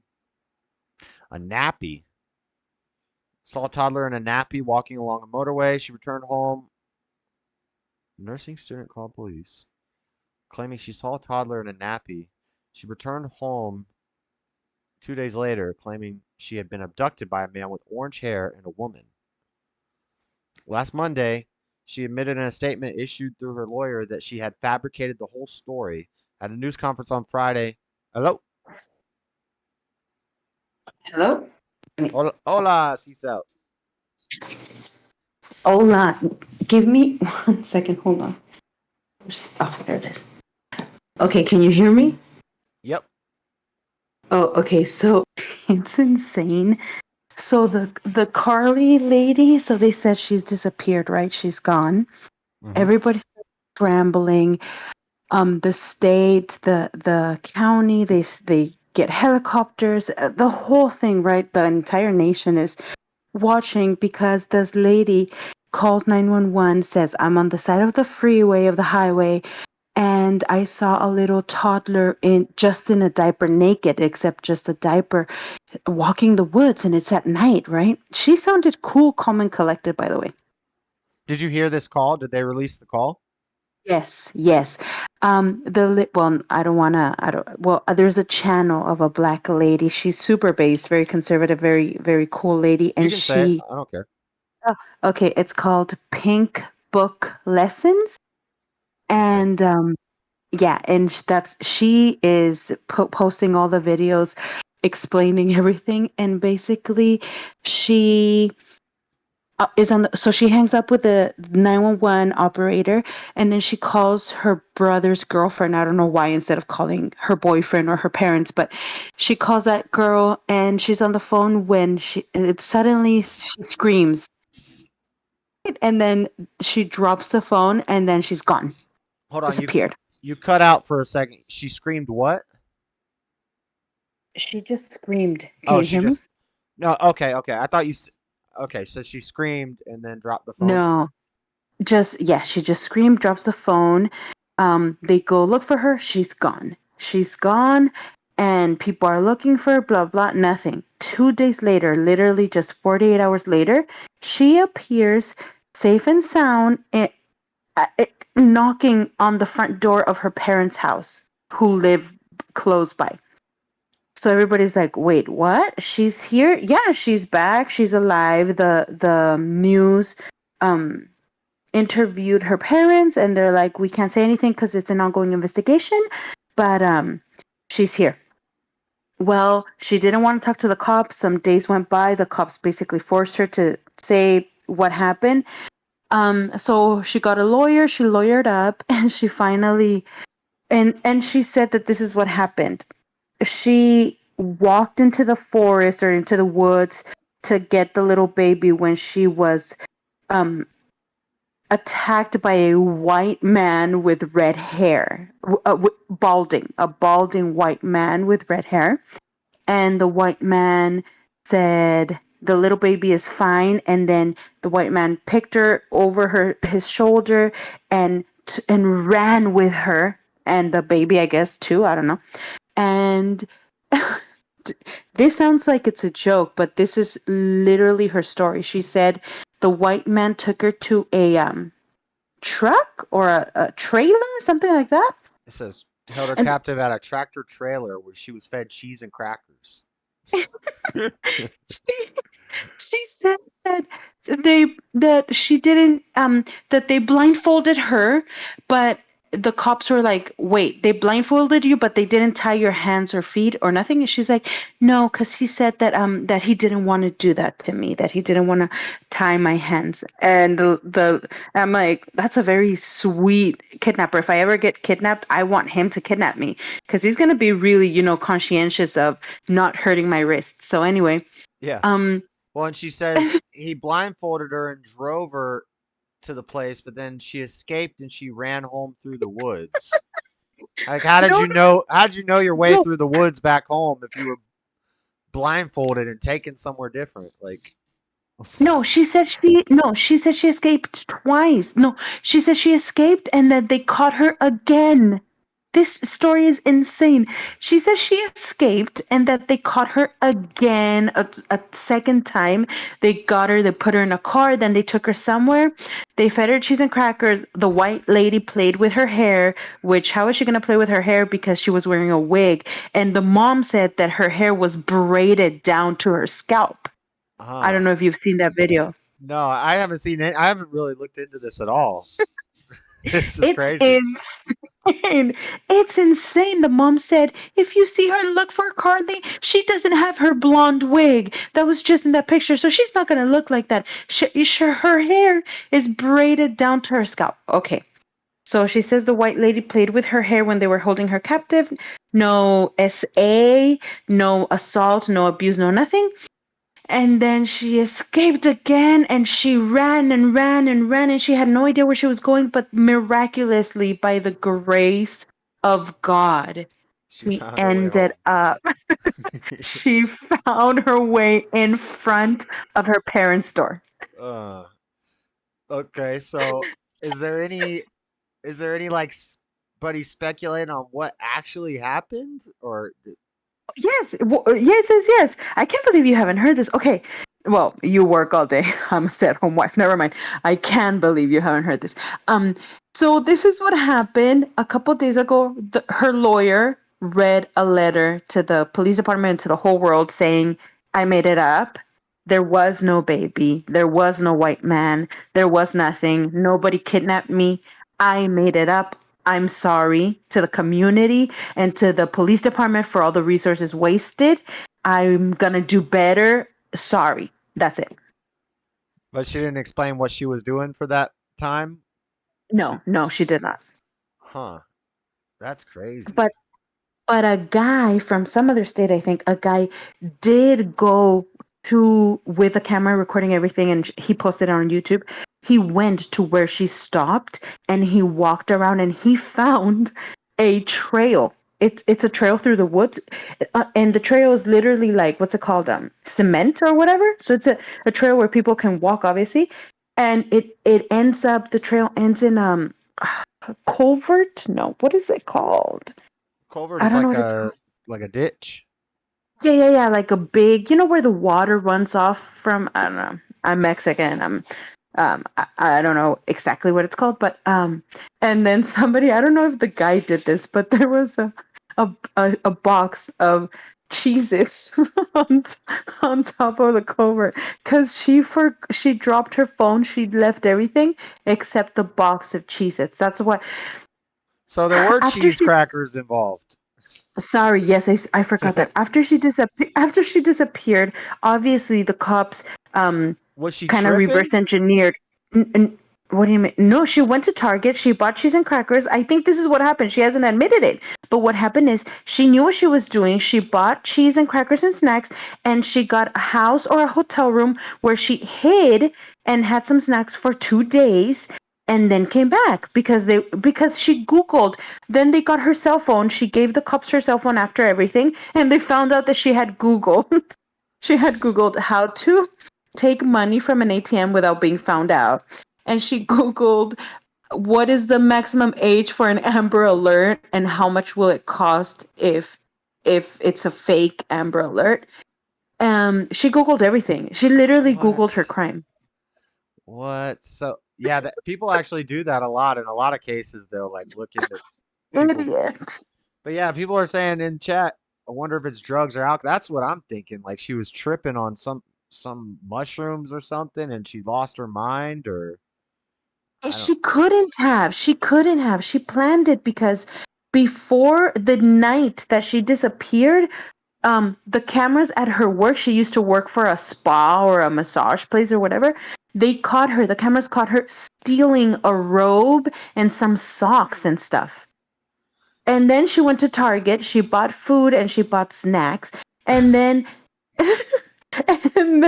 she disappears she disappears, leaving everything behind except the snacks and the robe and stuff. Like it's so like first grade. It's insane. she was looking into how to rob an ATM or how to get money out of an ATM.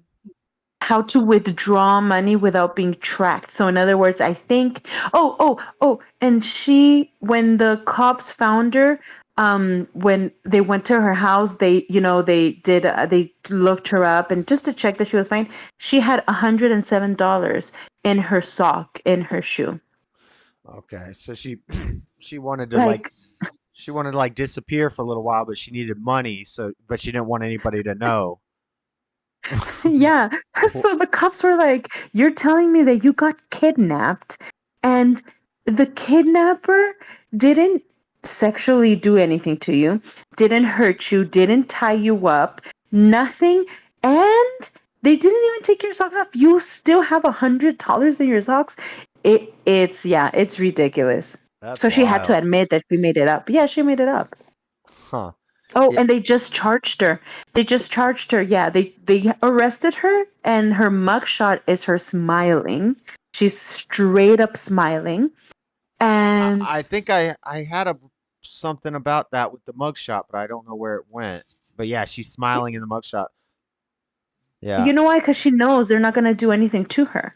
It says she's looking at both charges, Class A misdemeanors, maximum punishment of 1 Misdemeanors. year, could carry $6,000 fine upon conviction. So max 1 year and $6,000 means she'll probably get nothing. I mean, yeah. Right. Exactly. I think she'll probably be fined. They're gonna find her. At least they'll fine her a couple $1,000s, but nothing crazy. So because of this, because we are all seeing that they're not punishing her. This little 11-year-old girl in Florida did the same thing. I don't know if yeah. you read the news. Well, Yeah. because her story's going viral, and now you're gonna have little copycats Exactly. that are like, Mhm. oh, I want to be popular. I'm gonna fake my kidnapping. But Florida doesn't play around like that, so they're charging her with a felony, the little girl, and she's 11. Oh, wow. What? Florida is actually charging the little girl with a felony and a misdemeanor, and they arrested her at her house. She was texting 911 saying, "I'm following this guy who kidnapped my friend, and he's got a gun and blah blah." They charged her, they arrested her, they took her to jail, and she spent the night in jail. The girl, the little girl. Then the 11-year-old little girl, yeah. I was like, wow, Florida's not playing around. My God. Well, she would have been at the juvenile detention center, right? I guess. I don't know. I don't remember. That's crazy, though. Man. Well, they're going to make an example to shut that down real quick so people don't keep trying to copy it. I read that the state, I don't know where Carly is at, but I read that the senators and the legislature is already they're already trying to change that law. They're gonna make it a felony. It should definitely be a more serious thing. Like, yeah. Because they're saying they had search parties out for this lady for 2 days. Yes, and a whole bunch of people are posting saying, "My mom disappeared 20 years ago. My daughter has disappeared, blah blah." And now people aren't gonna even try to share online because you never know. It's probably gonna be a hoax, and you're gonna be the fool going along with it. Yeah, I got her mugshot on the screen. She's got a big old smile on her face. Doesn't have a care in the world. Do you know who that stupid Dr. Umar is? Dr. Umar Johnson? Yes, he said black women shouldn't be taken to jail. Black women shouldn't be arrested. That guy's an idiot. I can't stand that guy. If I see her, I'm gonna give her a hug and I'm gonna tell her, "Baby, don't do that no more." What a retard. Yeah, he's so dumb. I mean, I'm sorry. What a dummy. Everything about white is all white oppression and all that. Yeah, he's a mess. He's the one that gave J.O.P. the Coon Award. Either him or Tariq Nasheed. Those guys are. Yeah, that's crazy. Yeah. Oh, my baby's crying. I have to go. All right, I was about to let you go anyway. I gotta finish this up. So, thanks for keeping us updated. Thanks. Okay, bye. Later. Good call from C Sal. Nice. So I didn't even have to read all the articles. But yeah, look at her smiling in this mugshot. I'm not surprised Dr. Umar would say that. She's eager to finish up and be through with it. She's dealing with some issues. Yeah, you think? Prompting a massive and expensive search. Yeah, I wonder how much taxpayer dollars went into that. Misdemeanors carry up to a year. Means she won't get anything like close to a year. Probably won't do any time. Look at her holding this monkey. Yo, you don't play with monkeys. You know about Travis the chimp? The thing will rip your face off. All right.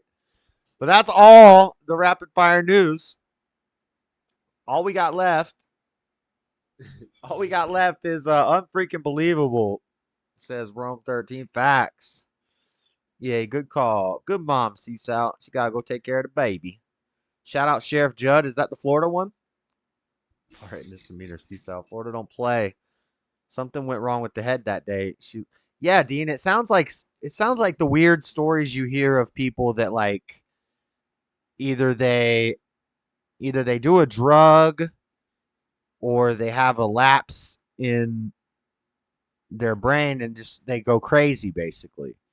But then when you find out she's Googling on her phone how to take money out without being tracked, then I mean that shows some mental, like she knew what she was doing. There's one crazy story. I don't know. That's just wild. Sorry, I tried to rush. No, that was perfect. Perfect timing. It's 10:15. I'm gonna go take one last little break. Go grab my brew. Let me open all these. And then we'll talk about lizard people when I get back. Lizard people. Let me play a clip, and we'll play the McConnell clip. This is just news. The McConnell thing happened earlier in the week. He froze up. He froze up while talking to some people, and then Fleckis was like, "Is this like a lizard people situation or a glitch in the Matrix, or his Neuralink shut down, or what?" And then when Fleckis said lizard people, I was like, "Dang, I need to do a deep dive on the lizard people." So we got the McConnell clip. I'm gonna play this while I go take a quick restroom break. It's probably gonna loop and play like once or twice because it's only a minute long. Just give me a couple minutes. I'll be right back. One second. DA this week has been good bipartisan cooperation and a string of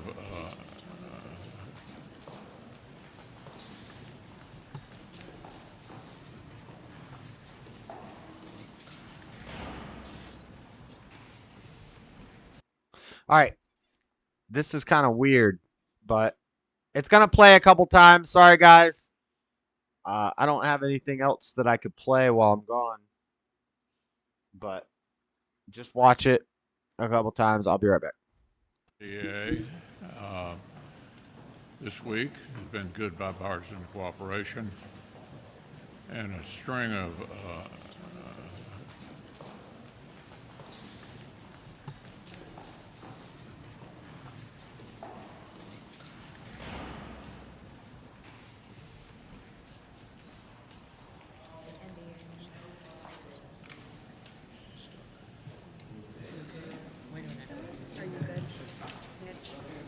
Okay, Mitch?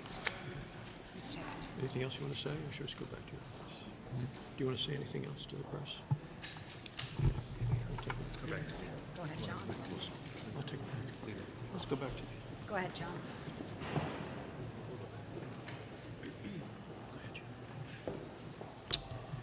So this is we're coming up on the 1-year anniversary of the IRA, and DA this week has been good bipartisan cooperation and a string of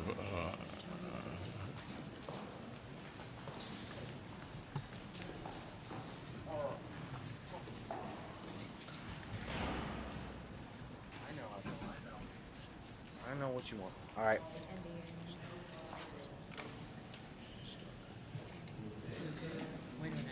Give me out of smoke. Okay, Mitch? Anything else you want to say, or should we just go back to your office? Do you want So, yes, the government screws us over a lot, but that does look rough. Jalen sent me $5. He said I needed to smoke a cig and take a shot on the stream. So, this is the cig for Jalen on the stream. And we got a brew for the $5 Jalen sent me. It's a Natty Light, perfect beer for Jalen. I figured that was the type of beer he would get me. It's a cheap Bud Light. It's even worse than Bud Light. Manchurian Candidate much? Yeah, this is creepy. Say anything else to the press? Go ahead, John. I'll take it. Let's go back to you. Go ahead, John. All right. So you guys saw it. He froze up. We'll talk about this. Health issues, things like that. Mitch McConnell escorted away from cameras after freezing during a news conference. But, hold on, actually. Let's set the mood. Let's set the mood.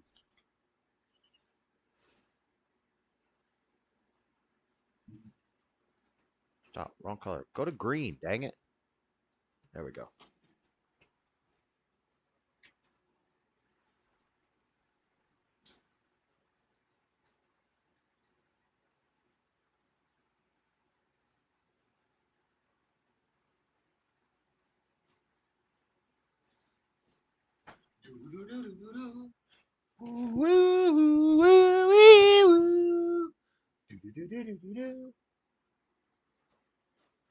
We're about to get into some weird stuff.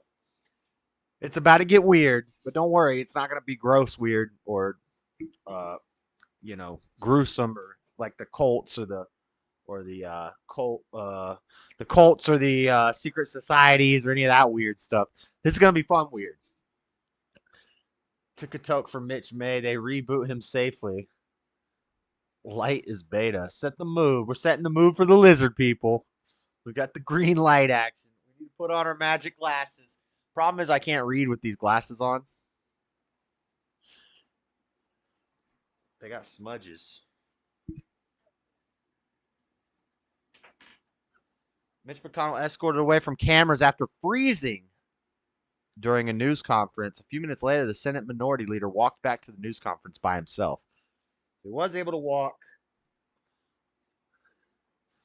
These glasses suck. I can't see with them. A few minutes later, the Senate Minority Leader. I can't read with these guys. I'm trying to wear my magic glasses so we can see the lizard people.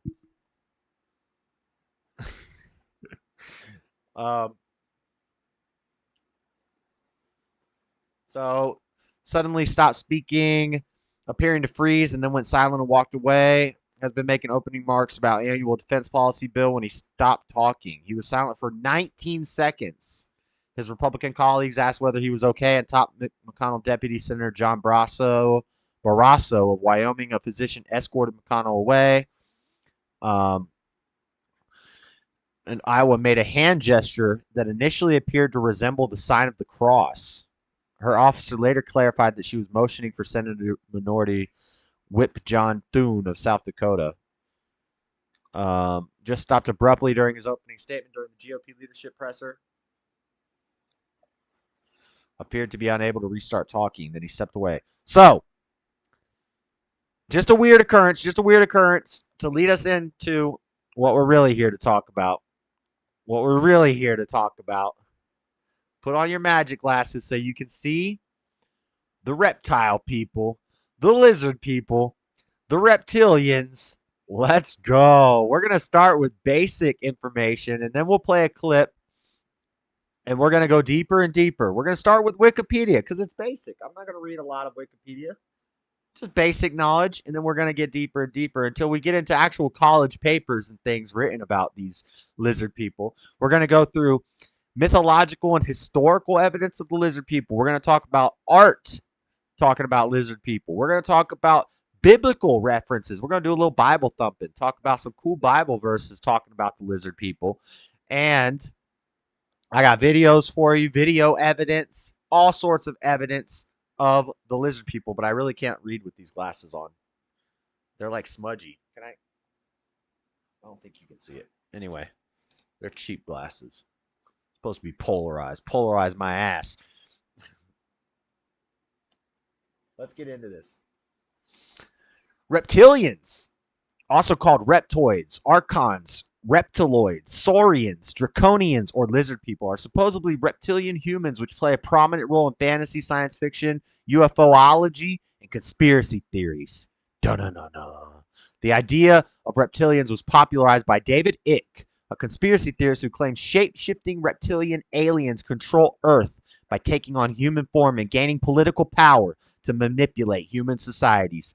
Icke has stated on multiple occasions that many world leaders are or are possessed by so-called reptilians. Dun, dun, dun.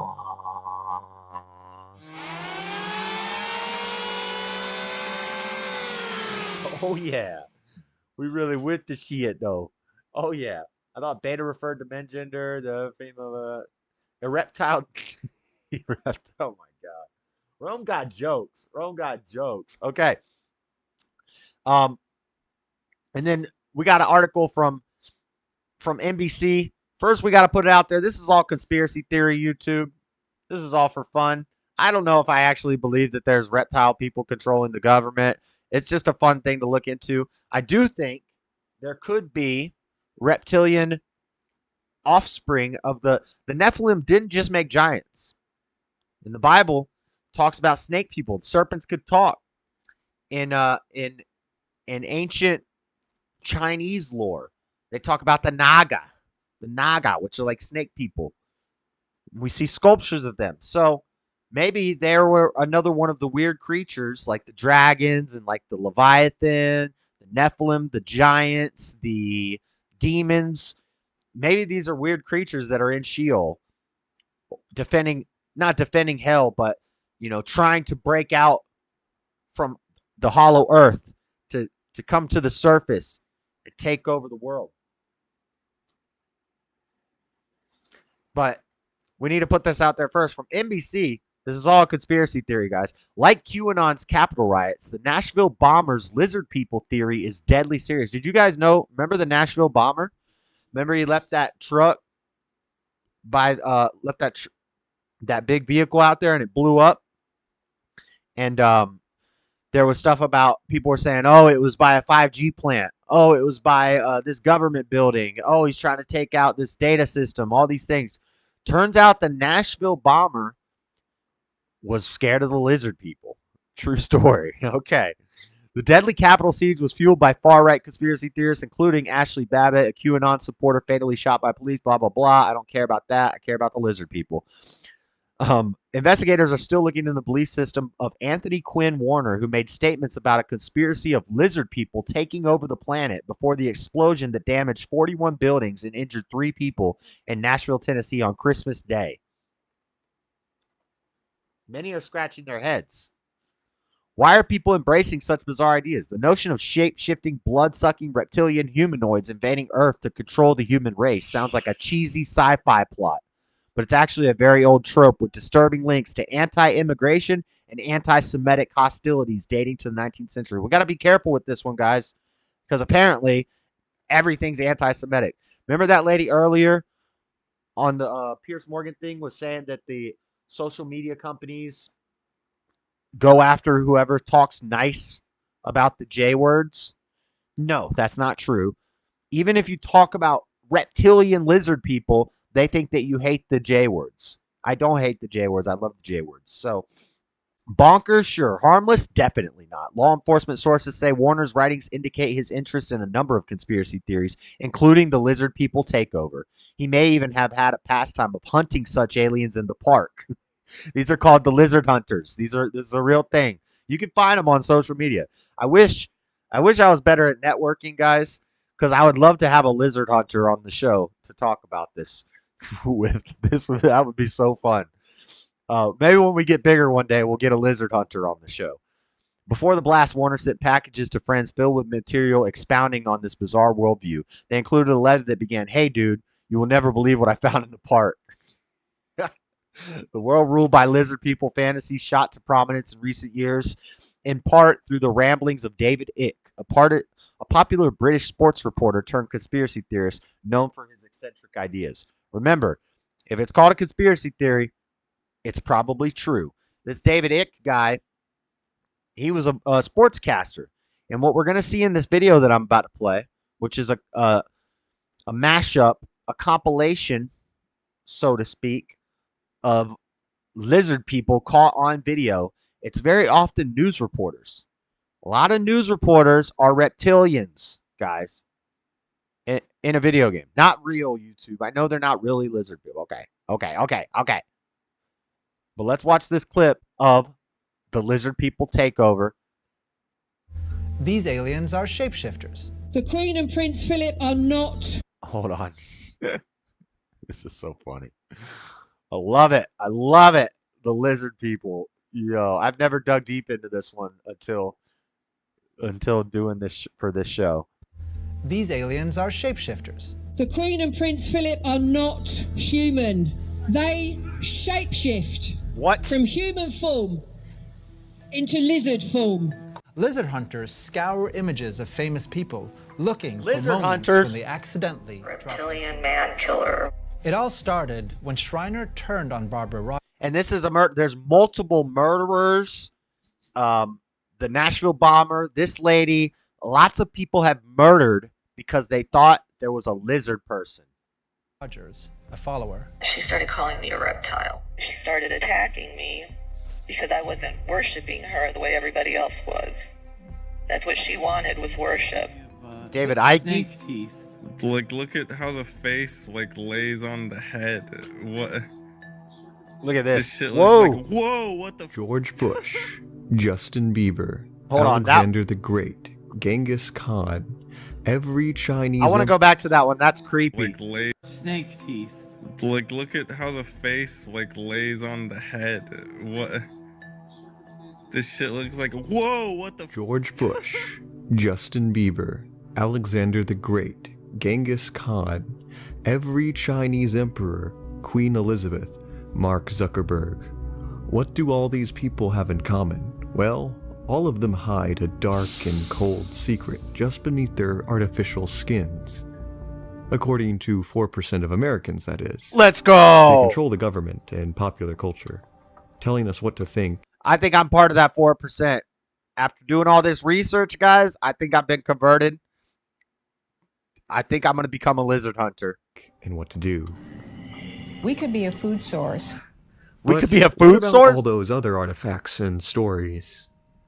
Let's talk about those convincing figurines. We'll go deeper into this. This video is just to give you kind of a summary of what we're about to be talking about, but we'll go into these Ubayad figures. The Ubayad figurines were first discovered by archaeologists back in the 1920s, who described them as drab pottery figurine of a man. Evidently, they didn't find them the most exciting or interesting of ancient artifacts. Here we go. Watch the eyes. Watch them. Here we go. Right. Boom. You can't tell me you ain't see that. Now, there's a lot of these. There's a lot of these double eyelid things. And if you've ever seen the movie Strange Wilderness, it's one of my favorite movies. It's one of those movies. It's a cult classic. It's one of those movies I always forget about myself. When people ask me, what's your favorite comedy movie? I always forget about Strange Wilderness. I think Strange Wilderness is one of the funniest, best comedy movies ever made. Definitely. It's from the same guys that did Grandma's Boy. If you like Grandma's Boy and you've never seen Strange Wilderness, you need to see Strange Wilderness. It's so funny. They're trying to find Bigfoot. And in one scene in the movie, the guy, oh my God, what's his name? What's the actor's name? He's in a bunch of movies. He's a popular actor. He's in what's that one movie he's in? Hold on, let me look it up. Cast of Strange Wilderness. He's in Jeepers Creepers. The guy from Jeepers Creepers. Cast of Strange Wilderness. I think it's something with a J. He's in Jeepers Creepers. This guy. Justin Long. Justin Long. This guy right here. In Strange Wilderness, there's a scene. He's a stoner in the movie. And he's sitting at the table. They're having a meeting. And he's like laid back like this. And you see his eyes. And he's not responding. They're trying to get his attention. He's not responding. So they hit him on the arm. And he opens his eyes. And they're like, whoa, whoa, whoa. Because it looked like his eyes were there when he opens his eyes. And they're like, what the heck was that, dude? And he's like, oh, I got eyes tattooed on my eyelids last night. because he's stoned. He's like, that way I could sleep and people won't know that I'm sleeping. But it reminded me of these lizard people because it almost looks like they have eyes tattooed on their eyelids. So when they close their eyes, there's another eye. I don't know if that's the case, but with these newscasters, but this is like a common thing for these newscasters to have double eyelids. So maybe they just got eyes tattooed on their eyelids. Trending in the right direction.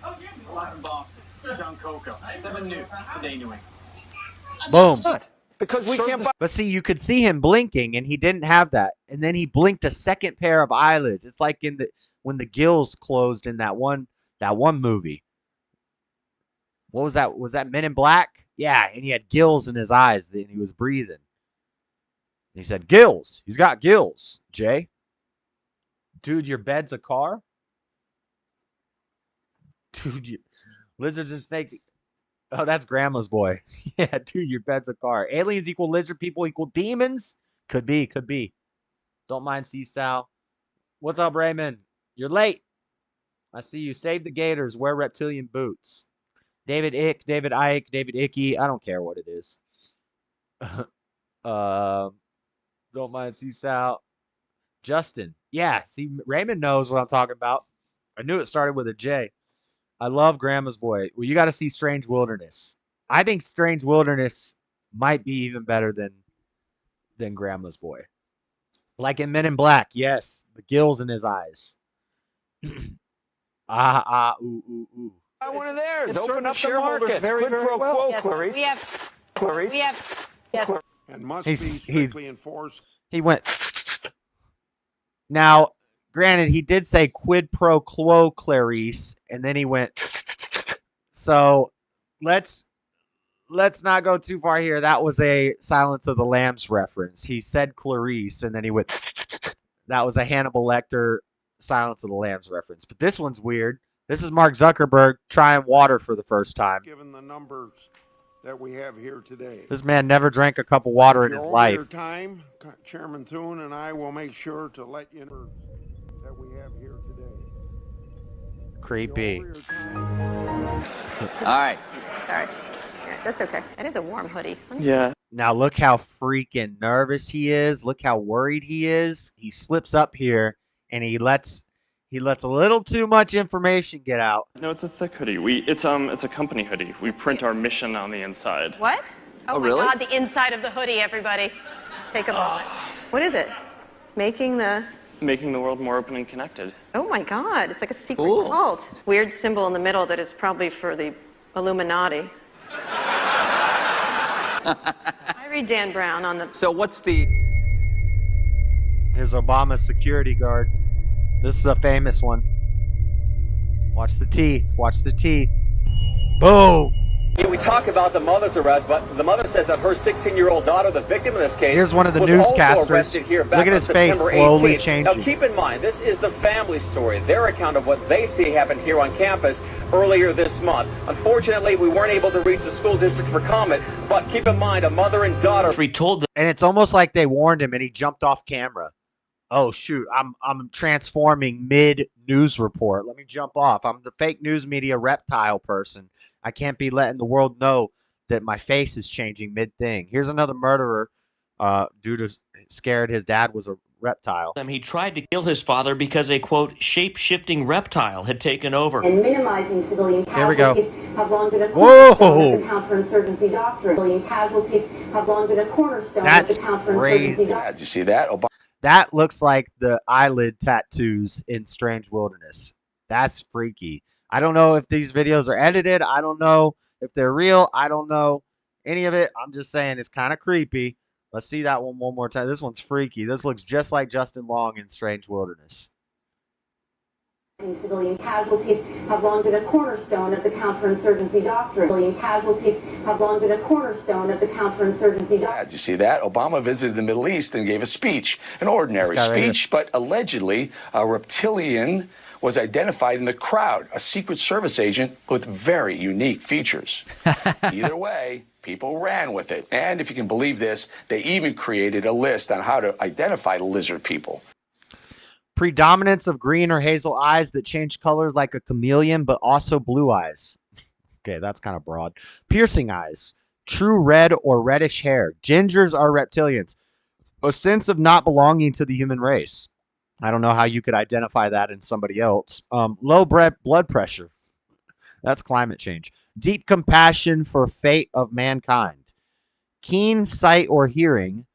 This says how to spot a reptilian. How would you know if somebody else had keen sight or hearing? I have keen sight or hearing. Am I a reptile?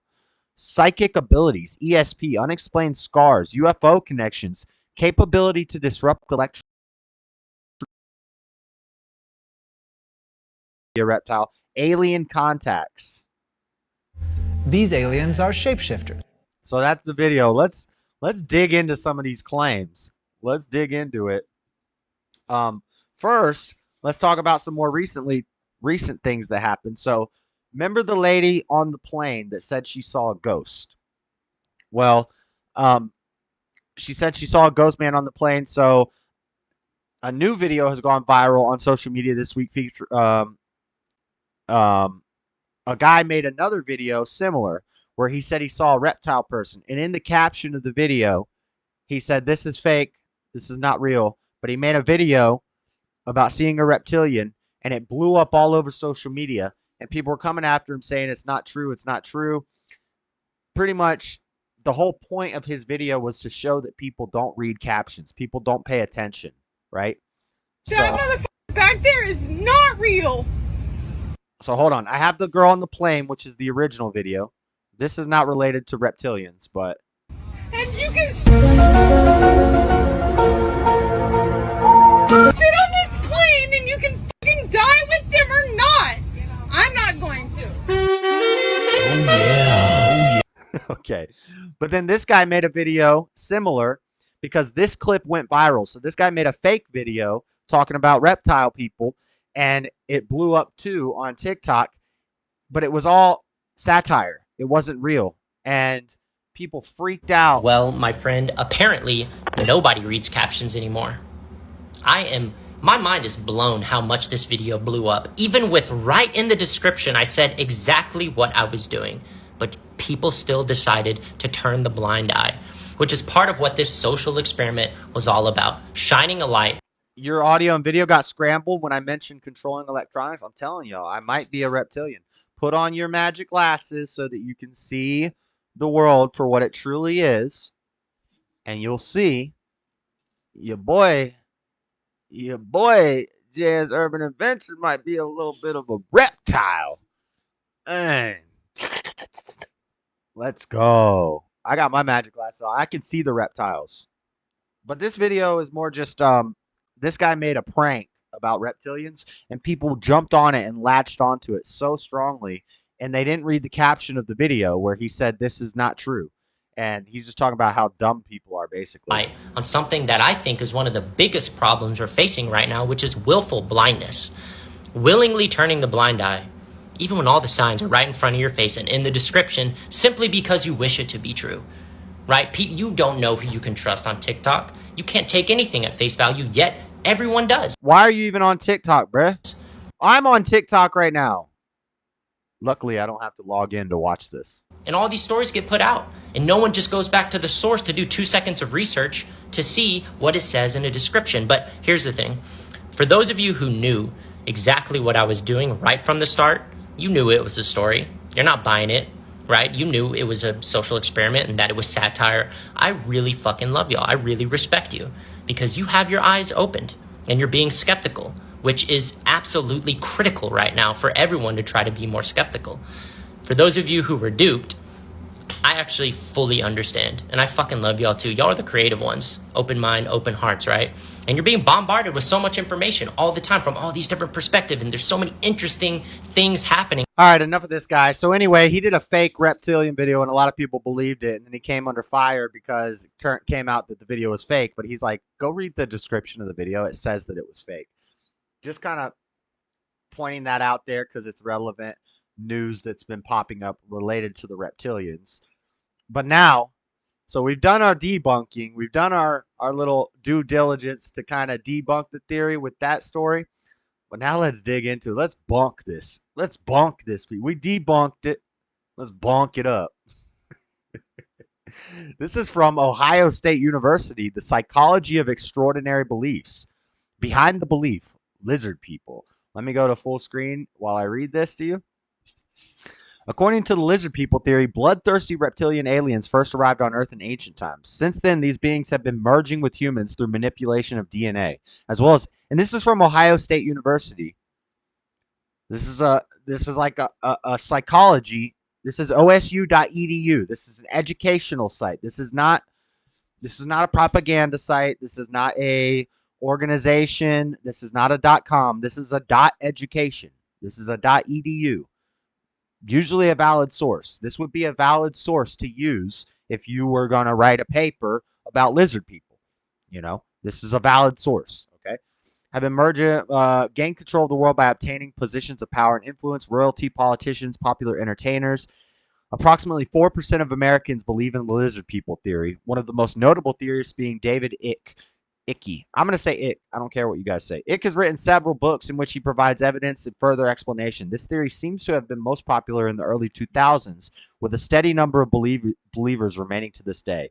If this theory were true, then the human race is being manipulated by an elite group of shape-shifting reptiles. Although fascinating, this claim seems rather impossible. Who's to say? A simple way to prove the existence of lizard people is by recognizing the ones among us. Philip Bump's article, How to Spot the Reptilians Running the U.S. Government, provides a helpful summary of common characteristics. Low blood pressure, random scars, a great love for space and science, an eye color of green, hazel, or blue, which may change at any time, and more. Dang, I could be a reptilian, guys, for real. For real. Further evidence exists. Form video. Slowing down or pausing can sometimes reveal a glimpse of individual shape-shifting. Remember when Biden turned his neck and it looked like he was wearing a mask? Is that deepfake Biden? Is that deepfake Biden, or is that reptile Biden? What about the connected earlobes? Maybe Biden has been taken over by a reptile. What's chat saying? Mr. Bad has number 4 coming 9 months from another baby. I wish Lizzo would shift into a skinnier shape. What lizard people? That's why they push the masks. Ooh, so we won't see the lizard people transforming. I don't buy lizard people personally. I don't know if I do either. It's still fun, though. Down with the scalebacks. I missed the chat. Cold-blooded. She was mildly attractive. That was weird. As you read capability. Okay, I saw that already. We wholesome on my channel, Seasouth. Lord have mercy. Based AF. Dang it, JS. Stop messing up my phone. It's not me. It's the lizard people. Infrared visiting like a mug. JS, pause on that tongue, though. Pause on that tongue, though. Ice cream's so good. Yum, yum, yum. Those are reptiles for sure. Nah, Seasal. I'm just playing. Ike is a lizard. Is he? Dang, he's a op. Mr. Mad threw some dirt in her eyes. Wait, am I a reptilian? You might be. Do you have random scars and weird eye colors and shapeshift? I'm with Ray. Well, what with those hieroglyphics? Every time a woman gets pregnant, she shapeshifts. Y'all all might be lizards. Y'all all might be lizard people.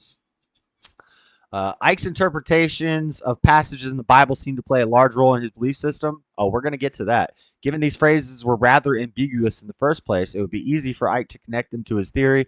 With confirmation bias taking place in this form, it could be said that this is the misinterpretation of evidence. Therefore, followers of the theory who are exposed to this evidence are misinformed. Another example of a misinterpretation is the aforementioned video glitch that makes people look like they are shape-shifting. Always blaming it on a video glitch. It's always the camera's fault. Right? So that's a little bit of that. Let's look at some ancient art that tells us the mythos of the lizard people. Mythos of the lizard people. Let's look at this ancient art. Let me see here. See how gangsta. So first we got the lizard man figure, the Moko figure. Looks like a turd. Look like Mr. Hanky the Christmas poo, to be honest. But this is a lizard man figure. The Moko. Dated the late 19th century. Geography is from Chile. Easter Island. They also got the big statues in Easter Island. I saw a meme Stubborn one sent me where they had dug up the the Easter Island statue, and it was much longer than what we really think. Those heads that are sticking up out of the dirt, I don't know if it's real, but in the picture they dug down and it was really long, like a serpent. Like a serpent. Where else do we see a serpent man, a speaking serpent? Speaking serpent. Tony needs to hear this. He needs to hear about the speaking serpent. We're about to get to that. We'll get into the Bible thumping here in a second. But so we got this. Then we got the Unabi, or Ubayad. My bad, I said it wrong. The Ubayad figurine, the lizard people figurines, pre-Sumerian, dated 6,500 BC to 4,000 BC. I know it looks like that goes backwards. That's because that's how BC works. Discovered in 1919 at Tel Al Ubayad archaeological site. Many similar figurines were discovered, including a lizard woman breastfeeding a child. I told y'all pregnant women is proof that y'all are lizard people. Whoa, whoa, whoa. Okay, that's not a lizard person. That's just straight copulation. Okay, I did not... I didn't check these arrows, what they did before I looked at this. I was like, maybe there's more pictures. No, whoa. Let's stick with the lizard people. It's just demons. Yeah, it could be demons. It could be demons. It could be demons. But we got more on the Ubayad art. So, I hate accepting cookies. You know, every time I click on accept all cookies, I've never once gotten a cookie. Normally, if somebody offers me cookies and I accept, I get a nice chocolate chip, a sugar cookie, maybe a peanut butter cookie, my favorite. But every time the internet asks me if I want to accept cookies, they never give me cookies. I'm just saying. What is known about the Ubayad lizard people figurines? I find the Ubayad lizard people figurines visually captivating, but for obvious reasons, it's difficult to search for information about them online without wading chest deep through pages of ancient aliens garbage. What? For little reward. So far, I've managed to find pictures of several different figurines that were excavated at Ur, and they date from the Ubayad period, and that may not have present evidence for several varieties of body modification. Although I don't know how solid that last one is. So here's some more images of them. Interesting. Lizard people statues. Here's the one of her breastfeeding the child. Can I zoom in on this?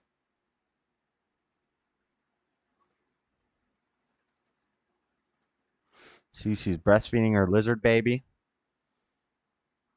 Here's another one. She's breastfeeding. Now, if it's body modifications that they're representing, why is the baby modified like that? The baby, if you see here, I don't know if you guys can really see it, but the baby has the weird shaped lizard head just like the mother. Newborn baby would not have the same body modifications as the mother on birth. This is a snake woman breastfeeding a snake baby. Crazy. We got, what was this? More about the Ubayad. Ancient reptilians, the unanswered mystery of the 7,000-year-old Ubayad lizardman. It is commonly accepted view in mainstream archaeology that civilization started in ancient Mesopotamia. Mesopotamia, also known as the Fertile Crescent, which is in between the Tigris and the Euphrates River. Just to touch back on the Zherka debate with Young Don. In that debate, Zherka said the Garden of Eden was not a physical place. He said it was not a physical place. It was an astral plane, and that Adam and Eve were not a man and a woman. They were astral beings on an astral plane, and it wasn't until they sinned that they came down to earth. I don't know what Bible Jon Zherka read that out of, but the Garden of Eden was in the Fertile Crescent, which is Mesopotamia. It's located between the Tigris and the Euphrates River. It's called the Fertile Crescent because that area all surrounding there is desert, but in that area, because of the Tigris and the Euphrates, that water turns that crescent into a place where plants grow because there's water on both sides, and so they call it the Fertile Crescent, Mesopotamia. That's the heart of the earth. That's where the world began, the Garden of Eden. So, and these statues come from that area. Civilization started in Mesopotamia with the great civilization of Sumer, or the Sumerians, what is now modern-day Iraq. However, in the beginning of the 20th century, archaeologists excavating the Tel al-Ubayad in Iraq made an unusual discovery when they unearthed several 7,000-year-old artifacts which appear to represent human figurines. So here's these things. I think we've talked enough about these figurines and these sculptures. We got a few more things. Let me look at what chat's saying. You can inspect element and disable all that nonsense. What, the cookies? Spanish is my first let's see. That's the Atacama alien. It's just demons, cut. I rest my case. Lizard style, not doggy style. Yeah, I don't know why that came up. Whereas C-Cell spells it Atacama Aliana. Josh showing us rock porn. I know that was inappropriate. Lizard style doggy. You don't have to accept any website cookies. Spanish is my first language. What I miss? You miss. We're talking about the lizard people, Jalen. I'm drinking the beer you bought me. Thank you, sir. Jalen Wesley, lizard people, filthy cold bloods, the reptilians, the repticos, Tipico, Mesopotamia, Raymond House Hell. What the? Don't be wishing that on nobody. That's not very Christian of you, Jalen. The weather is swell in Chicago. Oh, you're talking about Chicago. How would a snake lactate? Well, it's half snake, half human. Shout out to the Zherka. Zherka was high on cocaine, bro. No shout out to Zherka. I'm challenging Zherka to a Trinity debate or a boxing match. Did Mr. Mad and Frederick already call? Mr. Mad called. Seesaw called. We're not doing open call-in chats. We're just doing, if you got something relevant, we'll talk about it. But the show's almost over, so. We shall start a Tata bar in the Middle East called Herak. I don't know. Did I just say something inappropriate? I took my shot tonight. Fireball. Fireball's beta. Fireball? Beta! Why don't you just go get a cinnamon Jolly Rancher, bro? We disavow Tata bars. Ray with the zingers. I was talking about hell. Oh, I thought you were talking about Chicago. That hit Raymond was funnier. All right. So we talked about the art. Let's talk about the secret history of reptilians. We'll Bible thump, and then we'll talk about, some other cultures that mention reptilians. And then we're going to talk about the reptilian city underneath LA. Did you guys know that underneath LA, there's a reptilian city? It's probably one of the tunnels leading to Agartha. There's tunnels all over the world, maybe in Antarctica, maybe in LA. Probably all the most degenerate places or the most populated places have tunnels that lead to Agartha. And we actually have historical evidence of this in LA. But before I do the Bible thumping, let's read one more article. This is from KPL.gov. This is the Kalamazoo Public Library. So this is like a reliable thing, I think. It's from the government, so I don't know. Author Scott Allen Roberts, summary. Where the bloodlines of the Nephilim leave off, the real story just begins. Or does it go back even further than that? The very real probability that non-human intelligences visited and even copulated with primordial humans is detailed in civilization's most ancient cultural and religious records. These historical records further reveal that these intelligences were reptilian in nature, or at very least have been represented throughout human history in reptilian form. From the serpent in the Bible, serpent Nakash, they call the serpent Nakash. I've never heard it called that, but that's interesting. From the serpent Nakash in the Garden of Eden, Autumn, the Egyptian snake man, the Quetzalcoatl, the feathered serpent god of the Mayans, to the double helix snake symbol of Enki-E in ancient Sumerian literature. The serpent has been omnipresent link between humans and the gods in every culture. The secret history of the reptilians, Scott Allen Roberts investigates and examines the pervasive presence of the serpent in human history, religion, culture, and politics. Are we the product of an extraterrestrial race that moves and breathes and even breeds beneath the surface of an all-human history? Put on your thinking cap and take a historical, anthropological, archaeological plunge into the heady waters of extraterrestrial origins. So this is just a thing about his book. That's just a summary of his book, but it is interesting. There's books about this stuff, multiple cultures wrote about it. And these are things I always like to, when I talk about dragons, I like to show you guys that people all over the world wrote about dragons. People who weren't connected by any sort of information. This is before the internet. This is before cell phones. And they still told the same stories. The same stories of the dragons, of the giants, of the Nephilim, of the reptilians, of the lizard people. And I think all of these things are real, and they were present on earth at one time. But then when Jesus came, and when Jesus went down to Sheol, and he was there for 3 days, and then he rose again, he defeated Satan and his army of fallen angels who copulated with fallen women, degenerate, loose women back in the day, and made all these beasts of the earth, these demons. You can call them demons. You can call them whatever you want. You call them fallen angels. You can call them monsters. And I think that's when they all got locked in the hollow earth. They all got locked in Agartha. And right now they're in Sheol. And one day they're going to be unleashed on the earth. We're going to see a dragon, a three-headed dragon, come up from the depths. The Leviathan's going to come back. All these things. All these things. It's all in the Bible. I'm just saying. Speaking of the Bible, let's do a little thumping. Let's do a little thumping. Let's do a little thumping. There's a lot of verses here. Referencing the reptilians. We're going to focus on some verses in Genesis, a little bit of Revelation, and then I got a cool verse out of Amos, which is not really relevant. It actually is more relevant to my Agartha stuff, but I didn't talk about this when I did Agartha because I didn't know about this Bible verse. But it's a pretty deep verse when you hear it. But we're going to start with the serpent. We'll start with the serpent. Genesis 3:1. Now the serpent was more crafty than any other beast in the field that the Lord God had made. He said to the woman, "Did God actually say you shall not eat of my tree in the garden?" This is just one quick verse about the serpent. We all know about the serpent. Came and tempted Eve, misled her, lied to her, deceived her. She was influenced by the serpent, and she broke God's commandment. He said, "Don't eat of the tree," and she ate of the tree. It wasn't free will. She didn't have the free will to choose to eat it. God said, "Don't eat of this fruit." But then the serpent misled her and deceived her and lied to her, gave her little bits of truth and little bits of deception, and influenced her to go eat of the fruit. It had nothing to do with free will. She either did God's command or she followed Satan's command. And she followed the serpent.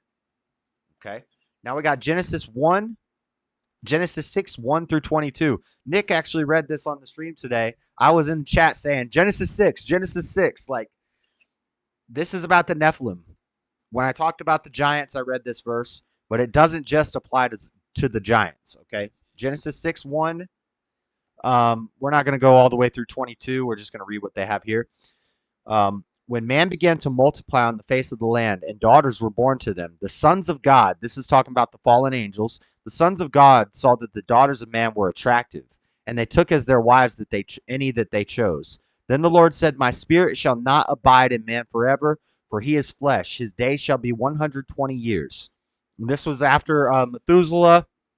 Well, I don't know. This is weird because this is pre-Methuselah. Methuselah lived 999 years. So, my spirit shall not abide in man forever, for he is flesh. His days shall be 120 years. I actually want to pull out my Bible and read this because that's kind of...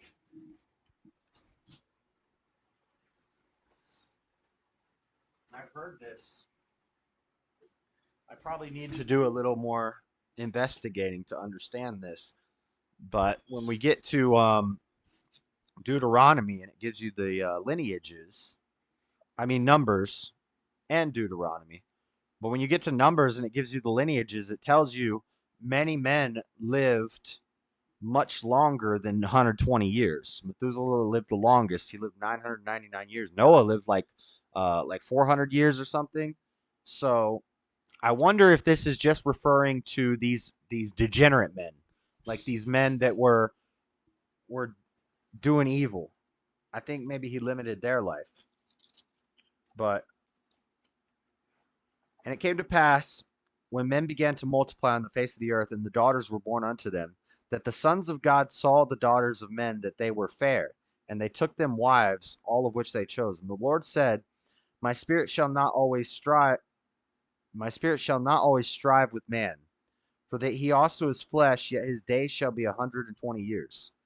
There were giants in the earth in those days, and also after that, when the sons of God came in unto the daughters of men, and they bare children to them, and the same became mighty men, which were of old, men of renown. And God saw that the wickedness of man was great in the earth, and that every imagination of the thoughts of his heart was only evil continually. So yeah, I think it's talking about these men, these evil men. He limited their lives, and that the sons of Israel, the downline of I don't know about, it wasn't Abraham yet. This is all pre-Abraham, but the people that would become Noah's lineage, Abraham's lineage, Moses's lineage, which would lead to Solomon and all the people throughout the Bible. They lived more than 120 years. So I think he's talking about these fallen men, or these Nephilim, or these lizard people, which they bare children of them, and the same became mighty men, of which were old, men of renown. And God saw that the wickedness of man was great in the earth, and that every imagination of the thoughts of his heart was only evil continually. And it repented the Lord that he had made man on the earth, and it grieved him at his heart. And the Lord said, I will destroy man whom I have created from the face of the earth, both man and beast, and creeping things, and the fowls in the air, for it repenteth me that I have made them. But Noah found grace in the eyes of the Lord. So I know after Noah, okay, so this is actually post Noah. Enoch, God took him. Methuselah lived. Okay, no. Okay, I'm wrong. It's Methuselah is Genesis 5. Yeah, Genesis 5:25, and Methuselah lived 180 years and begat Lamech. Wait, what the heck? Begat Lamech. And Methuselah lived after he begat Lamech 782 years and begat sons and daughters. And all the days of Methuselah were 969 years, and he died. Okay.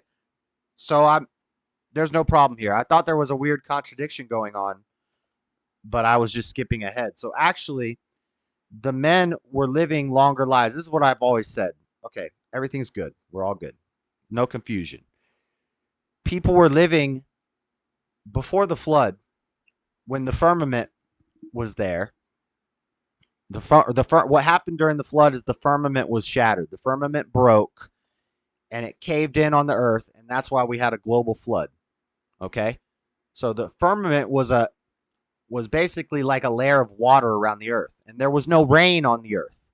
So when God told Noah about the flood, he didn't understand. Nobody knew what a flood was, because nobody knew what rain was. So weather was better. It was like we were living in a perfect terrarium. There was less radiation from the sun because of the firmament, so people lived longer. People lived 800, 900 years.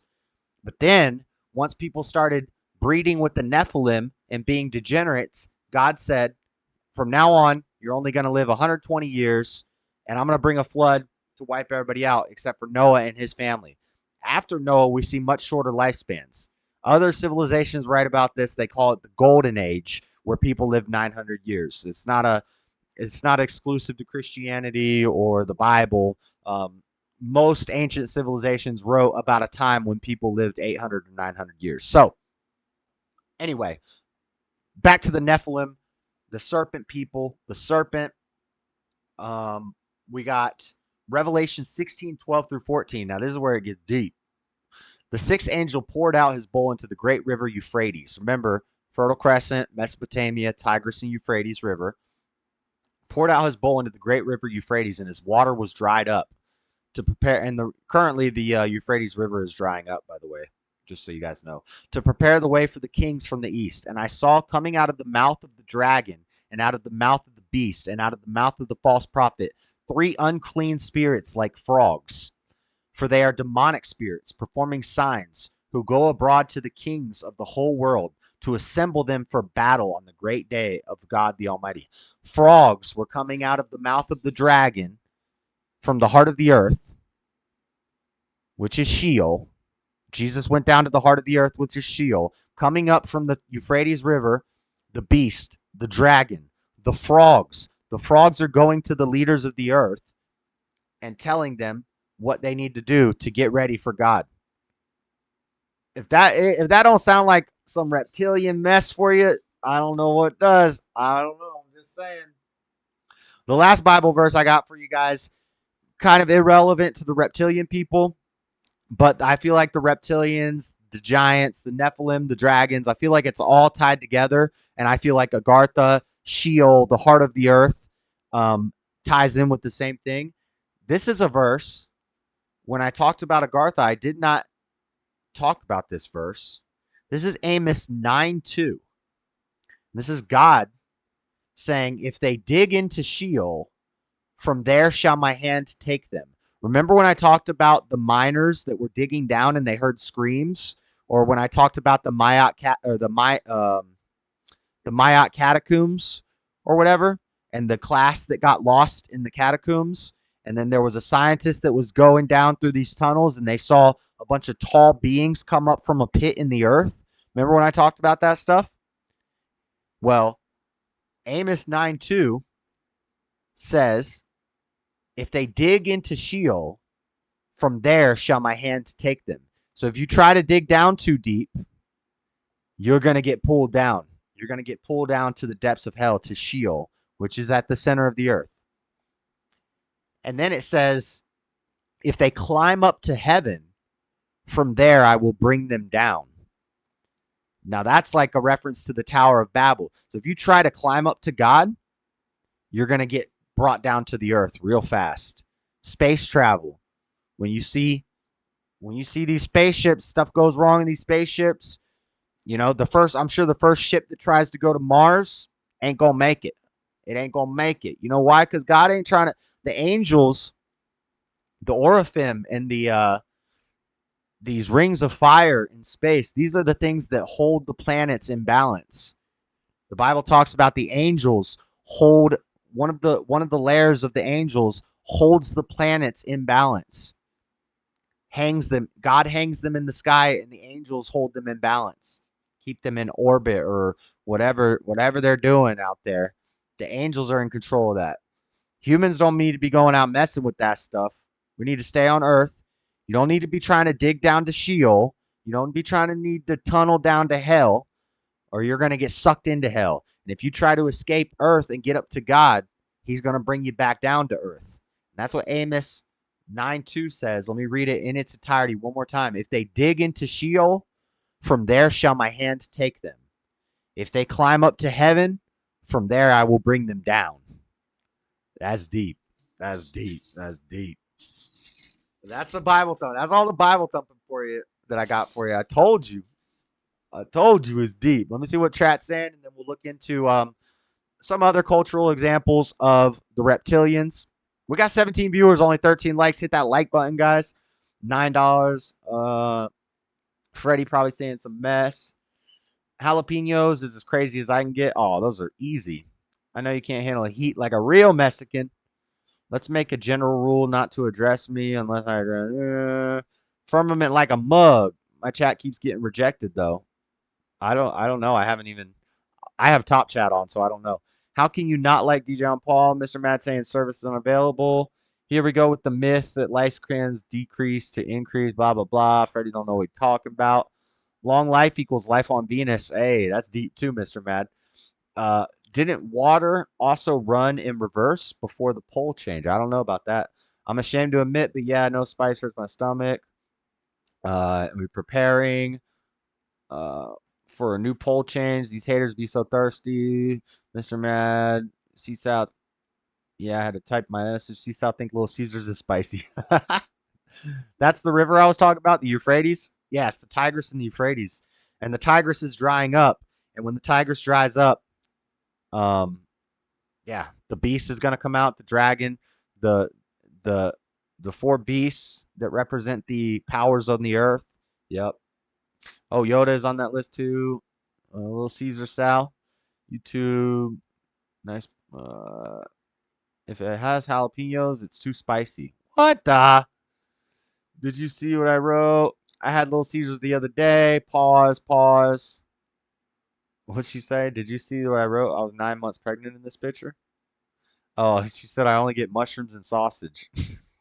The sausage mushroom. Spicy. Pause. Caesar, I don't expect Freddie to know how to read facts. Where in the world was Carmen Sandiego? Where in the world was the Tower of Babel? I'm starting to think it was Devil's Tower. I'm not sure what that is, but you mean the Devil's, that rock that they say is a tree? I'm not sure what that is. They didn't bring down the pyramids. The pyramids are just piles of rocks that slaves and dinosaurs made. $9. That's why we put them in pause. That's a mouth shot. What the? Pause. Josh knows what's up. We run his chat. Okay, this is one interesting show. All right, hit the like, guys. We only got 13 likes and 16 viewers. What's going on? I love how, yes, all of them are connected. It's deep. It's really cool how all these things connect. No, you didn't. You're not supposed to know anything about Seaside. Okay, let's finish this up.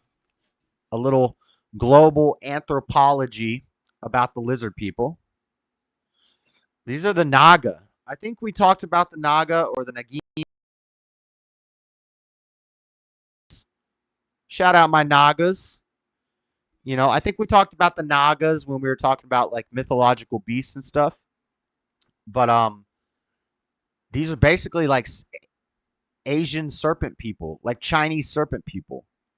They say, I'm sure there's a tunnel to Agartha in China, and a lot of the Chinese rulers, Confucius, probably reptilian, probably lizard people.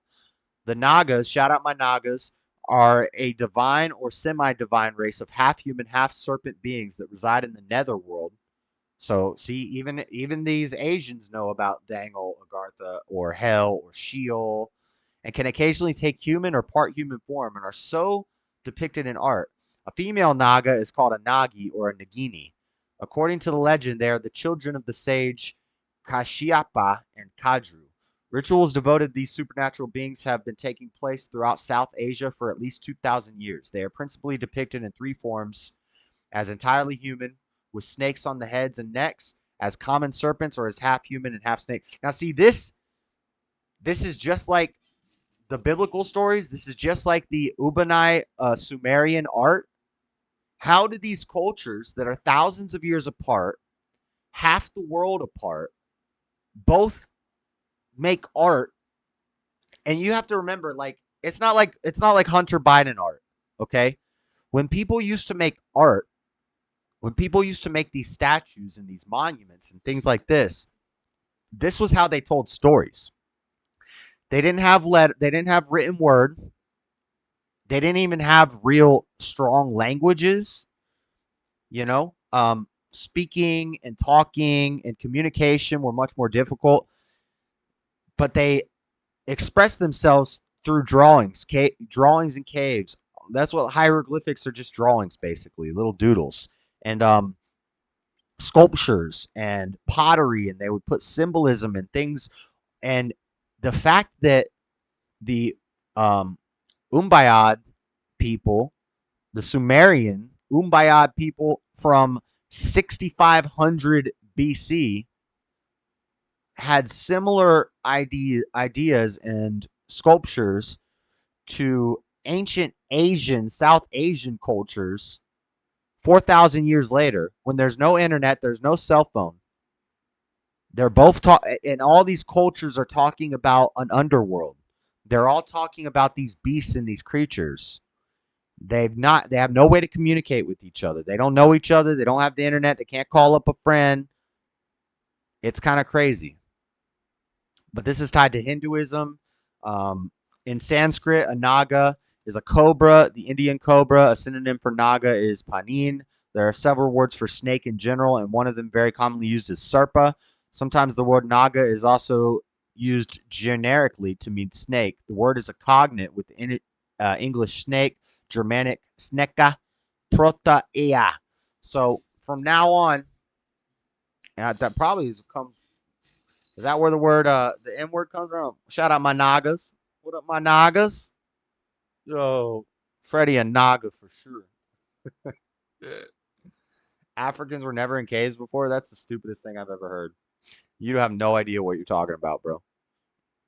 Anybody would have been in a cave back then if there was bad weather. Like, you think people like wouldn't? What do they scare? Shut up.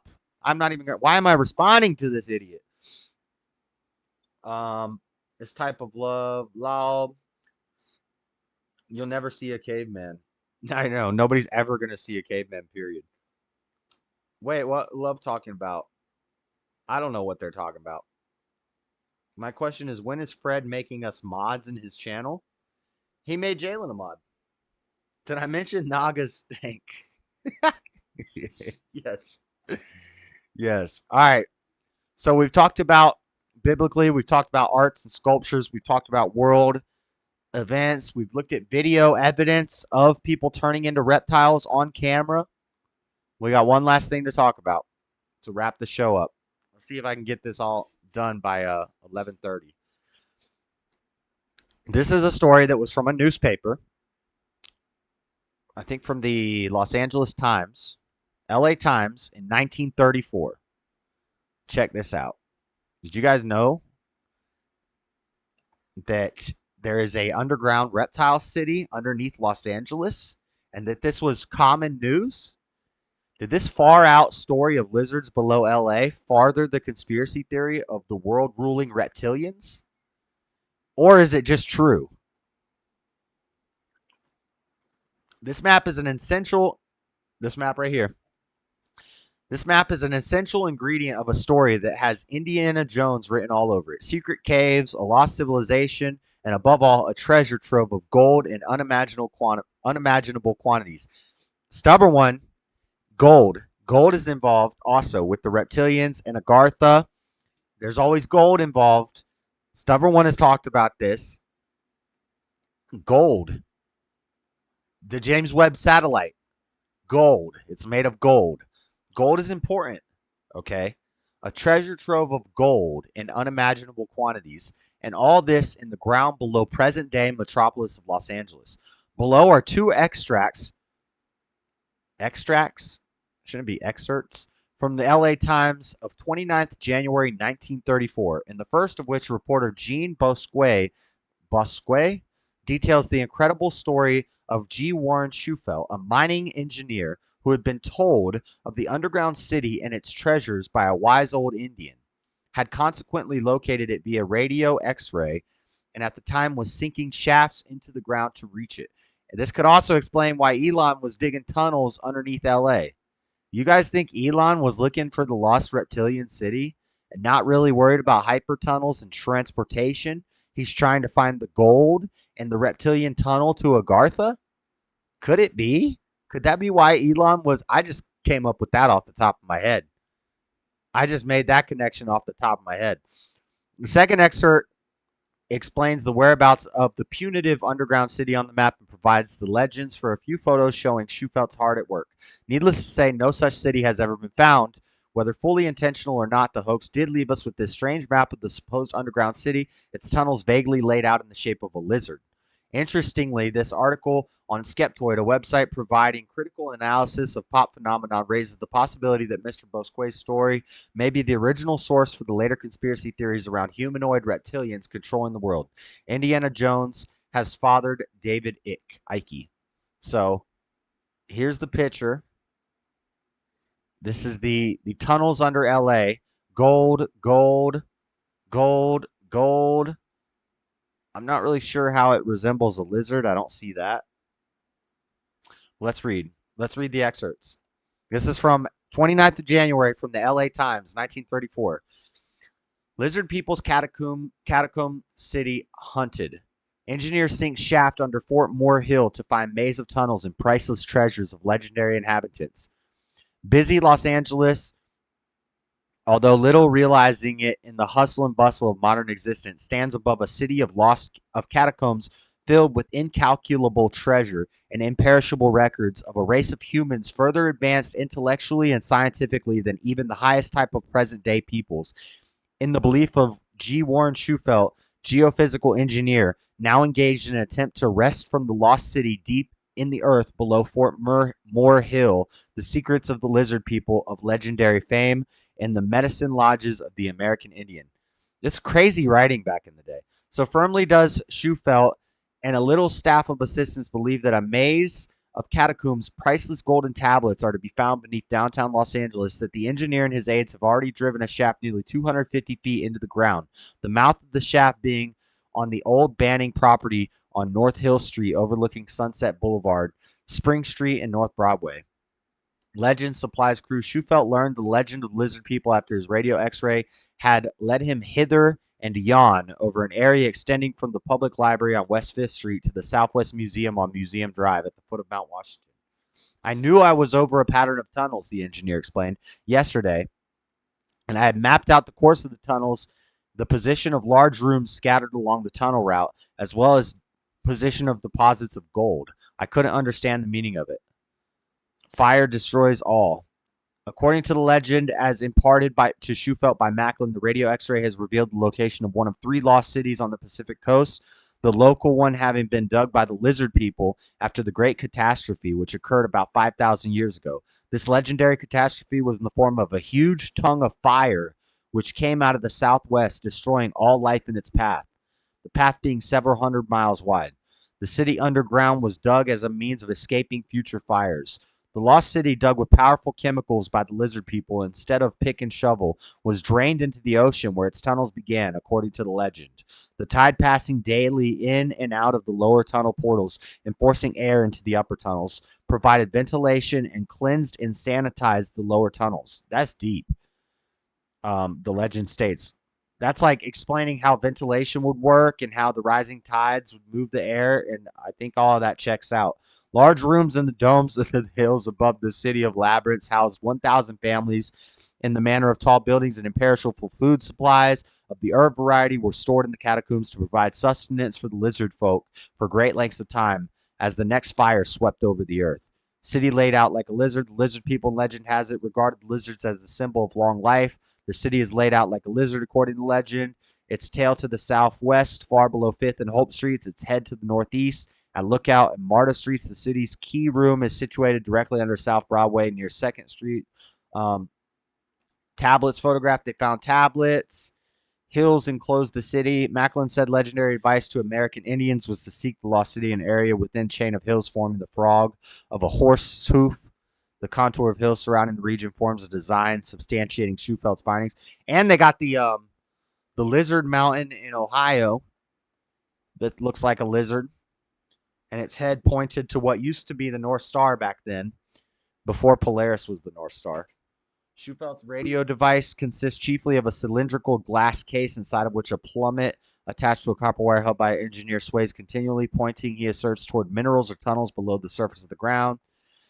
Did strange people live under the site of Los Angeles 5,000 years ago? That's the last one. We'll read this. An amazing labyrinth of underground passages and caverns hundreds of feet below the surface of Fort Moore Hill is revealed in maps, all rights to which have been reserved. His topographical endeavors at being based on results obtained from a radio x-ray, perfected by him in this elaborate system of tunnels, rooms, according to legend.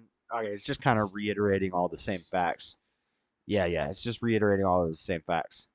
The Kingdom of Prester John. So that's deep. So there's a city under LA. There's a city under LA. Lizard People City. They knew about it in 1939. Gold deposits. These rich elites. That's how they took power. They had access to all the gold. Deep.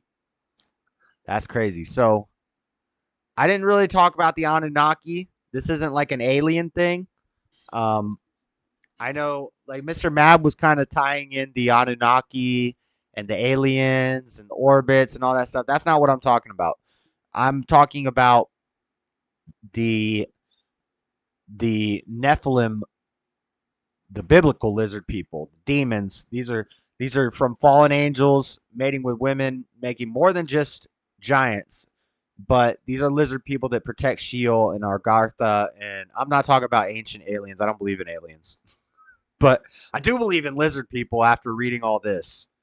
Definitely. Definitely believe in lizard people now. You put on your magic glasses, guys. The freaks come out at night. The lizard people come out at night. Straight up. All right. What's chat saying? Black Sabbath, I read the Bible once a year at least. You mean the whole thing? People think they read the book once and they're saved. We all need to love my Nagas. I don't even want anything else to do with sin. I done seen it all this weekend. Africans were... Oh, shut up. Dumb. Joseph Smith spoke to Indians about golden plates. He did. Joseph Smith is the guy, the founder of Mormonism. And a lot of the stuff from the Book of Mormon is taken from Egyptology and also Native American legends. Joseph Smith talked to the natives. He kind of took a mixture of Egypt stuff and Native American stories and legends and Christianity, and he kind of put it all together and made his own thing. That's what Joseph Smith did. But yes, he talked about golden plates, which is deep too. The Philosopher's Stone, yep. Exactly, Raymond. Those in charge stay hidden and use puppets and scapegoats. Deep. The Rothschilds, yep, we talked about them a couple weeks ago. I don't trust Elon either. Yeah, I swear I just came up with that off the top of my head when I was reading about I didn't even think of that until live doing the show. Elon was digging tunnels under LA. Remember? And then he was trying to work on the hyper tunnels. And he said in the Joe Rogan interview, he's like, I just started digging. He said, it's actually not that hard to get permits to dig a hole, to dig a pit. I dug a giant pit. He kept saying, I dug a giant pit. What was he looking for? Was it really had to do with transportation and bettering the traffic in LA? Or was he looking for the lost reptilian city? Maybe he's looking for his long lost family. Maybe he's reptilian and he's looking for his family. Deep. Speaking of digging tunnels, remember Amos 9:2 though. You try to dig to Sheol, I'm going to pull you down to there. You try to climb to heaven, I'm going to bring you back down from there. Either way, you're staying on earth. You stand on earth until you drop your body and it's time to ascend. Then you get to go see God. They've crossbred us to mine gold for millennia. Just are and keep their... Yes, everyone has interesting theory about gold. Gold is in every mythological thing. There's always gold in buildings and up on high points. Satellites have gold in them. And maybe it's like an alien thing. Maybe it's like a devil worship thing. I don't know what it is, but there's some sort of power in gold. And then there's a Bible verse. I still haven't found the verse. I haven't really looked though. But let's pull it up right now. Moses makes people drink gold. Moses burnt the golden calf in fire, ground it to powder, scattered it on water, and forced the Israelites to drink it. When Moses asked him, Aaron admitted to collecting the gold and throwing it in the fire and said it came out as a calf. This is Exodus 32, 21 through 24.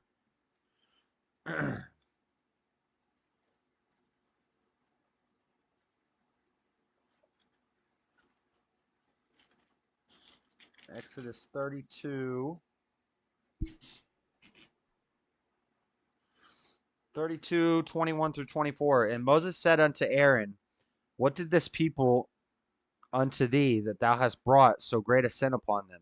And Aaron said, let not the anger of my Lord wax hot. Thou knowest the people that they are set on mischief. For they said unto me, make us gods, which shall go before us. For For as for this Moses, the man that brought us up out of the land of Egypt, we wot not what is become of him.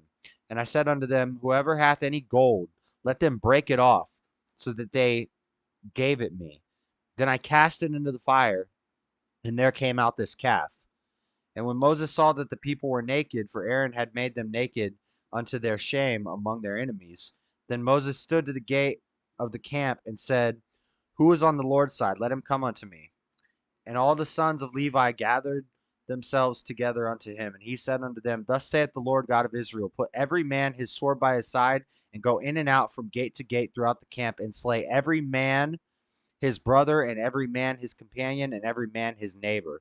And the children of Levi did according to the word of Moses, and there fell of the people that day about 3,000 men. But I want to read about where he makes them drink the gold.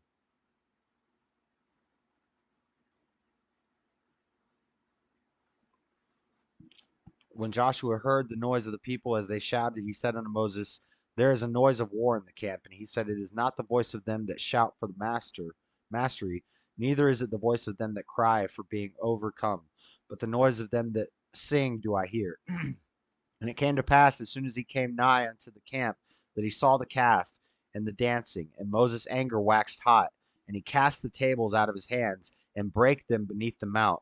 And he took the calf which they had made, and burnt it in the fire, and ground it to powder, and strawed it upon the water, and made the children of Israel drink of it.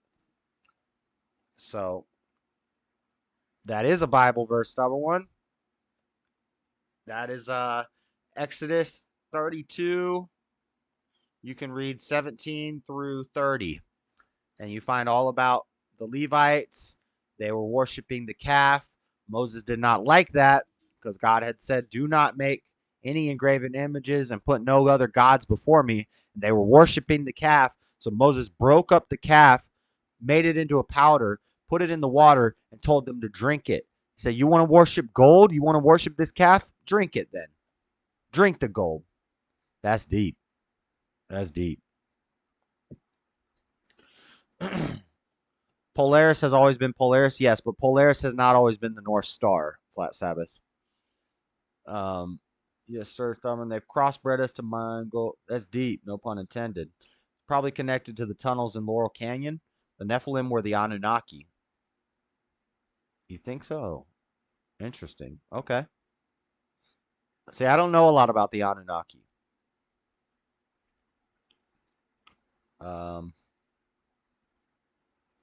Humanoid Anunnaki. Plenty shotties when I'm riding shoddy, but use your manners when you talk about me. Ain't too hard to find me. I'm joiner. Cornell West, that guy's crazy. The Boring Project. Yes. Yes. Hey, I never noticed that that's a pun. The Boring Project, like it's not that exciting, and boring as in boring a hole in the ground. Huh. I have a boring flamethrower. Do you really? Dang, you paid $500 for it? It's probably worth way more now, because those things were limited edition. Muslims say not to wear gold on your body. I think they might be right about that. I don't think Christians should be doing that either. I don't think men should be doing that in general. I've heard that men shouldn't wear gold because it reduces your testosterone. It like leaks into your skin and it reduces your testosterone. I've heard that. That's not. I don't wear gold. I'm good on that. Those flamethrowers are pretty badass. It's a glorified roofing torch. Yeah. Elon's flamethrower has no original parts. Romans printed thinner gold coins, creating inflation in their economy. Huh. Like shrinkflation.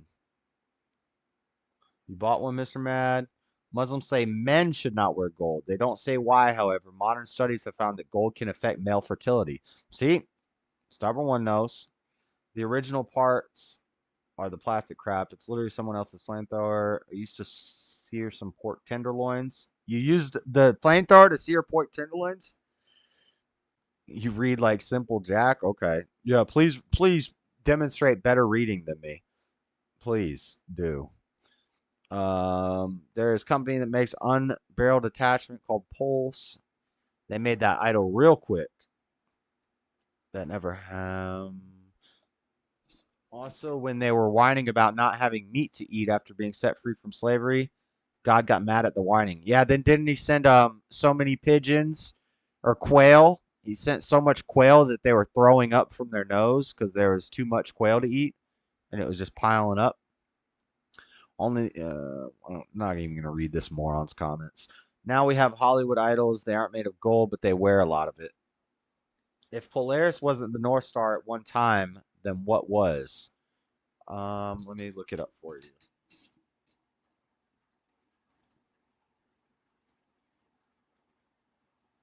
Just do some Googling, Flat Sabbath. It's not hard. Thuban. Right now, Earth's rotational axis happens to be pointing almost exactly at Polaris, but in the year 3000 BC, the North Star was a star called Thuban, also known as Alpha Draconis. And in about 13,000 years from now, the precession of the rotation of axis will mean that the bright star Vega will be the North Star. Yeah, you didn't know that the North Star changes based off how we lean on our axis. Well, I guess you wouldn't know that if you didn't know that the Earth was round. So yeah, that makes sense that you didn't know that. Okay. It was worth double the second I bought it. Facts, Mr. Mad. Trinidad James must be female. I don't know who that is.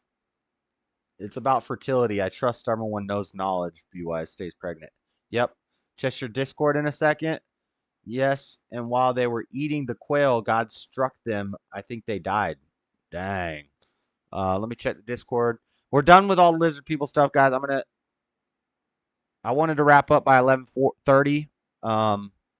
So, and I'm going to check out this Pink Book Lessons. Actually, I don't know if I want to watch this channel. Looks very feminine.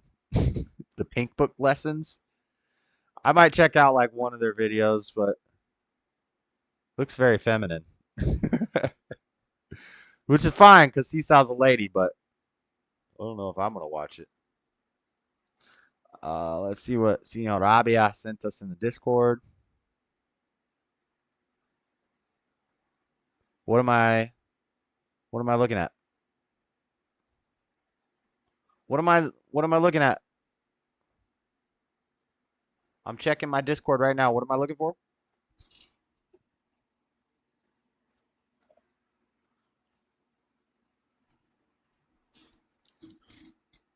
It's not super feminine. Just got home now. I can give you monsters. I'm about to be done. Man, we got 19 minutes. No, we got 19 minutes till midnight. I know. I might as well go to midnight now since we went past 11:30. We gotta land. My OCD won't let me stop the show on on a random number. What am I looking for, Mr. Mad? I got pending friend requests. R2 spam exe. TT incoming friend requests. I don't know who these people are. Why would I accept their friend requests? Probably bots. Probably ops.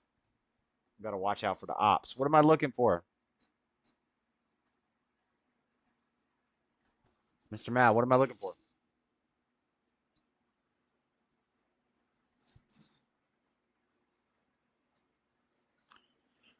Mr. Matt can talk for 8 hours. Give me 1 second. If you call me, I'm not going to answer. I'm about to end the show. You'll be talking to me till 3 in the morning. You'll start up some sort of something's going to set me off. And then we'll be discussing it for the next 3 hours. I can't do it, Mr. Matt. I got to get to bed. I got to work tomorrow. I'm working on a video. God, I need to get the camping video done, guys. I literally have 3 hours of footage. And instead of breaking it up into multiple videos for each day, I'm just doing one long video. So I'm trying to edit 3 hours of footage down to like an hour and a half video tops. I don't want to go over an hour and a half. I'd like it to be an hour, but I don't think I'm going to be able to do that for a 3-day camping trip. So it's going to be like a movie. And I hate editing. And I especially hate editing my own content because I guess got to listen to myself talk. I don't like hearing myself talk. So I'm just really slacking on editing the camping video. But soon the camping video will be up. I need to finish it while I still have my KineMaster subscription. But I'm also working on recording a video I'm going to do a video start to finish, the whole process of renovating this apartment.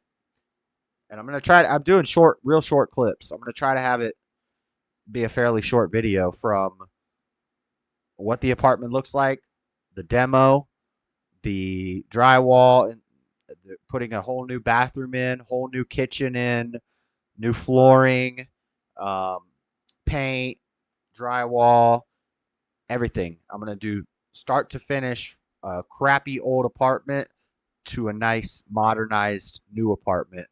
I'm going to do a video of all that so you guys can see what I do for fun. Okay, Josh, check now. What am I checking? You want me to...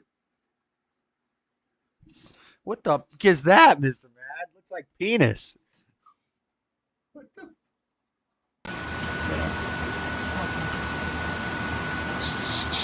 Oh, he sent me the video. Bro, it looks like you're cooking up some penis.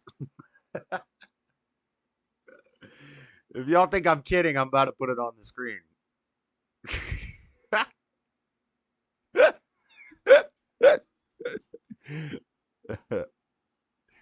Yo, I don't care who you are. That looks like some damn penis.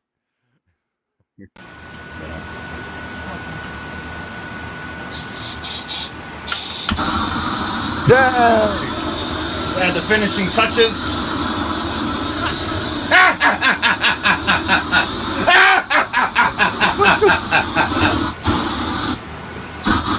I'd say it's done.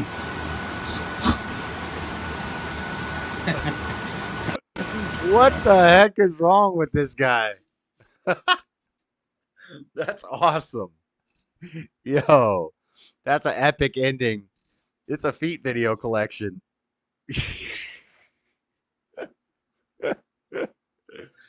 That was awesome. That was a great ending. I think I'm going to wrap up on that, guys. I don't got nothing else to talk about. That was a great video. Thanks for kicking it. Thanks for coming by the show. Hit the like button on your way out. Make sure you hit that like button. Make sure y'all are subscribed. If you like it, tell a friend. If you hate it, tell everybody. I want to do... I'm probably going to do like a game and a video reaction stream. I want to watch this Candace Owens, Andrew Tate interview. It's a really good interview. If you like interviews, it's a good interview. So I'm going to probably watch that. Do some gaming sometime this week. Camping video coming soon. Next Monday night, Dreadedconservative show. 5 o'clock Pacific, 8 o'clock Eastern, 6 o'clock Mountain, 7 o'clock Central. Same time next week. Kicking the week off right. You know, the world's a crazy place. I just report on it. I don't know what we're going to talk about next week. We'll have to wait and see. But I'm going to head out, guys. Again, oh, yeah, I got to do sit-ups for Jalen. Hold on. How can I do this? I got to close the Discord.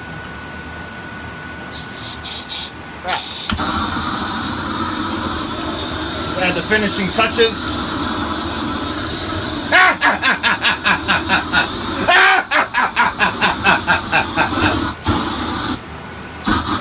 I'd say it's done. Okay. Sorry. I accidentally closed the Discord window. Let me see.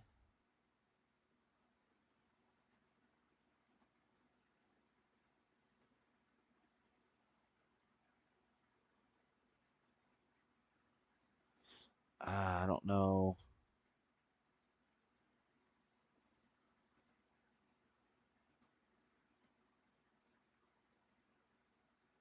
I don't know if I can. I can't start up my video. How can I can't show it to you. I'll do some sit-ups, dang it. Look, chair sit-ups.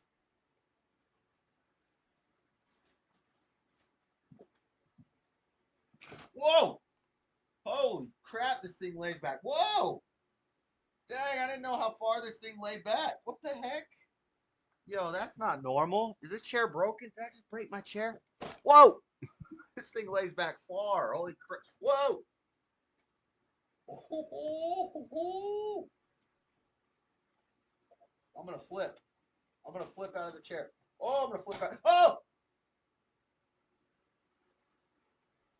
Why do my abs hurt right now? I don't know why my abs hurt right now. This is harder than normal crunches.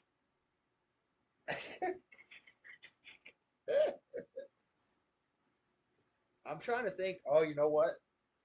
I know why they hurt. Because I was doing plank pull-ups yesterday. Okay. I can't really do it where you can see it, but there you go. There's some OnlyFans content. My abs hurt right now, and I was like, "What the heck do they hurt for?" It's because I was doing during the tournament, I was doing plank pull-ups where you hold your legs up straight while you do pull-ups, and it gets your core. So my core is actually sore right now, but there you go. I got you some.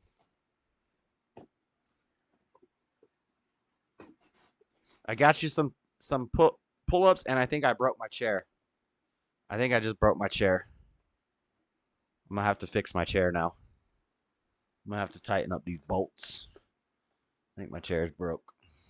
The fuck? It's been broke. It used to lean back, and it doesn't anymore the right way. The spring is busted or something. Anyway, thanks for hanging out, guys. Have a good night. God bless everybody. Stay safe. I'll see you next week. I'll see you throughout the week with the streams. We'll get the camping video up hopefully this week. Hopefully I can get it up by like Friday. And I'll post it, and I'll have it like 2 days notification ahead of time so everybody can watch it. But I'll catch you guys later. Have a good night. God bless. We out. Peace.